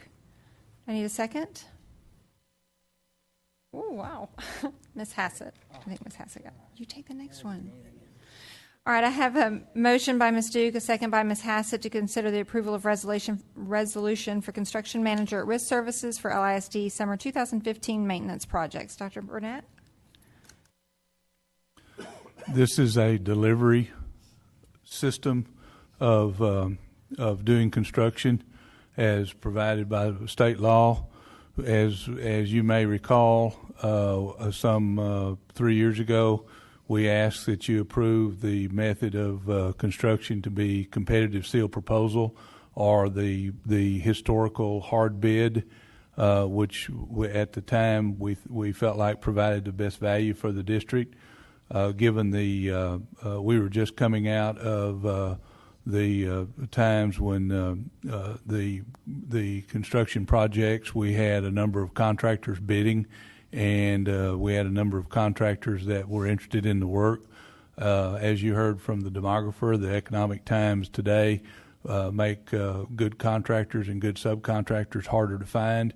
You may recall our frustration last month when we had a couple of projects that we bid out. We only had one bid on it, and that's frustrating. And we think that the rational response to this is to utilize a construction manager at risk. What this means is that we will develop a proposal to go out before Christmas to solicit requests for proposals for general contractors and construction managers at risk, and they will bid us, and they will give us the ideas, their costs associated with that, their fees, their fee structures, and the work that they do. We'll check the references, and then make a recommendation to the board based on our bid criteria. Then once we get the company in place, but between our facility services and new construction and architect, then we will refine the scope of the work that you have before us and get the plans out, and then those will be bid out, at which time the construction manager at risk will present to the district a guaranteed maximum price allowable for that project. so you'll get another bite at the apple. Thank you, Dr. Burnett. Are there any questions? No? Okay. All those in favor? And that is, oh, that's unanimous. Is that right? Okay. Thank you. I need someone to entertain a motion. Mr. Miller, would you like to entertain a motion? I'll make a motion to consider the sale of LIST real property to TxDOT in connection with the Farm to Market Road 544 expansion project, Parcel 2 and Parcel 3. Thank you. Do I have a second? Thank you, Mr. Miller. I have a motion by Ms. Latham, a second by Mr. Miller. Do we, Dr. Burnett? This is our negotiated deal with TxDOT that we're simply bringing forward for you to go forward with. Are there any questions for Dr. Burnett? No. Okay. All those in favor, please raise your hand. And that is unanimous. All right. I need a motion to consider the next item. Ms. Hassett, do I have a second? Ms. Duke? Oh, I'm sorry. I already called Ms. Duke. I have a motion by Ms. Hassett, a second by Ms. Duke. Dr. Burnett.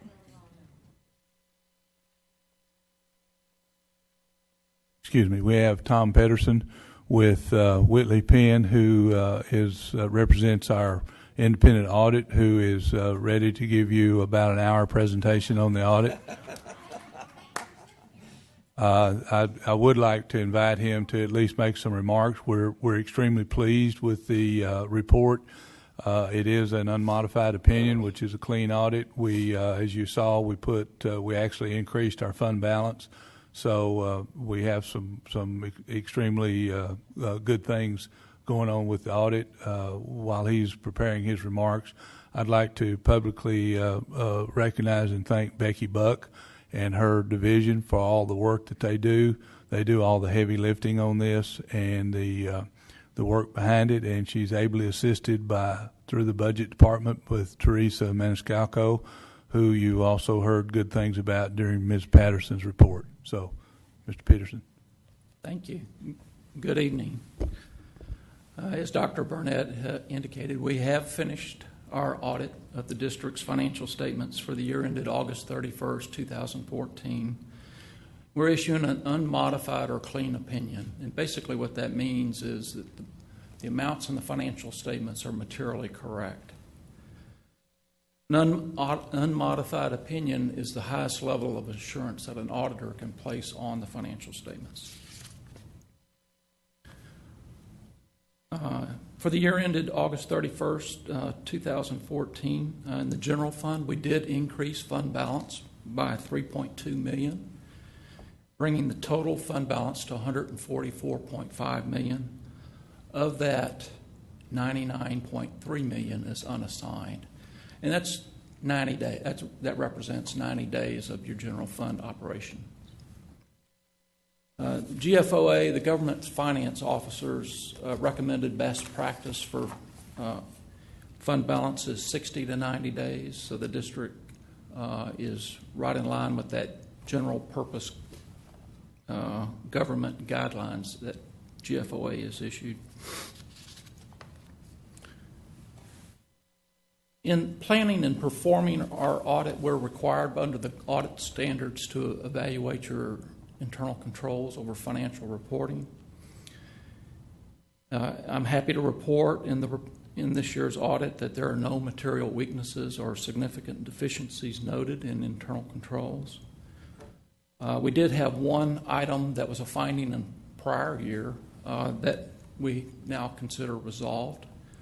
Last year we had some inconsistencies in amounts reported in PEMS not agreeing to the published CAFR. So that has been rectified. Since the district receives more than $500,000 in federal financial assistance, we are required to perform a single audit. This year, the program that we selected for testing was the Special Education Cluster. Special Education Cluster represents about 30% of your total federal expenditures. And I'm happy to report that as a result of our test work, we're issuing an unmodified or clean opinion on compliance with the major program tested. That's all I had. I tried to keep it brief. If you have any questions, I'll be more than happy to try to answer them. Are there any questions? No, just thank you for hanging out this long. We apologize. I think Mr. Miller has a question. Yes. Well, I appreciate you hanging out. I mean, you're a better man than me for sitting out there for 3.5 hours and not making it look like you were bored. So thank you. Oh, it was very interesting. I want to give kudos to the staff on this, Dr. Burnett, and your team for having a clean report. And, you know, we did put some money back in the fund balance. I mean, that's probably decisions that were made last year, but, you know, I'm sure we'll spend it this year. But, you know, thank you guys for all your hard work on this and keeping track of things. So fortunately, it puts us in a strong position to maybe pay for some of this stuff that we're going to need to pay for going forward. Well, thank you. And I'd just like to add that it's a real pleasure to be of service to the district. Whenever you have staff in the finance department like you have, it makes our job very, very easy. And thank you very much. Thank you. All right. If there's no other questions, all those in favor? And that is unanimous. All right. I believe there are some consent items that are being pulled. Mr. Miller? 2.f.2. Okay, are there any others? 2D. 2D. Hot dog. Okay. All right. Any others, Ms. Cox? 2F1.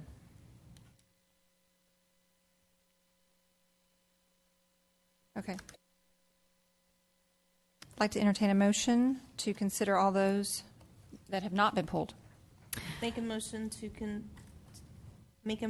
approve all consent agenda items with the exception of 2D, 2F1, and 2F2. Okay, thank you, Ms. Latham. Do I have a second? Mr. Miller? All right. Are there any discussion for any of those items? No. All those in favor? And that's unanimous. Okay. Ms. Latham, would you like to make a motion? I make a motion to consider consent agenda item 2D, to consider approval of revised administrator appraisal calendar.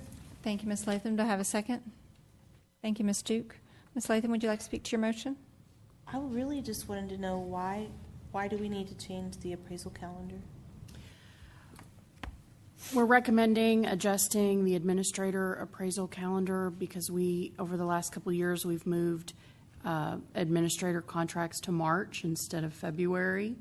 And this allows for an extra month of time for the zone leaders to complete those appraisals of principals.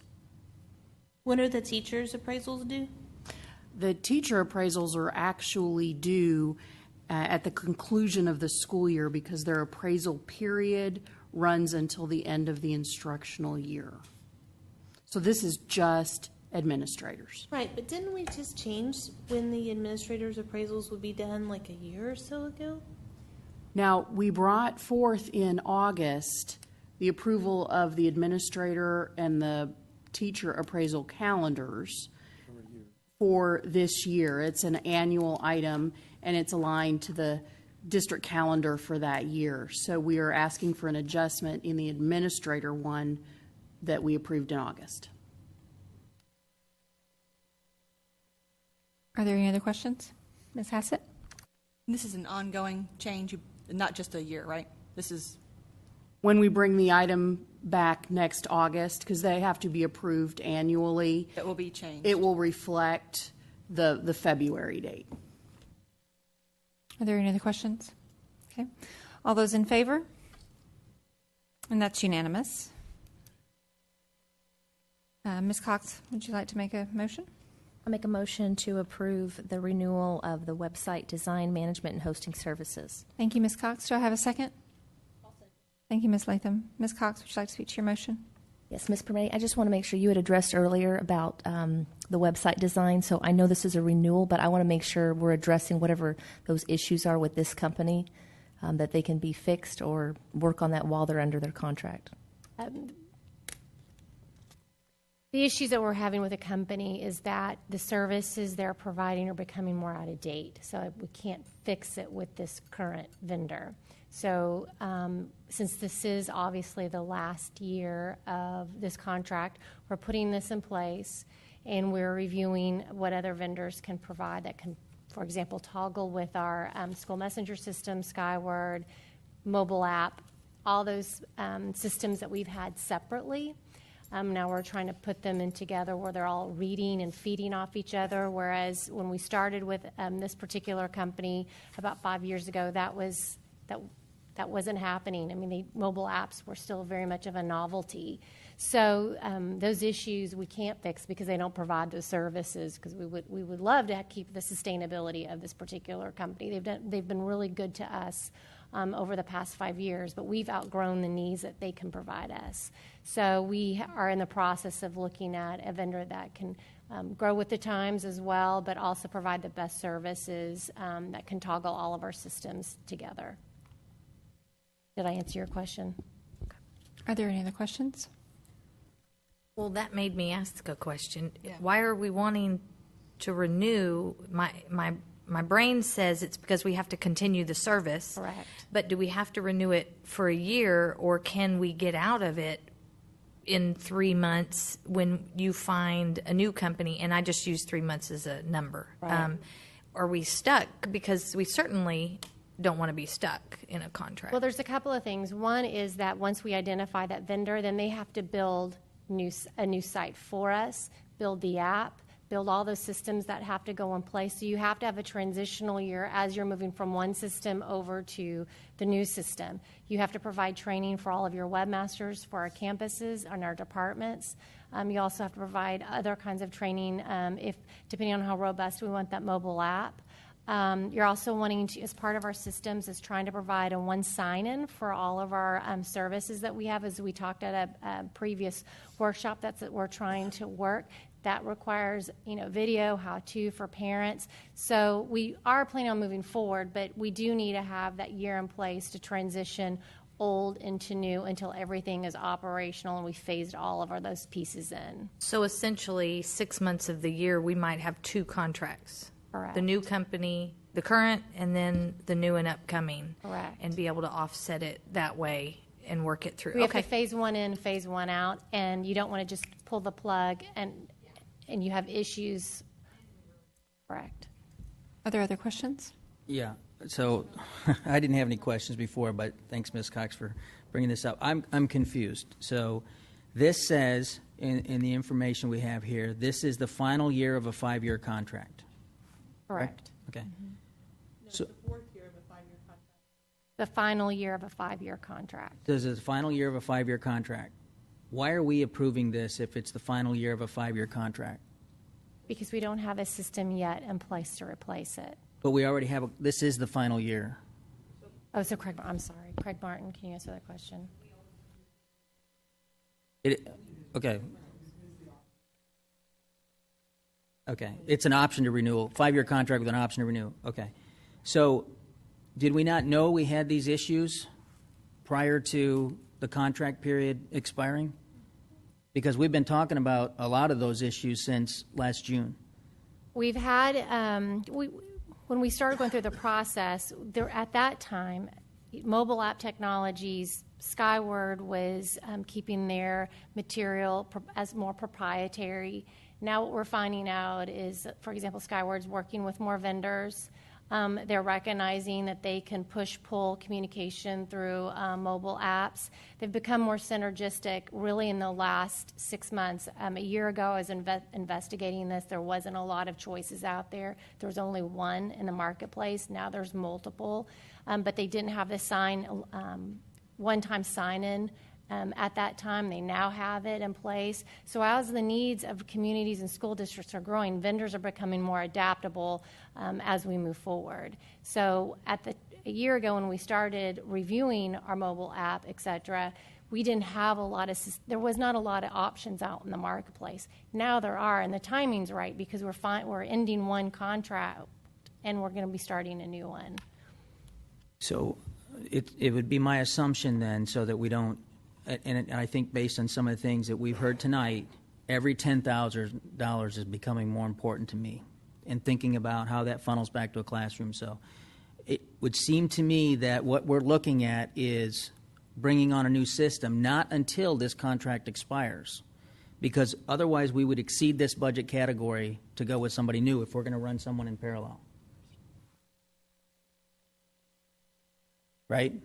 If we're going to bring up another system, because there's a lot of that functionality, it seems to me, that can be layered on the hosting company that we have today. But if we can't, then in some of that functionality, I would assume is going to be, they could monetize it, and it's going to be more than this contract. So, Correct. So currently, for example, we currently have a company we work with that does a mobile app that doesn't do web services. So at some point, we would transition those funds over into this, added into the bucket, if you will, with another company that works it synergistically. So we'll have to have a phase-in, phase-out process. That makes it more smooth, provides all the training. Obviously, we'll be as responsible financially as we can be. We recognize that's a concern. It's a concern of ours as well. But we want to make sure everybody's trained. We have to do that before a system can go live. And we just want to make sure we have an appropriate phase-in process in place where it's a smooth transition for our teachers and our secretaries who serve in those roles, and on campuses, parents recognize how to sign on. They know how to use the systems in place because it'll provide more offerings than what we currently have. Cox? Well, so where are these funds coming from for the transition period? I mean, are the funds in your budget already for the two companies for the transition period? Because they're going to have to build a new website, all that. Is that all in your budget already? We have a portion of it as far as the first phase, but some of those funds will come out of another fiscal year's budget. Are there any other questions? So if this item is defeated, what happens to our website? It doesn't stay on. Okay, thank you. All right, all those in favor? And, okay, so that is Ms. Vaughn, Ms. Duke, Ms. Hassett, and Ms. Sheffield. All those opposed? It's Ms. Latham, Ms. Cox, and Mr. Miller. Okay, and Mr. Miller, would you like to make this motion?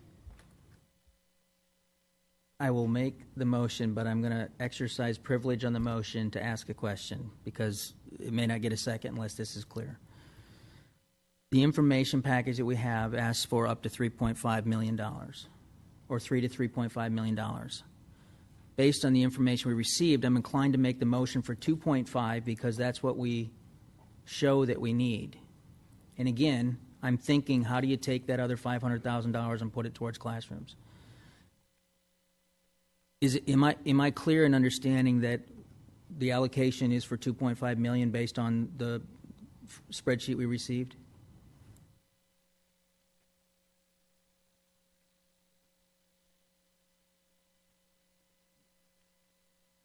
If you would, I'd like to ask Mr. Martin to address that. Is there a second? I didn't make a motion, but you don't technically have to have a motion to have that question answered, but I will make a motion then. I move that we approve this item for teaching supplies and instructional materials not to exceed $2.5 million. Okay. We have a motion for $2.5 million and a second by Mr. Miller and a second by Ms. Latham. Mr. Martin, can you?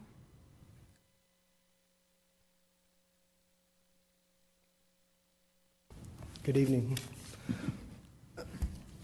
I think that in that spreadsheet that was sent, when we sent it to Dr. Riddell and Dr. Burnett, and I think it was forwarded on, was trying to get an idea of what types of items were being purchased within this bid. We did a quick, an hour or two of pulling a spreadsheet down of the top 10 vendors on that bid. There was, as Dr. Riddell spoke earlier, there's 184 vendors that were approved on that bid. We just picked the top 10, and that top 10 equaled approximately $2.5 million. there was, if we went back and tried to gather, the remaining, which did come up to approximately 3.6 million, and it was 84 vendors. There was about 100 vendors that none of the campuses or departments purchased anything from. So it was 3.6 million that was used. Now, I think a lot of that might have been the 2 new ninth grade center campuses, so that was a little bit of an anomaly, higher than normal, and I think that's why they brought back the expectation down to 3 to 3.5 million. So given that, I'd like to withdraw my motion if Ms. Latham would withdraw her second. I'll restate the motion. Okay, that motion has been withdrawn. Mr. Miller? I'd make a motion that we renew RFP number 2190-11, teaching supplies and instructional materials, as provided to the board. Thank you. I have a motion to approve the original RFP and a second by Ms. Latham. Is there any discussion on that item? Yeah. Mr. Miller? So I had 4 questions, and most of them have been answered, but I think it's good to have some discussion. First of all, I still maintain the position that a renewal of a multi-million-dollar contract should really be done outside of consent, so I'll continue to pull those.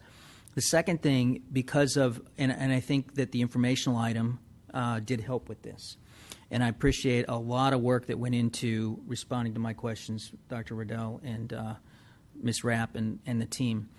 I wanted to make sure that instructional materials, and I'm sure this would get some debate, but instructional materials do not reference Common Core state standards. I'm okay if the materials say that they can be used for Common Core state standards, and the implication is they can be used for the Texas TEKS.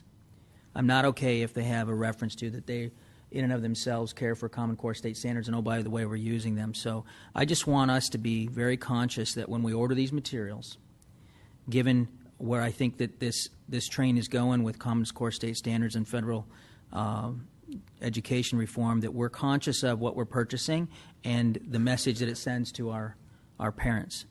I think there was something else, and my iPad died, and so I don't have the questions that I sent. Was there something else on there that was important? Don't define it important. Absolutely not. I was just going to say don't define important there, but I think you summarized it very well, Mr. Miller. Okay. Can I throw something in historical for you, Mr. Miller? Yeah, I did enjoy that. I don't know whether, years ago when the Visioning Institute was in its early work, somebody brought up the question of national standards. And I can tell you, as soon as that happened, the people in that room said we're not for them. A couple, 3 years after that, Commissioner Scott came back from a meeting in Washington, D.C., and it was, I don't even know if they had the term Common Core at the time. But the state had decided they weren't going to go along with the national curriculum, and he was speaking to a group of superintendents. Kind of historical there, too, because that's when we introduced him to creating a new vision for public education in Texas, which he became a supporter on. But we told him we supported that. So I've never been a fan of national standards. It may be that our standards are the same as standards in Wisconsin or North Dakota, but I don't care about that. I don't think the federal government should be setting standards. So from a philosophical base as far as this district's concerned, and really I would say across the state, most superintendents in Texas knew very little about the Common Core because we weren't interested in it. So I know there's been a lot of attention on that, but I do think it's important and helpful to know that maybe a little bit, that going way back several years, there's been an opposition to national standards even before they had a name. And I thought Dr. Riddell did a good job of laying out what our basis was for the development of the curriculum and making it about as clear as it can that we don't use that. It's going to be overlap. A protozoa in California is pretty similar to one in Texas, and our kids have to learn those things. We may explain the difference between California protozoa and Texas, but mostly they overlap. But but we are not interested in doing anything, we follow the state curriculum, we do what the state tells us to do, and we also philosophically are opposed to national standards. And that's a core of what, I could say that is a core of what we do when it comes to curriculum. Mr. Miller? Well, since that may be the last thing Dr. Waddell says at a board meeting, I want to say I do really appreciate that. And after talking to Dr. Waddell today, we had a good discussion, and the work that you guys did.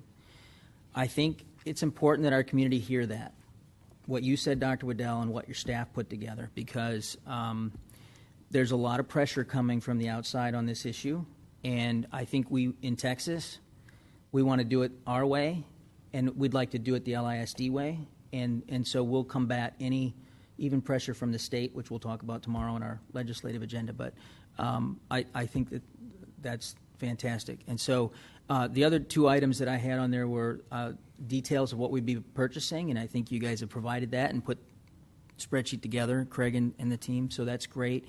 And then I think as it relates, the question I had about the materials referencing Common Core, I think people go back to the discussion we had earlier. There are documents that are going to say Common Core. Common Core, in and of itself, is to be the Common Core state standard, CCSS, is a standard. There may be overlap with the TEKS. In that case, we're teaching to the TEKS.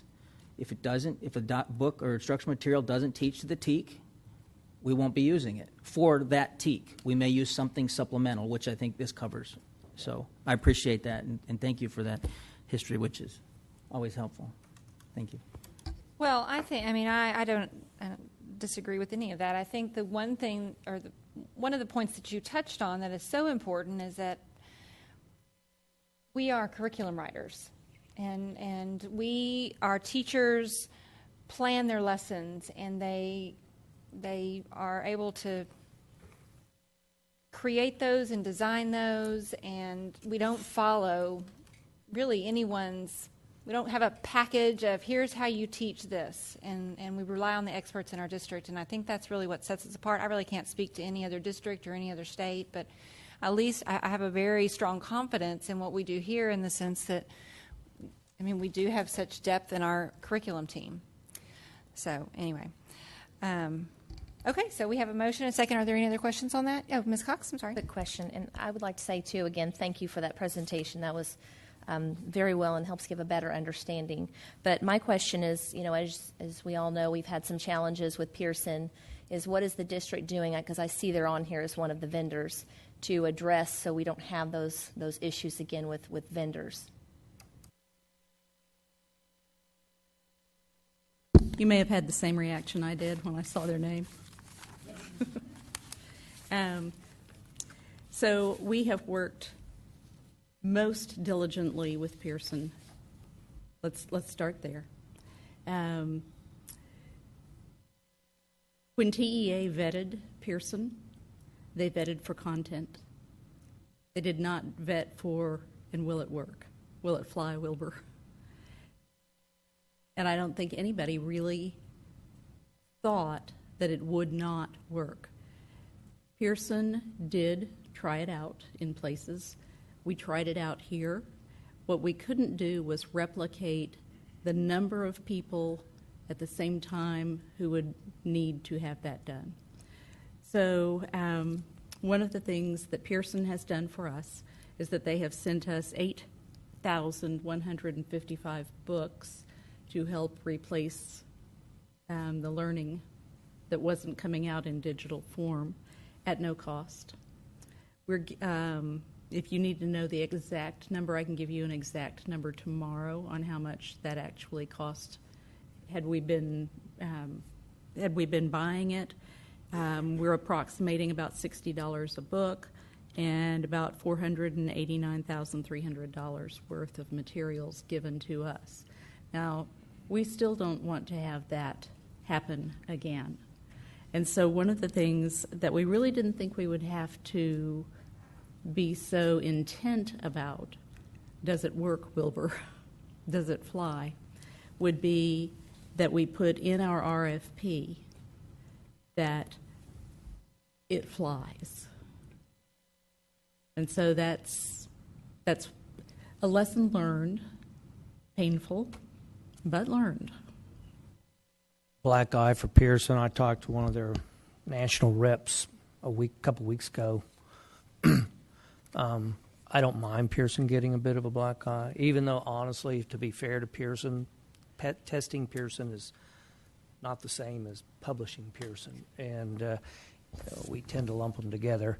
But Pearson is a huge publishing firm. You can't get away from them, and they also own Scott Forsman. In fact, you don't hear that publishing company mentioned much anymore. And Scott Forsman was one of the biggest publishing firms in textbooks before Pearson swallowed them up. So I think the black eye for Pearson, they don't want that repeated. But it's very hard to avoid them one way or the other in the publishing world. Mr. Miller?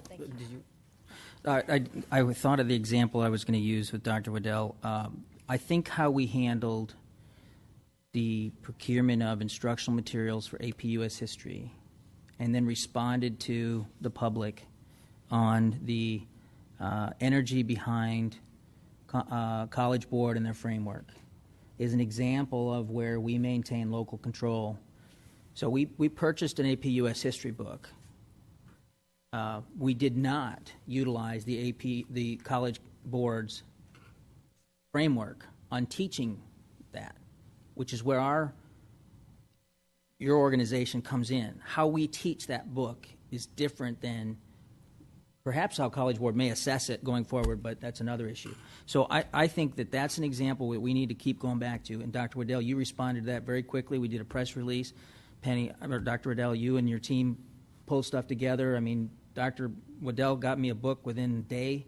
I've got the textbook at home. I need to return that, I guess. That's probably worth $500 or something. There's late charges.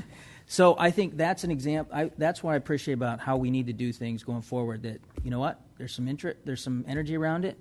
Look, this is how we do it within LISD, and this is what the state requires. We may have stronger standards than the state, which is what our strategic design says. So I appreciate that. And Dr. Waddell, I appreciate you responding so quickly on that, too. Any other questions? All right. All those in favor, raise your hand. And that is unanimous. Well, Dr. Waddell, we could keep you here for 5 more minutes. I want to thank the board for having a long meeting tonight. You just allow me to enjoy this so much more, and I appreciate it.